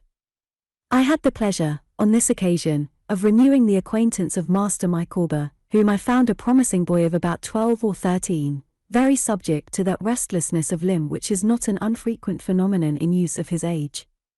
I also became once more known to his sister, Miss Micawber, in whom, as Mr. Micawber told us, her mother renewed her youth, like the phoenix. "My dear Copperfield," said Mr. Micawber, "yourself and Mr. Traddles find us on the brink of migration, and will excuse any little discomforts incidental to that position."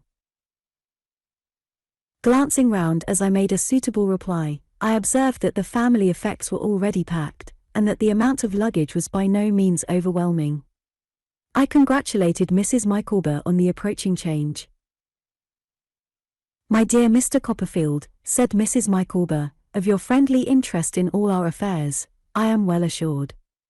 My family may consider it banishment, if they please, but I am a wife and mother, and I never will desert Mr. Micawber." Traddles, appealed to by Mrs. Micawber's eye, feelingly acquiesced. "That," said Mrs. Micawber, "that, at least, is my view, my dear Mr. Copperfield and Mr. Traddles, of the obligation which I took upon myself when I repeated the irrevocable words, 'Emma, take thee, Wilkins.' I read the service over with a flat candle on the previous night, and the conclusion I derived from it was, that I never could desert Mr. Micawber. And," said Mrs. Micawber, "though it is possible I may be mistaken in my view of the ceremony, I never will." "My dear," said Mr. Micawber, a little impatiently, "I am not conscious that you are expected to do anything of the sort." "I am aware, my dear Mr. Copperfield," pursued Mrs. Micawber, "that I am now about to cast my lot among strangers, and I am also aware that the various members of my family, to whom Mr. Micawber has written in the most gentlemanly terms, announcing that fact, have not taken the least notice of Mr. Micawber's communication." "Indeed I may be superstitious," said Mrs. Micawber, "but it appears to me that Mr. Micawber is destined never to receive any answers whatever to the great majority of the communications he writes. I may augur, from the silence of my family, that they object to the resolution I have taken, but I should not allow myself to be swerved from the path of duty, Mr. Copperfield, even by my papa and mamma, were they still living." I expressed my opinion that this was going in the right direction. "It may be a sacrifice," said Mrs. Micawber, "to immure oneself in a cathedral town, but surely, Mr. Copperfield, if it is a sacrifice in me, it is much more a sacrifice in a man of Mr. Micawber's abilities." "Oh, you are going to a cathedral town," said I.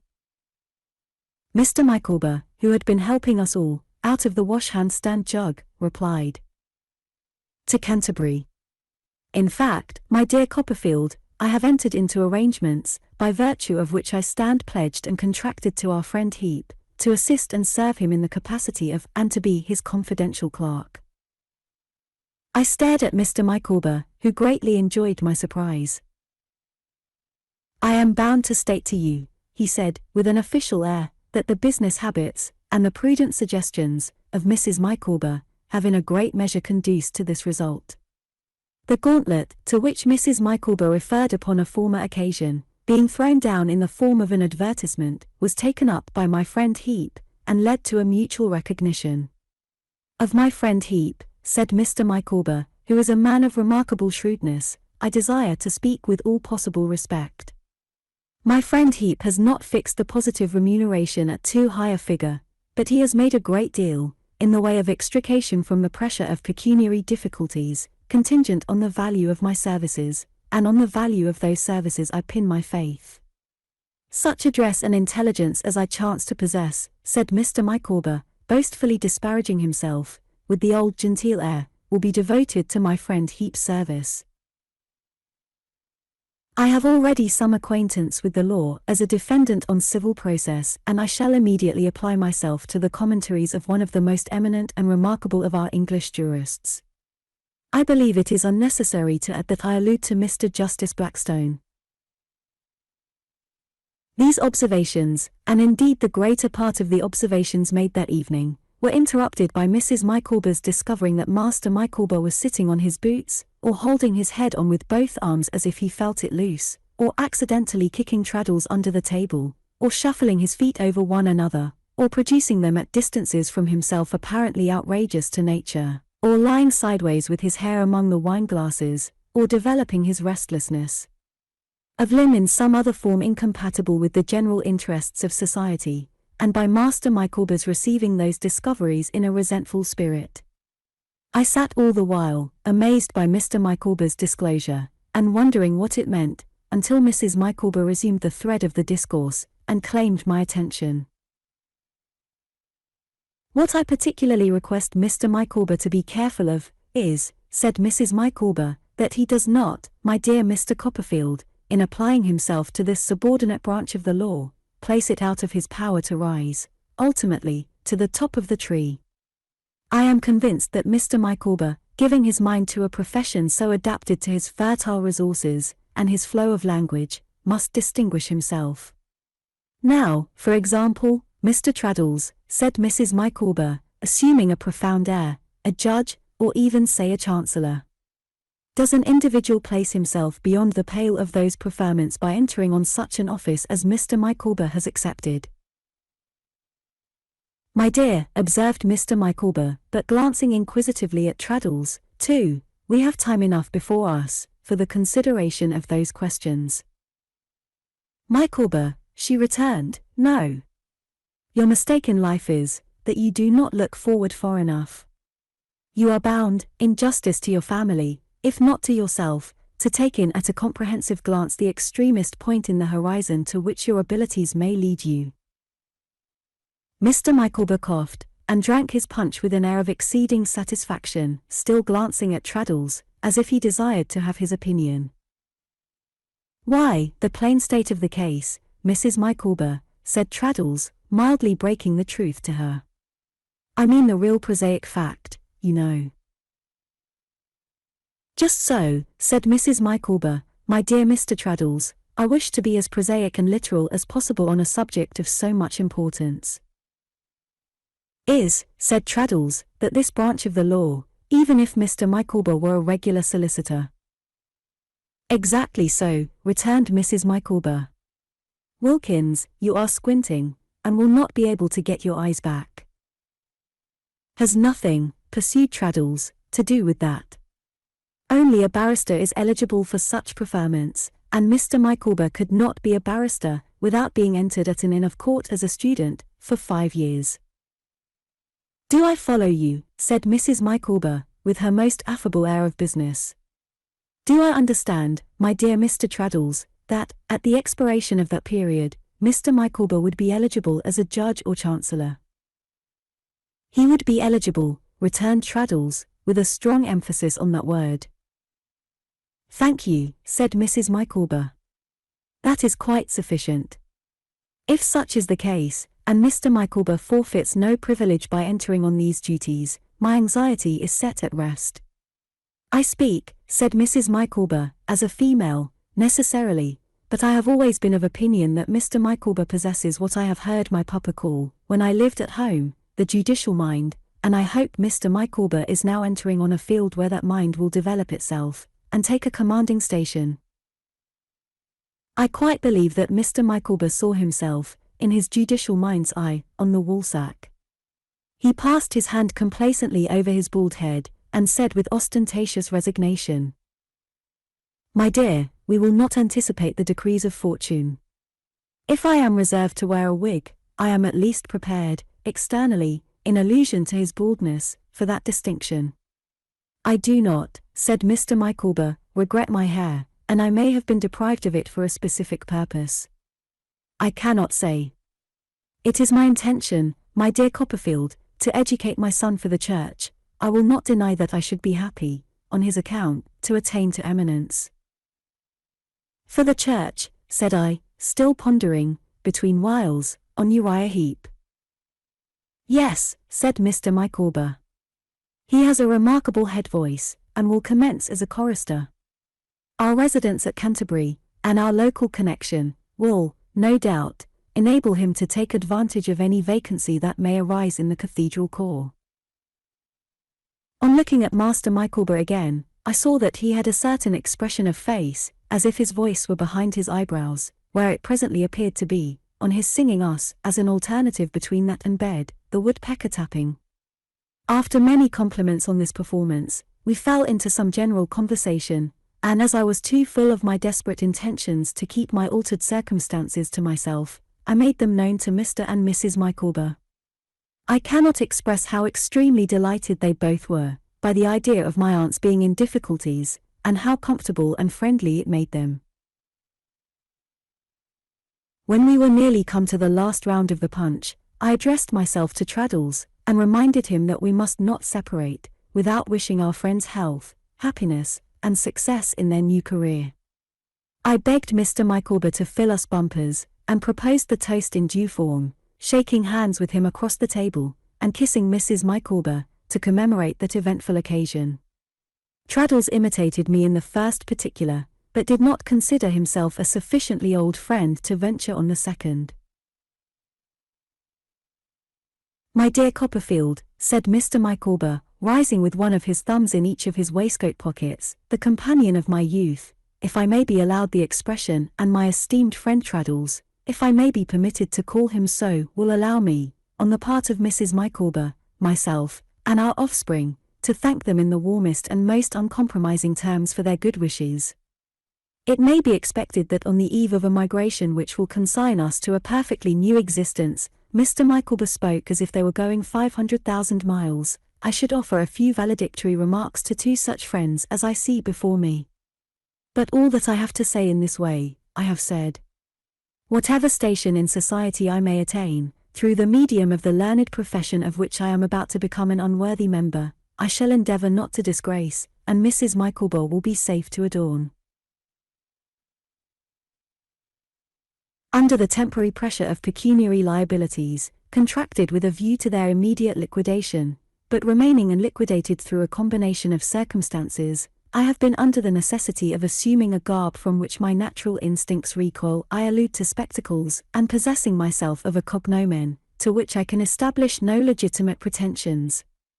All I have to say on that score is, that the cloud has passed from the dreary scene, and the god of day is once more high upon the mountain tops. On Monday next, on the arrival of the 4 o'clock afternoon coach at Canterbury, my foot will be on my native heath, my name, Micawber. Mr. Micawber resumed his seat on the close of these remarks, and drank 2 glasses of punch in grave succession. He then said with much solemnity, "One thing more I have to do, before this separation is complete, and that is to perform an act of justice. My friend Mr. Thomas Traddles has, on 2 several occasions, put his name, if I may use a common expression, to bills of exchange for my accommodation. On the first occasion Mr. Thomas Traddles was left, let me say, in short, in the lurch. The fulfilment of the second has not yet arrived.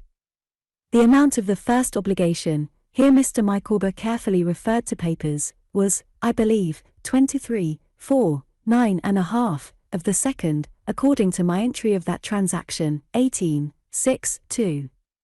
These sums, united, make a total, if my calculation is correct, amounting to 41, 10, 11.5.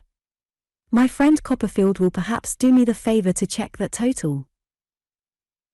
I did so and found it correct. "To leave this metropolis," said Mr. Micawber, "and my friend Mr. Thomas Traddles, without acquitting myself of the pecuniary part of this obligation, would weigh upon my mind to an insupportable extent.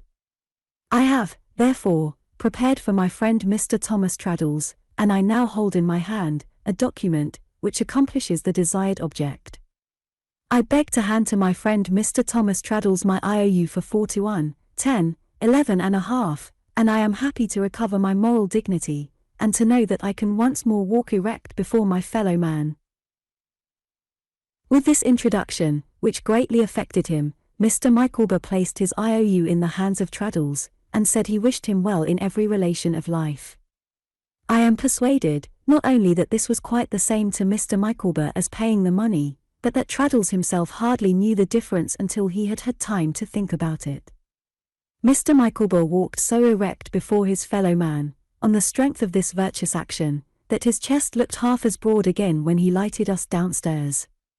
We parted with great heartiness on both sides, and when I had seen Traddles to his own door, and was going home alone, I thought, among the other odd and contradictory things I mused upon, that, slippery as Mr. Micawber was, I was probably indebted to some compassionate recollection he retained of me as his boy lodger, for never having been asked by him for money.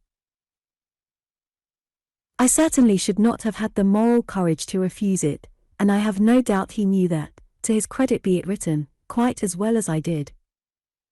Chapter 37. A Little Cold Water.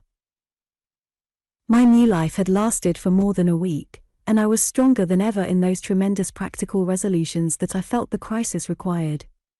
I continued to walk extremely fast, and to have a general idea that I was getting on. I made it a rule to take as much out of myself as I possibly could, in my way of doing everything to which I applied my energies. I made a perfect victim of myself. I even entertained some idea of putting myself on a vegetable diet, vaguely conceiving that, in becoming a graminivorous animal, I should sacrifice to Dora. As yet, little Dora was quite unconscious of my desperate firmness, otherwise than as my letters darkly shadowed it forth.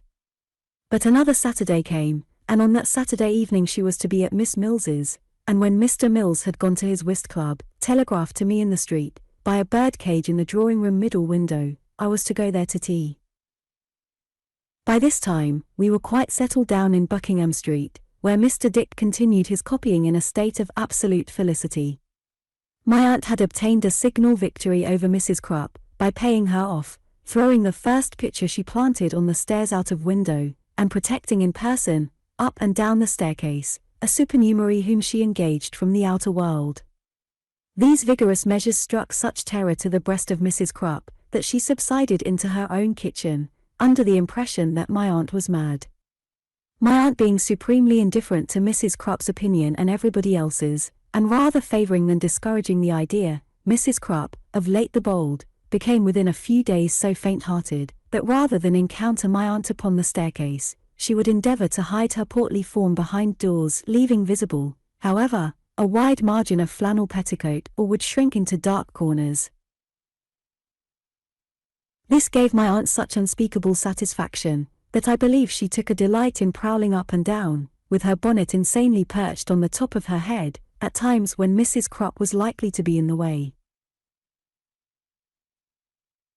My aunt, being uncommonly neat and ingenious, made so many little improvements in our domestic arrangements, that I seemed to be richer instead of poorer. Among the rest, she converted the pantry into a dressing-room for me, and purchased and embellished a bedstead for my occupation, which looked as like a bookcase in the daytime as a bedstead could. I was the object of her constant solicitude, and my poor mother herself could not have loved me better, or studied more how to make me happy. Peggotty had considered herself highly privileged in being allowed to participate in these labours, and, although she still retained something of her old sentiment of awe in reference to my aunt, had received so many marks of encouragement and confidence, that they were the best friends possible. But the time had now come, I am speaking of the Saturday when I was to take tea at Miss Mills's, when it was necessary for her to return home, and enter on the discharge of the duties she had undertaken in behalf of Ham. So good-bye, Barkis, said my aunt, and take care of yourself. I am sure I never thought I could be sorry to lose you. I took Peggotty to the coach office and saw her off. She cried at parting, and confided her brother to my friendship as Ham had done. We had heard nothing of him since he went away, that sunny afternoon.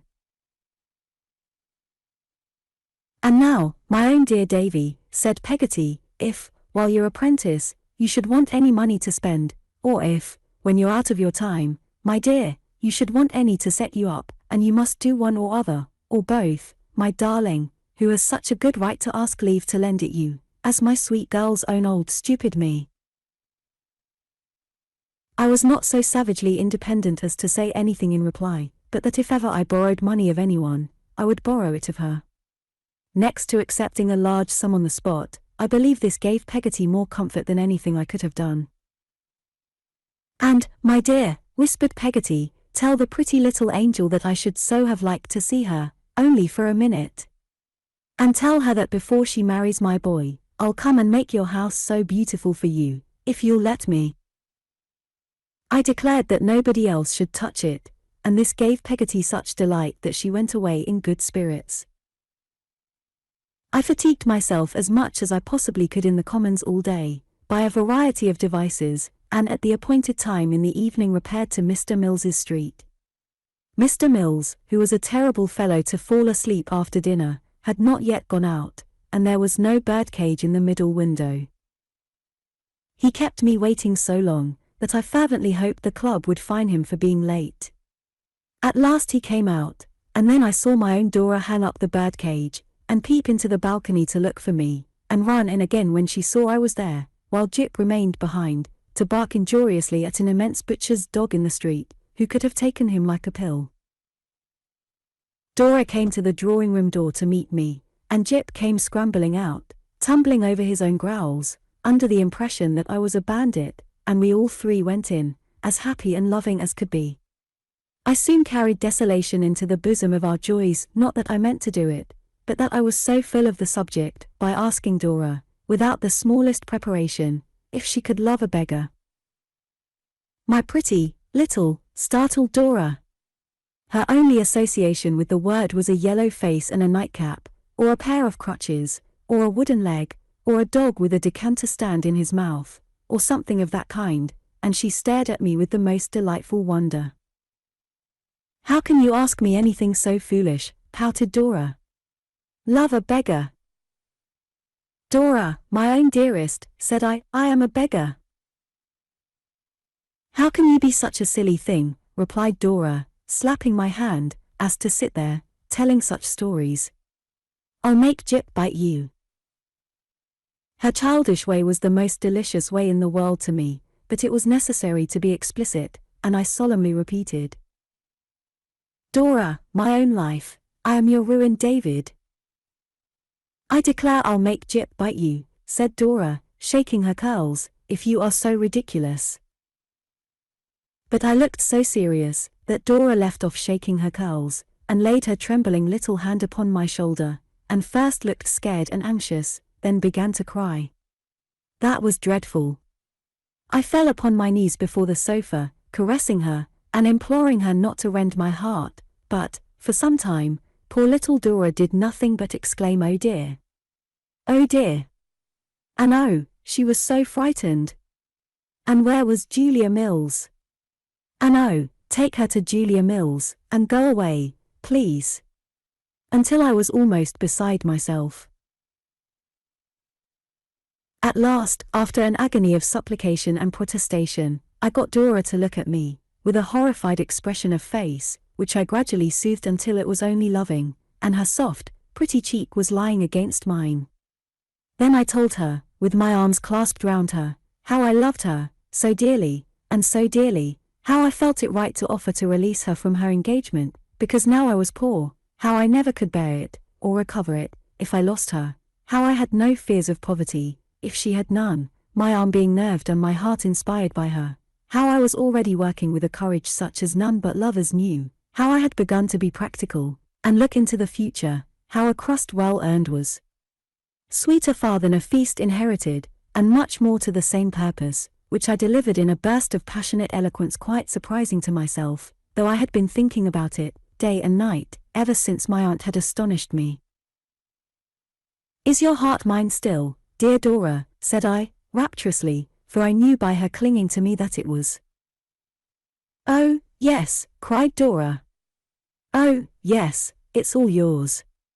Oh, don't be dreadful." I dreadful. To Dora.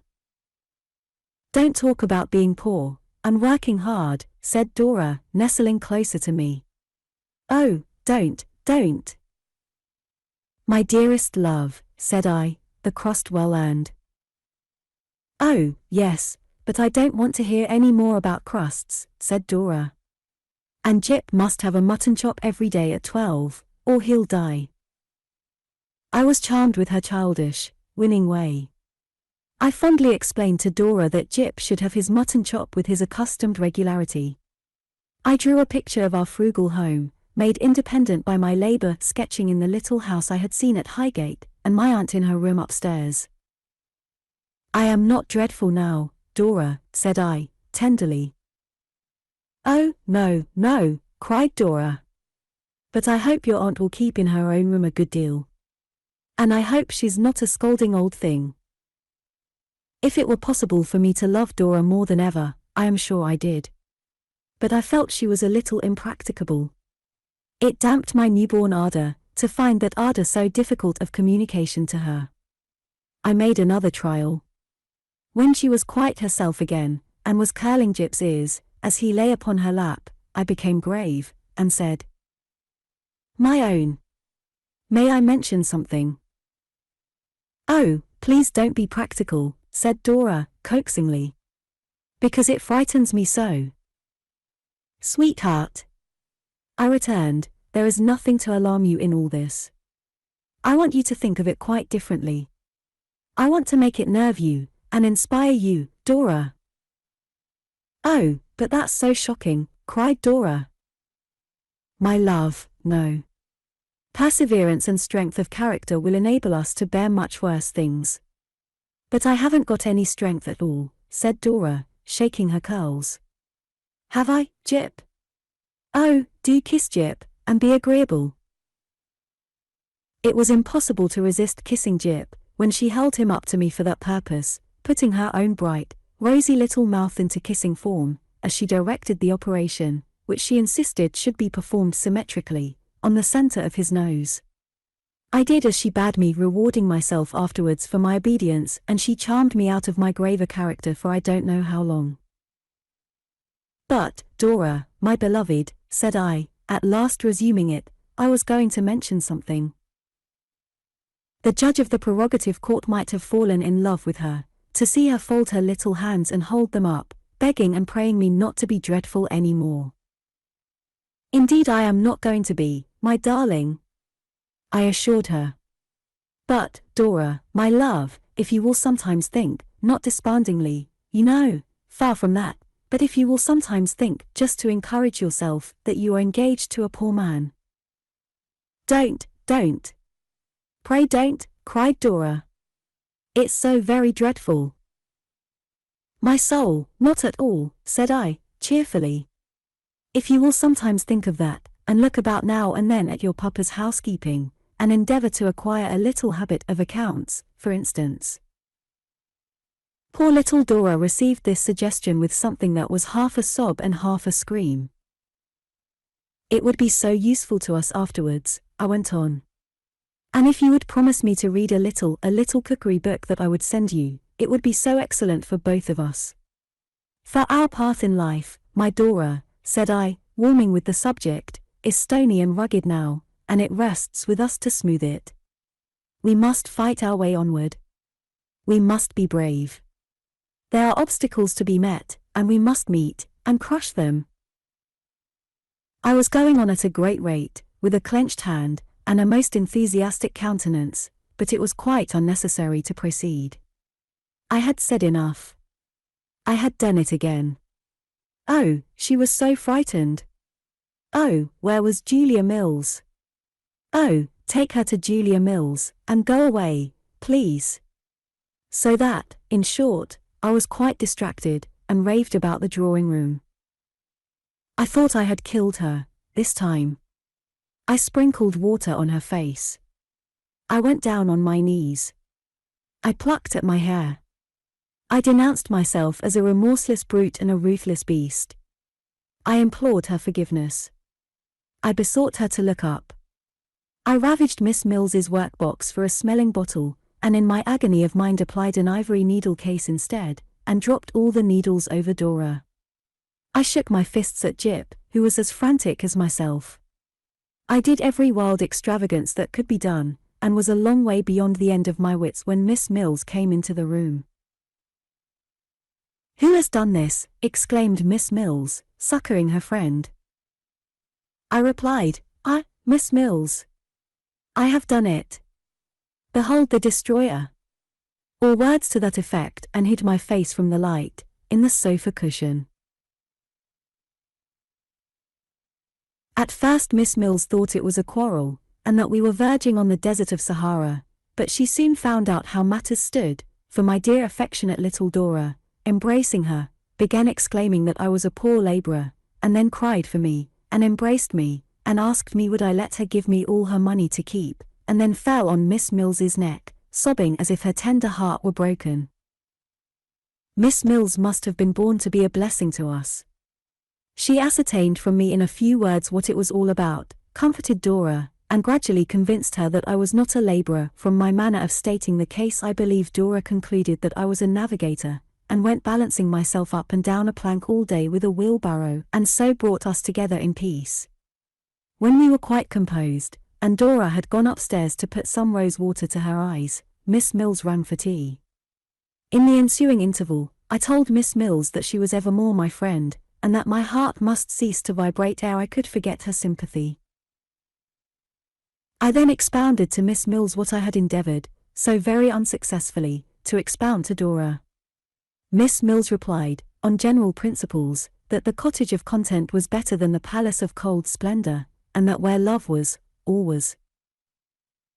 I said to Miss Mills that this was very true, and who should know it better than I, who loved Dora with a love that never mortal had experienced yet.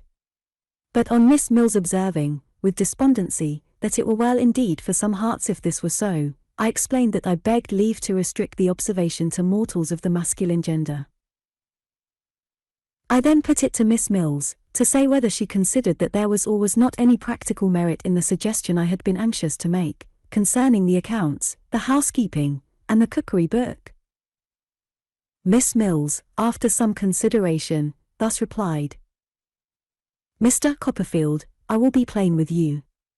Mental suffering and trial supply, in some natures, the place of years, and I will be as plain with you as if I were a lady abbess. No. The suggestion is not appropriate to our Dora. Our dearest Dora is a favourite child of nature. She is a thing of light, and airiness, and joy. I am free to confess that if it could be done, it might be well, but," and Miss Mills shook her head. I was encouraged by this closing admission on the part of Miss Mills to ask her, whether, for Dora's sake, if she had any opportunity of luring her attention to such preparations for an earnest life, she would avail herself of it. Miss Mills replied in the affirmative so readily, that I further asked her if she would take charge of the cookery book, and, if she ever could insinuate it upon Dora's acceptance, without frightening her, undertake to do me that crowning service. Miss Mills accepted this trust, too, but was not sanguine. And Dora returned, looking such a lovely little creature, that I really doubted whether she ought to be troubled with anything so ordinary. And she loved me so much, and was so captivating, particularly when she made Jip stand on his hind legs for toast, and when she pretended to hold that nose of his against the hot teapot for punishment because he wouldn't, that I felt like a sort of monster who had got into a fairy's bower, when I thought of having frightened her, and made her cry. After tea we had the guitar, and Dora sang those same dear old French songs about the impossibility of ever on any account leaving off dancing, la la la, la la la, until I felt a much greater monster than before. We had only one check to our pleasure, and that happened a little while before I took my leave, when, Miss Mills chancing to make some allusion to tomorrow morning, I unluckily let out that, being obliged to exert myself now, I got up at 5 o'clock. Whether Dora had any idea that I was a private watchman, I am unable to say, but it made a great impression on her, and she neither played nor sang any more. It was still on her mind when I bade her adieu, and she said to me, in her pretty coaxing way, as if I were a doll, I used to think. "Now don't get up at 5 o'clock, you naughty boy. It's so nonsensical. My love, said I have work to do. But don't do it, returned Dora. Why should you? It was impossible to say to that sweet little surprised face, otherwise than lightly and playfully, that we must work to live. Oh! How ridiculous, cried Dora. How shall we live without, Dora, said I. How? Anyhow, said Dora.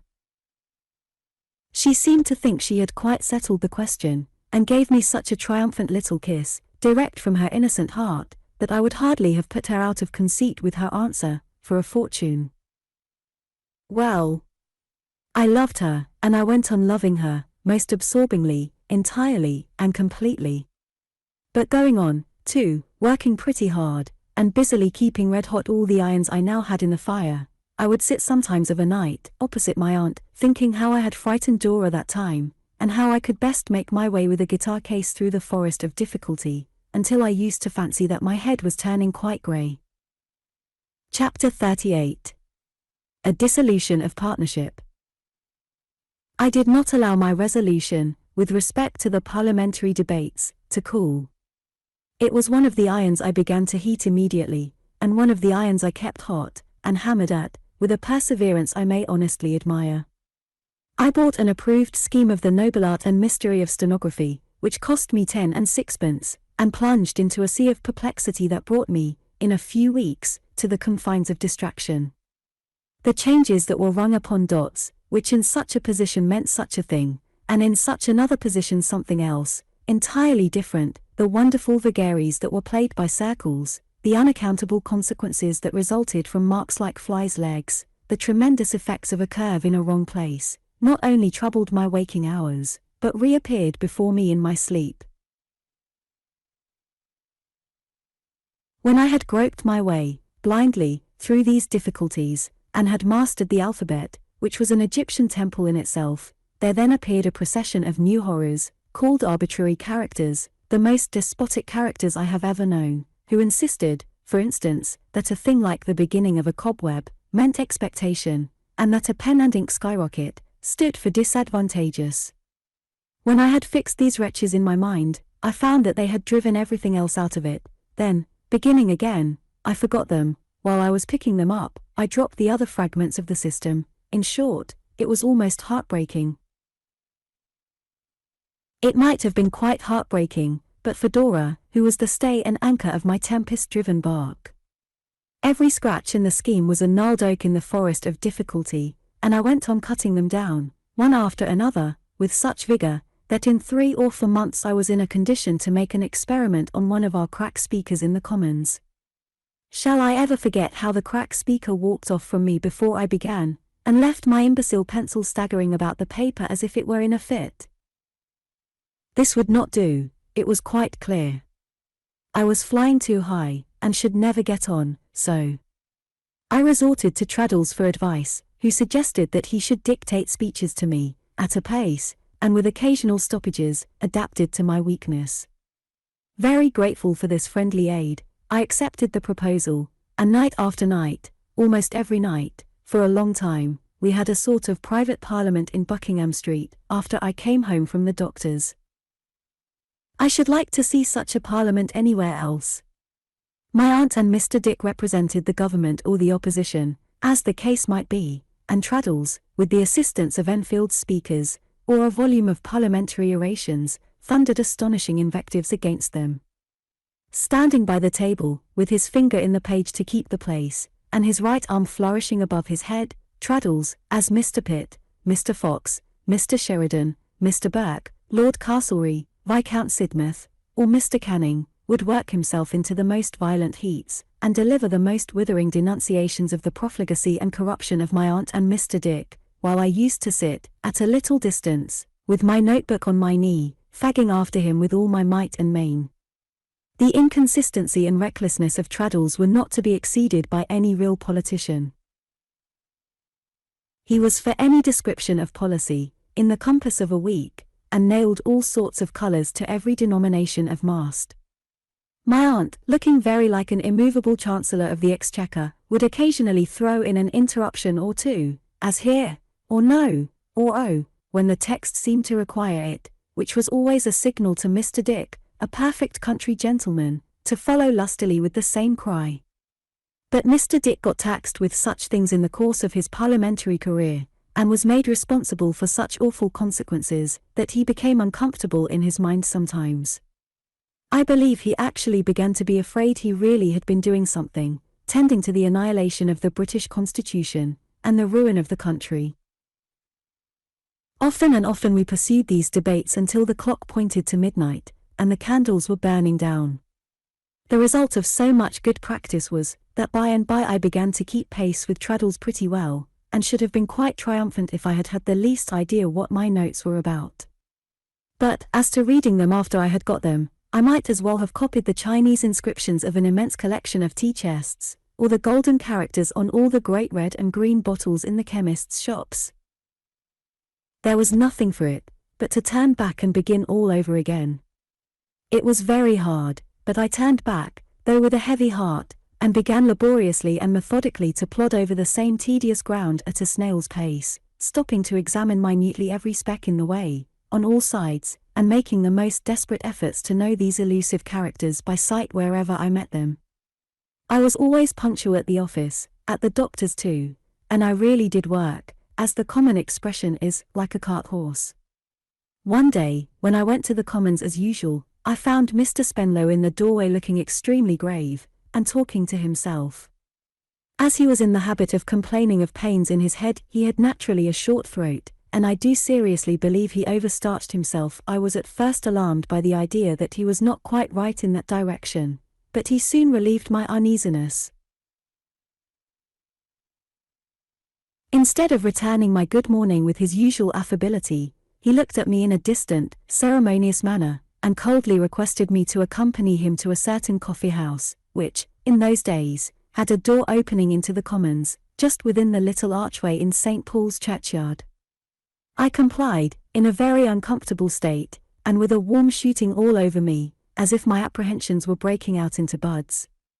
When I allowed him to go on a little before, on account of the narrowness of the way, I observed that he carried his head with a lofty air that was particularly unpromising, and my mind misgave me that he had found out about my darling Dora.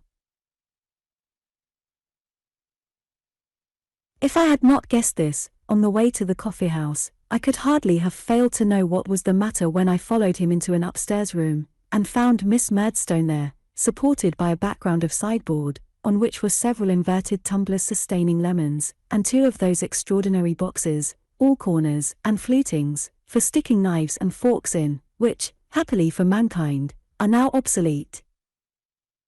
Miss Murdstone gave me her chilly fingernails, and sat severely rigid.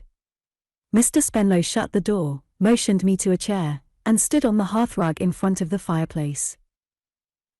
"Have the goodness to show Mr. Copperfield," said Mr. Spenlow, "what you have in your reticule, Miss Murdstone." I believe it was the old identical steel-clasped reticule of my childhood, that shut up like a bite. Compressing her lips, in sympathy with the snap, Miss Murdstone opened it, opening her mouth a little at the same time, and produced my last letter to Dora, teeming with expressions of devoted affection. "I believe that is your writing, Mr. Copperfield," said Mr. Spenlow. I was very hot, and the voice I heard was very unlike mine, when I said, "It is, sir." "If I am not mistaken," said Mr. Spenlow, as Miss Murdstone brought a parcel of letters out of her reticule, tied round with the dearest bit of blue ribbon, "those are also from your pen, Mr. Copperfield." I took them from her with a most desolate sensation, and, glancing at such phrases at the top, as "my ever dearest and own Dora," "my best beloved angel," "my blessed one forever," and the like, blushed deeply, and inclined my head. "No, thank you," said Mr. Spenlow, coldly, as I mechanically offered them back to him. "I will not deprive you of them. Miss Murdstone, be so good as to proceed." That gentle creature, after a moment's thoughtful survey of the carpet, delivered herself with much dry unction as follows. "I must confess to having entertained my suspicions of Miss Spenlow, in reference to David Copperfield, for some time. I observed Miss Spenlow and David Copperfield, when they first met, and the impression made upon me then was not agreeable. The depravity of the human heart is such. You will oblige me, interrupted Mr. Spenlow, by confining yourself to facts. Miss Murdstone cast down her eyes, shook her head as if protesting against this unseemly interruption, and with frowning dignity resumed. Since I am to confine myself to facts, I will state them as dryly as I can.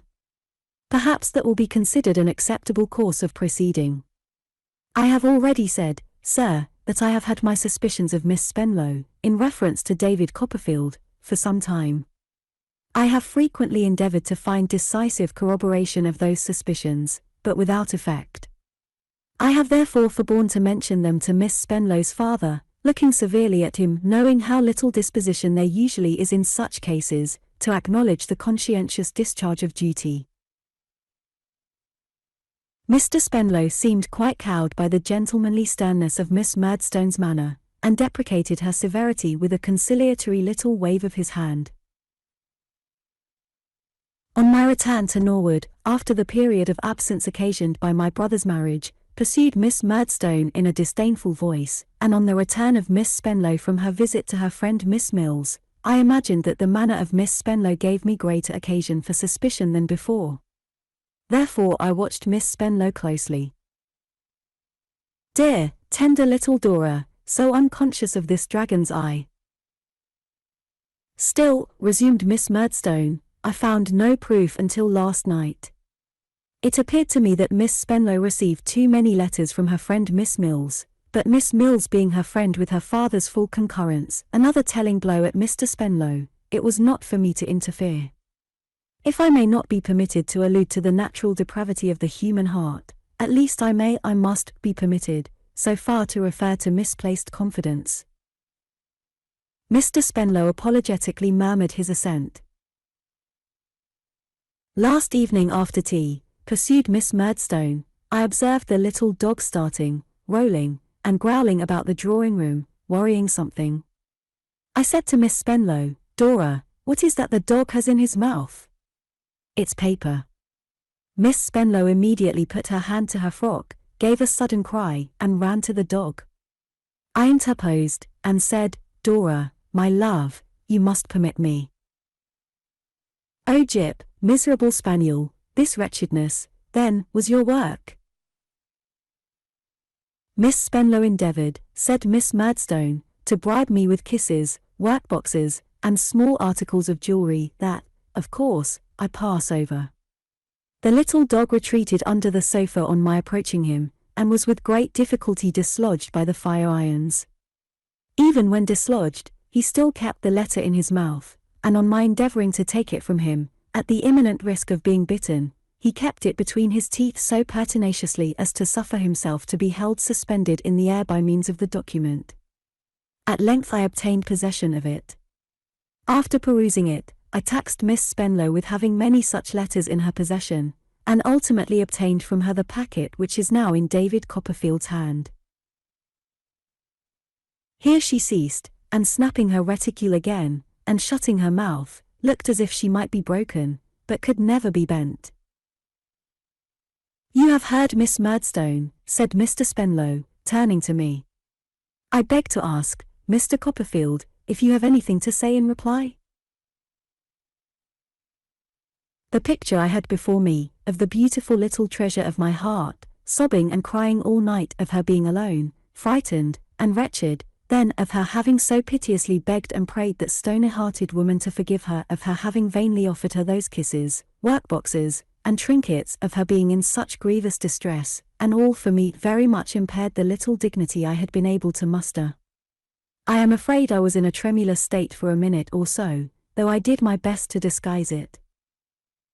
There is nothing I can say, sir, I returned, except that all the blame is mine. Dora. Miss Spenlow, if you please, said her father, majestically. Was induced and persuaded by me, I went on, swallowing that colder designation, to consent to this concealment, and I bitterly regret it. You are very much to blame, sir, said Mr. Spenlow, walking to and fro upon the hearthrug, and emphasizing what he said with his whole body instead of his head, on account of the stiffness of his cravat and spine. "You have done a stealthy and unbecoming action, Mr. Copperfield. When I take a gentleman to my house, no matter whether he is 19, 29, or 90, I take him there in a spirit of confidence. If he abuses my confidence, he commits a dishonorable action, Mr. Copperfield." "I feel it, sir, I assure you," I returned. "But I never thought so, before.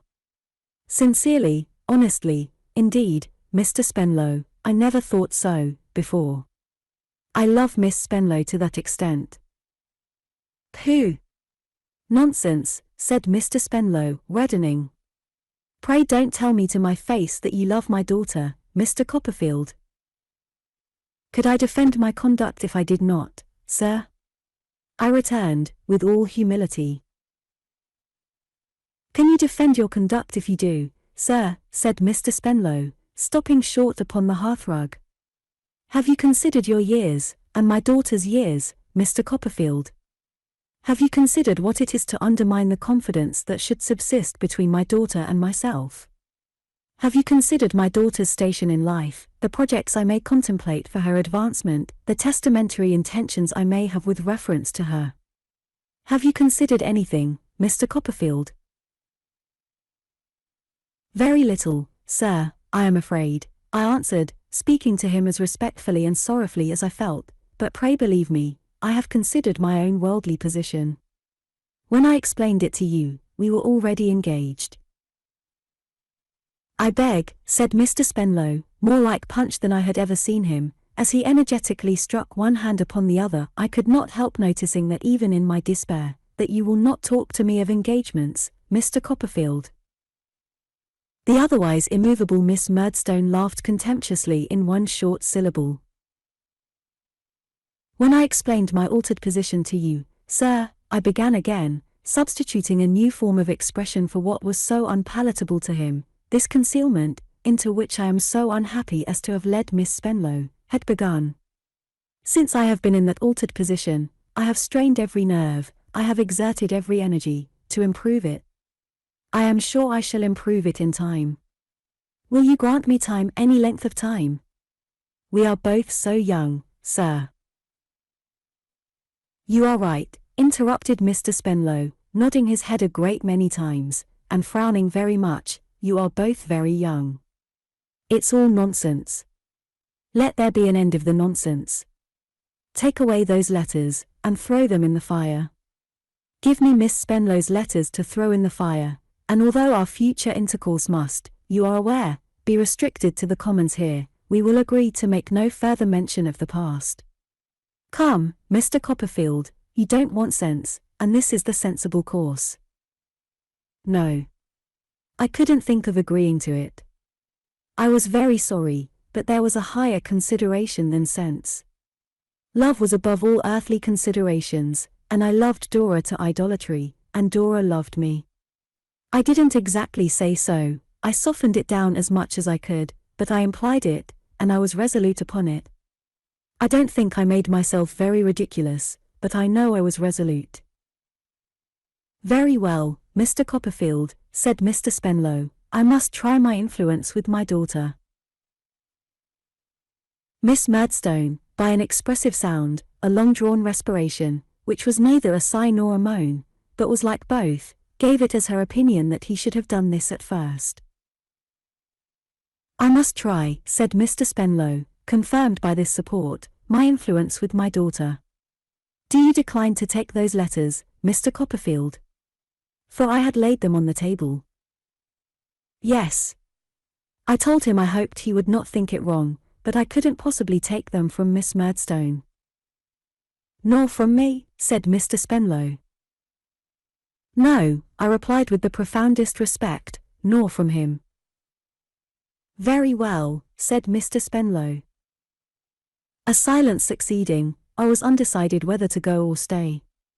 At length I was moving quietly towards the door, with the intention of saying that perhaps I should consult his feelings best by withdrawing, when he said, with his hands in his coat pockets, into which it was as much as he could do to get them, and with what I should call, upon the whole, a decidedly pious air. You are probably aware, Mr. Copperfield, that I am not altogether destitute of worldly possessions, and that my daughter is my nearest and dearest relative. I hurriedly made him a reply to the effect that I hoped the error into which I had been betrayed by the desperate nature of my love did not induce him to think me mercenary too. I don't allude to the matter in that light, said Mr. Spenlow. It would be better for yourself, and all of us, if you were mercenary, Mr. Copperfield, I mean, if you were more discreet and less influenced by all this youthful nonsense. No. I merely say, with quite another view, you are probably aware I have some property to bequeath to my child. I certainly supposed so. And you can hardly think, said Mr. Spenlow, having experience of what we see, in the Commons here, every day, of the various unaccountable and negligent proceedings of men, in respect of their testamentary arrangements of all subjects, the one on which perhaps the strangest revelations of human inconsistency are to be met with, but that mine are made. I inclined my head in acquiescence. I should not allow, said Mr. Spenlow, with an evident increase of pious sentiment, and slowly shaking his head as he poised himself upon his toes and heels alternately, my suitable provision for my child to be influenced by a piece of youthful folly like the present. It is mere folly. Mere nonsense. In a little while, it will weigh lighter than any feather. But I might, if this silly business were not completely relinquished altogether, be induced in some anxious moment to guard her from, and surround her with protections against, the consequences of any foolish step in the way of marriage. Now, Mr. Copperfield, I hope that you will not render it necessary for me to open, even for a quarter of an hour, that closed page in the book of life, and unsettle, even for a quarter of an hour, grave affairs long since composed. There was a serenity, a tranquillity, a calm sunset air about him, which quite affected me. He was so peaceful and resigned, clearly had his affairs in such perfect train, and so systematically wound up, that he was a man to feel touched in the contemplation of. I really think I saw tears rise to his eyes, from the depth of his own feeling of all this. But what could I do? I could not deny Dora and my own heart. When he told me I had better take a week to consider of what he had said, how could I say I wouldn't take a week? Yet how could I fail to know that no amount of weeks could influence such love as mine? In the meantime, confer with Miss Trotwood, or with any person with any knowledge of life, said Mr. Spenlow, adjusting his cravat with both hands. Take a week, Mr. Copperfield. I submitted, and, with a countenance as expressive as I was able to make it of dejected and despairing constancy, came out of the room.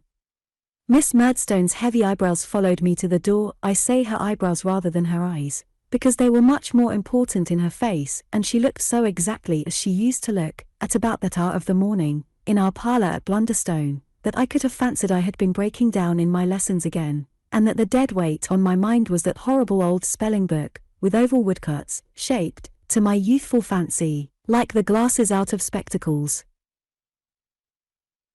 When I got to the office, and, shutting out old Tiffy and the rest of them with my hands, sat at my desk, in my own particular nook, thinking of this earthquake that had taken place so unexpectedly, and in the bitterness of my spirit cursing Jip, I fell into such a state of torment about Dora, that I wonder I did not take up my hat and rush insanely to Norwood. The idea of their frightening her, and making her cry, and of my not being there to comfort her, was so excruciating, that it impelled me to write a wild letter to Mr. Spenlow, beseeching him not to visit upon her the consequences of my awful destiny. I implored him to spare her gentle nature, not to crush a fragile flower, and addressed him generally, to the best of my remembrance, as if, instead of being her father, he had been an ogre, or the dragon of Wantley. This letter I sealed and laid upon his desk before he returned, and when he came in, I saw him, through the half-open door of his room, take it up and read it. He said nothing about it all the morning, but before he went away in the afternoon he called me in, and told me that I need not make myself at all uneasy about his daughter's happiness. He had assured her, he said, that it was all nonsense, and he had nothing more to say to her. He believed he was an indulgent father, as indeed he was, and I might spare myself any solicitude on her account. You may make it necessary, if you are foolish or obstinate, Mr. Copperfield, he observed, for me to send my daughter abroad again, for a term, but I have a better opinion of you. I hope you will be wiser than that, in a few days.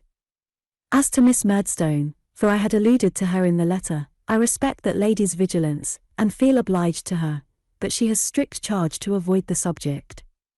All I desire, Mr. Copperfield, is, that it should be forgotten. All you have got to do, Mr. Copperfield, is to forget it. All. In the note I wrote to Miss Mills, I bitterly quoted this sentiment. All I had to do, I said, with gloomy sarcasm, was to forget Dora. That was all, and what was that? I entreated Miss Mills to see me, that evening. If it could not be done with Mr. Mills's sanction and concurrence, I besought a clandestine interview in the back kitchen where the mangle was.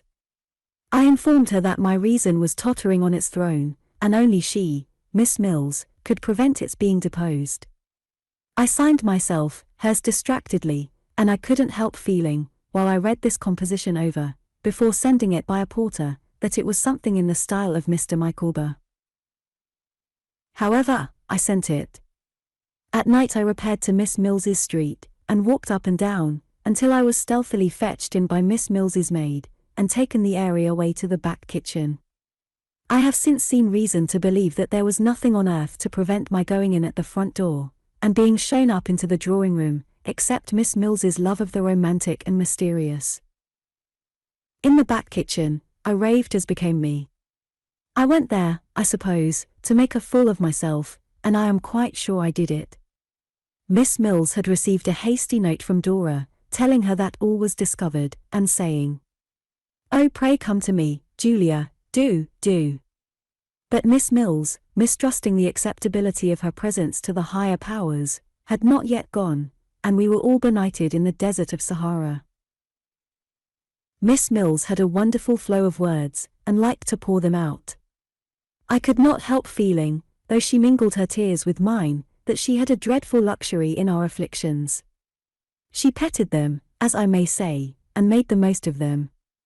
A deep gulf, she observed, had opened between Dora and me, and love could only span it with its rainbow. Love must suffer in this stern world, it ever had been so, it ever would be so. No matter, Miss Mills remarked. Hearts confined by cobwebs would burst at last, and then love was avenged. This was small consolation, but Miss Mills wouldn't encourage fallacious hopes. She made me much more wretched than I was before, and I felt, and told her with the deepest gratitude, that she was indeed a friend. We resolved that she should go to Dora the first thing in the morning, and find some means of assuring her, either by looks or words, of my devotion and misery. We parted, overwhelmed with grief, and I think Miss Mills enjoyed herself completely. I confided all to my aunt when I got home, and in spite of all she could say to me, went to bed despairing. I got up despairing, and went out despairing. It was Saturday morning, and I went straight to the Commons. I was surprised, when I came within sight of our office door, to see the ticket porters standing outside talking together, and some half-dozen stragglers gazing at the windows which were shut up. I quickened my pace, and, passing among them, wondering at their looks, went hurriedly in. The clerks were there, but nobody was doing anything. Old Tiffy, for the first time in his life I should think, was sitting on somebody else's stool, and had not hung up his hat. "This is a dreadful calamity, Mr. Copperfield," said he, as I entered. "What is?" I exclaimed. "What's the matter?" "Don't you know?" cried Tiffy, and all the rest of them, coming round me. "No," said I, looking from face to face. "Mr. Spenlow," said Tiffy. "What about him?" "Dead." I thought it was the office reeling, and not I, as one of the clerks caught hold of me. They sat me down in a chair, untied my neckcloth, and brought me some water. I have no idea whether this took any time. "Dead," said I. "He dined in town yesterday, and drove down in the phaeton by himself, said Tiffy, having sent his own groom home by the coach, as he sometimes did, you know. Well, the phaeton went home without him. The horses stopped at the stable gate. The man went out with a lantern. Nobody in the carriage. Had they run away? They were not hot, said Tiffy, putting on his glasses. No hotter, I understand, than they would have been, going down at the usual pace. The reins were broken, but they had been dragging on the ground. The house was roused up directly, and 3 of them went out along the road. They found him a mile off. More than a mile off, Mr. Tiffy, interposed a junior. Was it? I believe you are right, said Tiffy, more than a mile off, not far from the church, lying partly on the roadside, and partly on the path, upon his face. Whether he fell out in a fit, or got out, feeling ill before the fit came on, or even whether he was quite dead then, though there is no doubt he was quite insensible, no one appears to know. If he breathed, certainly he never spoke. Medical assistance was got as soon as possible, but it was quite useless. I cannot describe the state of mind into which I was thrown by this intelligence. The shock of such an event happening so suddenly, and happening to one with whom I had been in any respect at variance, the appalling vacancy in the room he had occupied so lately, where his chair and table seemed to wait for him, and his handwriting of yesterday was like a ghost, the indefinable impossibility of separating him from the place, and feeling, when the door opened, as if he might come in, the lazy hush and rest there was in the office, and the insatiable relish with which our people talked about it, and other people came in and out all day, and gorged themselves with the subject. This is easily intelligible to anyone. What I cannot describe is, how, in the innermost recesses of my own heart, I had a lurking jealousy even of death. How I felt as if its might would push me from my ground in Dora's thoughts. How I was, in a grudging way I have no words for, envious of her grief. How it made me restless to think of her weeping to others, or being consoled by others. How I had a grasping, avaricious wish to shut out everybody from her but myself, and to be all in all to her, at that unseasonable time of all times. In the trouble of this state of mind, not exclusively my own, I hope, but known to others, I went down to Norwood that night, and finding from one of the servants, when I made my inquiries at the door, that Miss Mills was there, got my aunt to direct a letter to her, which I wrote. I deplored the untimely death of Mr. Spenlow, most sincerely, and shed tears in doing so. I entreated her to tell Dora, if Dora were in a state to hear it, that he had spoken to me with the utmost kindness and consideration, and had coupled nothing but tenderness, not a single or reproachful word, with her name. I know I did this selfishly, to have my name brought before her, but I tried to believe it was an act of justice to his memory. Perhaps I did believe it. My aunt received a few lines next day in reply, addressed, outside, to her, within, to me. Dora was overcome by grief, and when her friend had asked her should she send her love to me, had only cried, as she was always crying, "Oh, dear Papa! Oh, poor Papa!" But she had not said no, and that I made the most of. Mr. Jorkins, who had been at Norwood since the occurrence, came to the office a few days afterwards. He and Tiffy were closeted together for some few moments, and then Tiffy looked out at the door and beckoned me in. "Oh," said Mr. Jorkins. "Mr. Tiffy and myself, Mr. Copperfield, are about to examine the desks, the drawers, and other such repositories of the deceased, with the view of sealing up his private papers, and searching for a will. There is no trace of any, elsewhere. It may be as well for you to assist us, if you please." I had been in agony to obtain some knowledge of the circumstances in which my Dora would be placed, as, in whose guardianship, and so forth, and this was something towards it. We began the search at once, Mr. Jorkins unlocking the drawers and desks, and we all taking out the papers. The office papers we placed on one side, and the private papers, which were not numerous, on the other. We were very grave, and when we came to a stray seal, or pencil case, or ring, or any little article of that kind which we associated personally with him, we spoke very low. We had sealed up several packets, and were still going on dustily and quietly, when Mr. Jorkins said to us, applying exactly the same words to his late partner as his late partner had applied to him. Mr. Spenlow was very difficult to move from the beaten track. You know what he was. I am disposed to think he had made no will. Oh, I know he had, said I.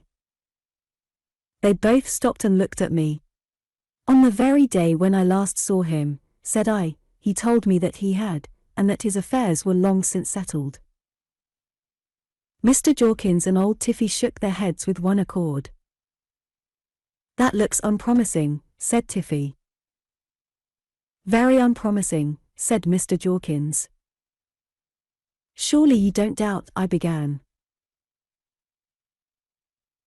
My good Mr. Copperfield, said Tiffy, laying his hand upon my arm, and shutting up both his eyes as he shook his head, if you had been in the Commons as long as I have, you would know that there is no subject on which men are so inconsistent, and so little to be trusted. Why, bless my soul, he made that very remark. I replied persistently. I should call that almost final, observed Tiffy. My opinion is no will. It appeared a wonderful thing to me, but it turned out that there was no will. He had never so much as thought of making one, so far as his papers afforded any evidence, for there was no kind of hint, sketch, or memorandum, of any testamentary intention whatever. What was scarcely less astonishing to me, was, that his affairs were in a most disordered state. It was extremely difficult, I heard, to make out what he owed, or what he had paid, or of what he died possessed. It was considered likely that for years he could have had no clear opinion on these subjects himself. By little and little it came out, that, in the competition on all points of appearance and gentility then running high in the Commons, he had spent more than his professional income, which was not a very large one, and had reduced his private means, if they ever had been great, which was exceedingly doubtful, to a very low ebb indeed. There was a sale of the furniture and lease, at Norwood, and Tiffy told me, little thinking how interested I was in the story, that, paying all the just debts of the deceased, and deducting his share of outstanding bad and doubtful debts due to the firm, he wouldn't give £1,000 for all the assets remaining. This was at the expiration of about 6 weeks.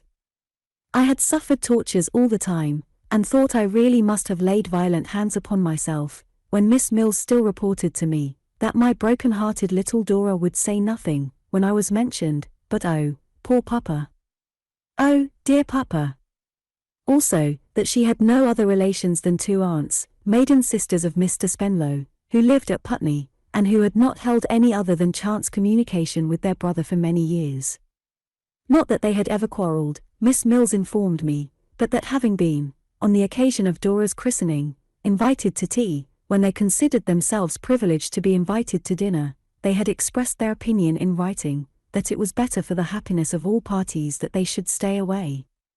Since which they had gone their road, and their brother had gone his. These 2 ladies now emerged from their retirement, and proposed to take Dora to live at Putney. Dora, clinging to them both, and weeping, exclaimed, "Oh yes, aunts. Please take Julia Mills and me and Jip to Putney." So they went, very soon after the funeral. How I found time to haunt Putney, I am sure I don't know, but I contrived, by some means or other, to prowl about the neighbourhood pretty often. Miss Mills, for the more exact discharge of the duties of friendship, kept a journal, and she used to meet me sometimes, on the common, and read it, or, if she had not time to do that, lend it to me. How I treasured up the entries, of which I subjoin a sample. Monday. My sweet D, still much depressed. Headache. Called attention to J, as being beautifully sleek. D fondled J, associations thus awakened, opened floodgates of sorrow. Rush of grief admitted. Are tears the dewdrops of the heart? J. M. Tuesday. D weak and nervous. Beautiful in pallor. Do we not remark this in Moon likewise? J. M. D, J, them, and J, took airing in carriage. J, looking out of window, and barking violently at dustman, occasioned smile to overspread features of D, of such slight links is chain of life composed. J, them. Wednesday. D, comparatively cheerful. Sang to her, as congenial melody, evening bells. Effect not soothing, but reverse. D, inexpressibly affected. Found sobbing afterwards, in own room. Quoted verses respecting self and young gazelle. Ineffectually. Also referred to patience on monument. Qy. Why on monument? J, them. Thursday. D, certainly improved. Better night. Slight tinge of damask revisiting cheek. Resolved to mention name of D, C, introduced same, cautiously, in course of airing. D, immediately overcome. Oh, dear, dear Julia.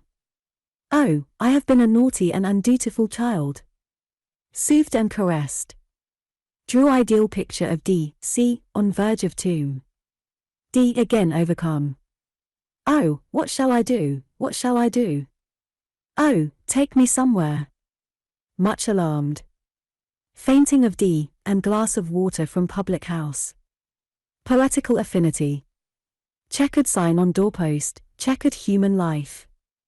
Alas! J, them. Friday. Day of incident. Man appears in kitchen, with blue bag, for lady's boots left out to heel. Cook replies, no such orders. Man argues point. Cook withdraws to inquire, leaving man alone with J. On cook's return, man still argues point, but ultimately goes. J, missing. D, distracted. Information sent to police. Man to be identified by broad nose, and legs like balustrades of bridge. Search made in every direction. No J, D, weeping bitterly, and inconsolable.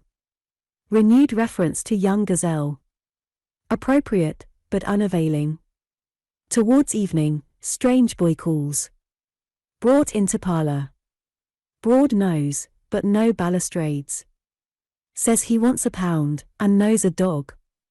Declines to explain further, though much pressed. Pound being produced by D, takes cook to little house, where J, alone tied up to leg of table. Joy of D, who dances round J, while he eats his supper. Emboldened by this happy change, mention D, C, upstairs. D. Weeps afresh, cries piteously, oh, don't. It is so wicked to think of anything but poor papa. Embraces J, and sobs herself to sleep. Must not D, C, confine himself to the broad pinions of time? J, them. Miss Mills and her journal were my sole consolation at this period. To see her, who had seen Dora but a little while before, to trace the initial letter of Dora's name through her sympathetic pages, to be made more and more miserable by her, were my only comforts. I felt as if I had been living in a palace of cards, which had tumbled down, leaving only Miss Mills and me among the ruins. I felt as if some grim enchanter had drawn a magic circle round the innocent goddess of my heart, which nothing indeed but those same strong pinions, capable of carrying so many people over so much, would enable me to enter.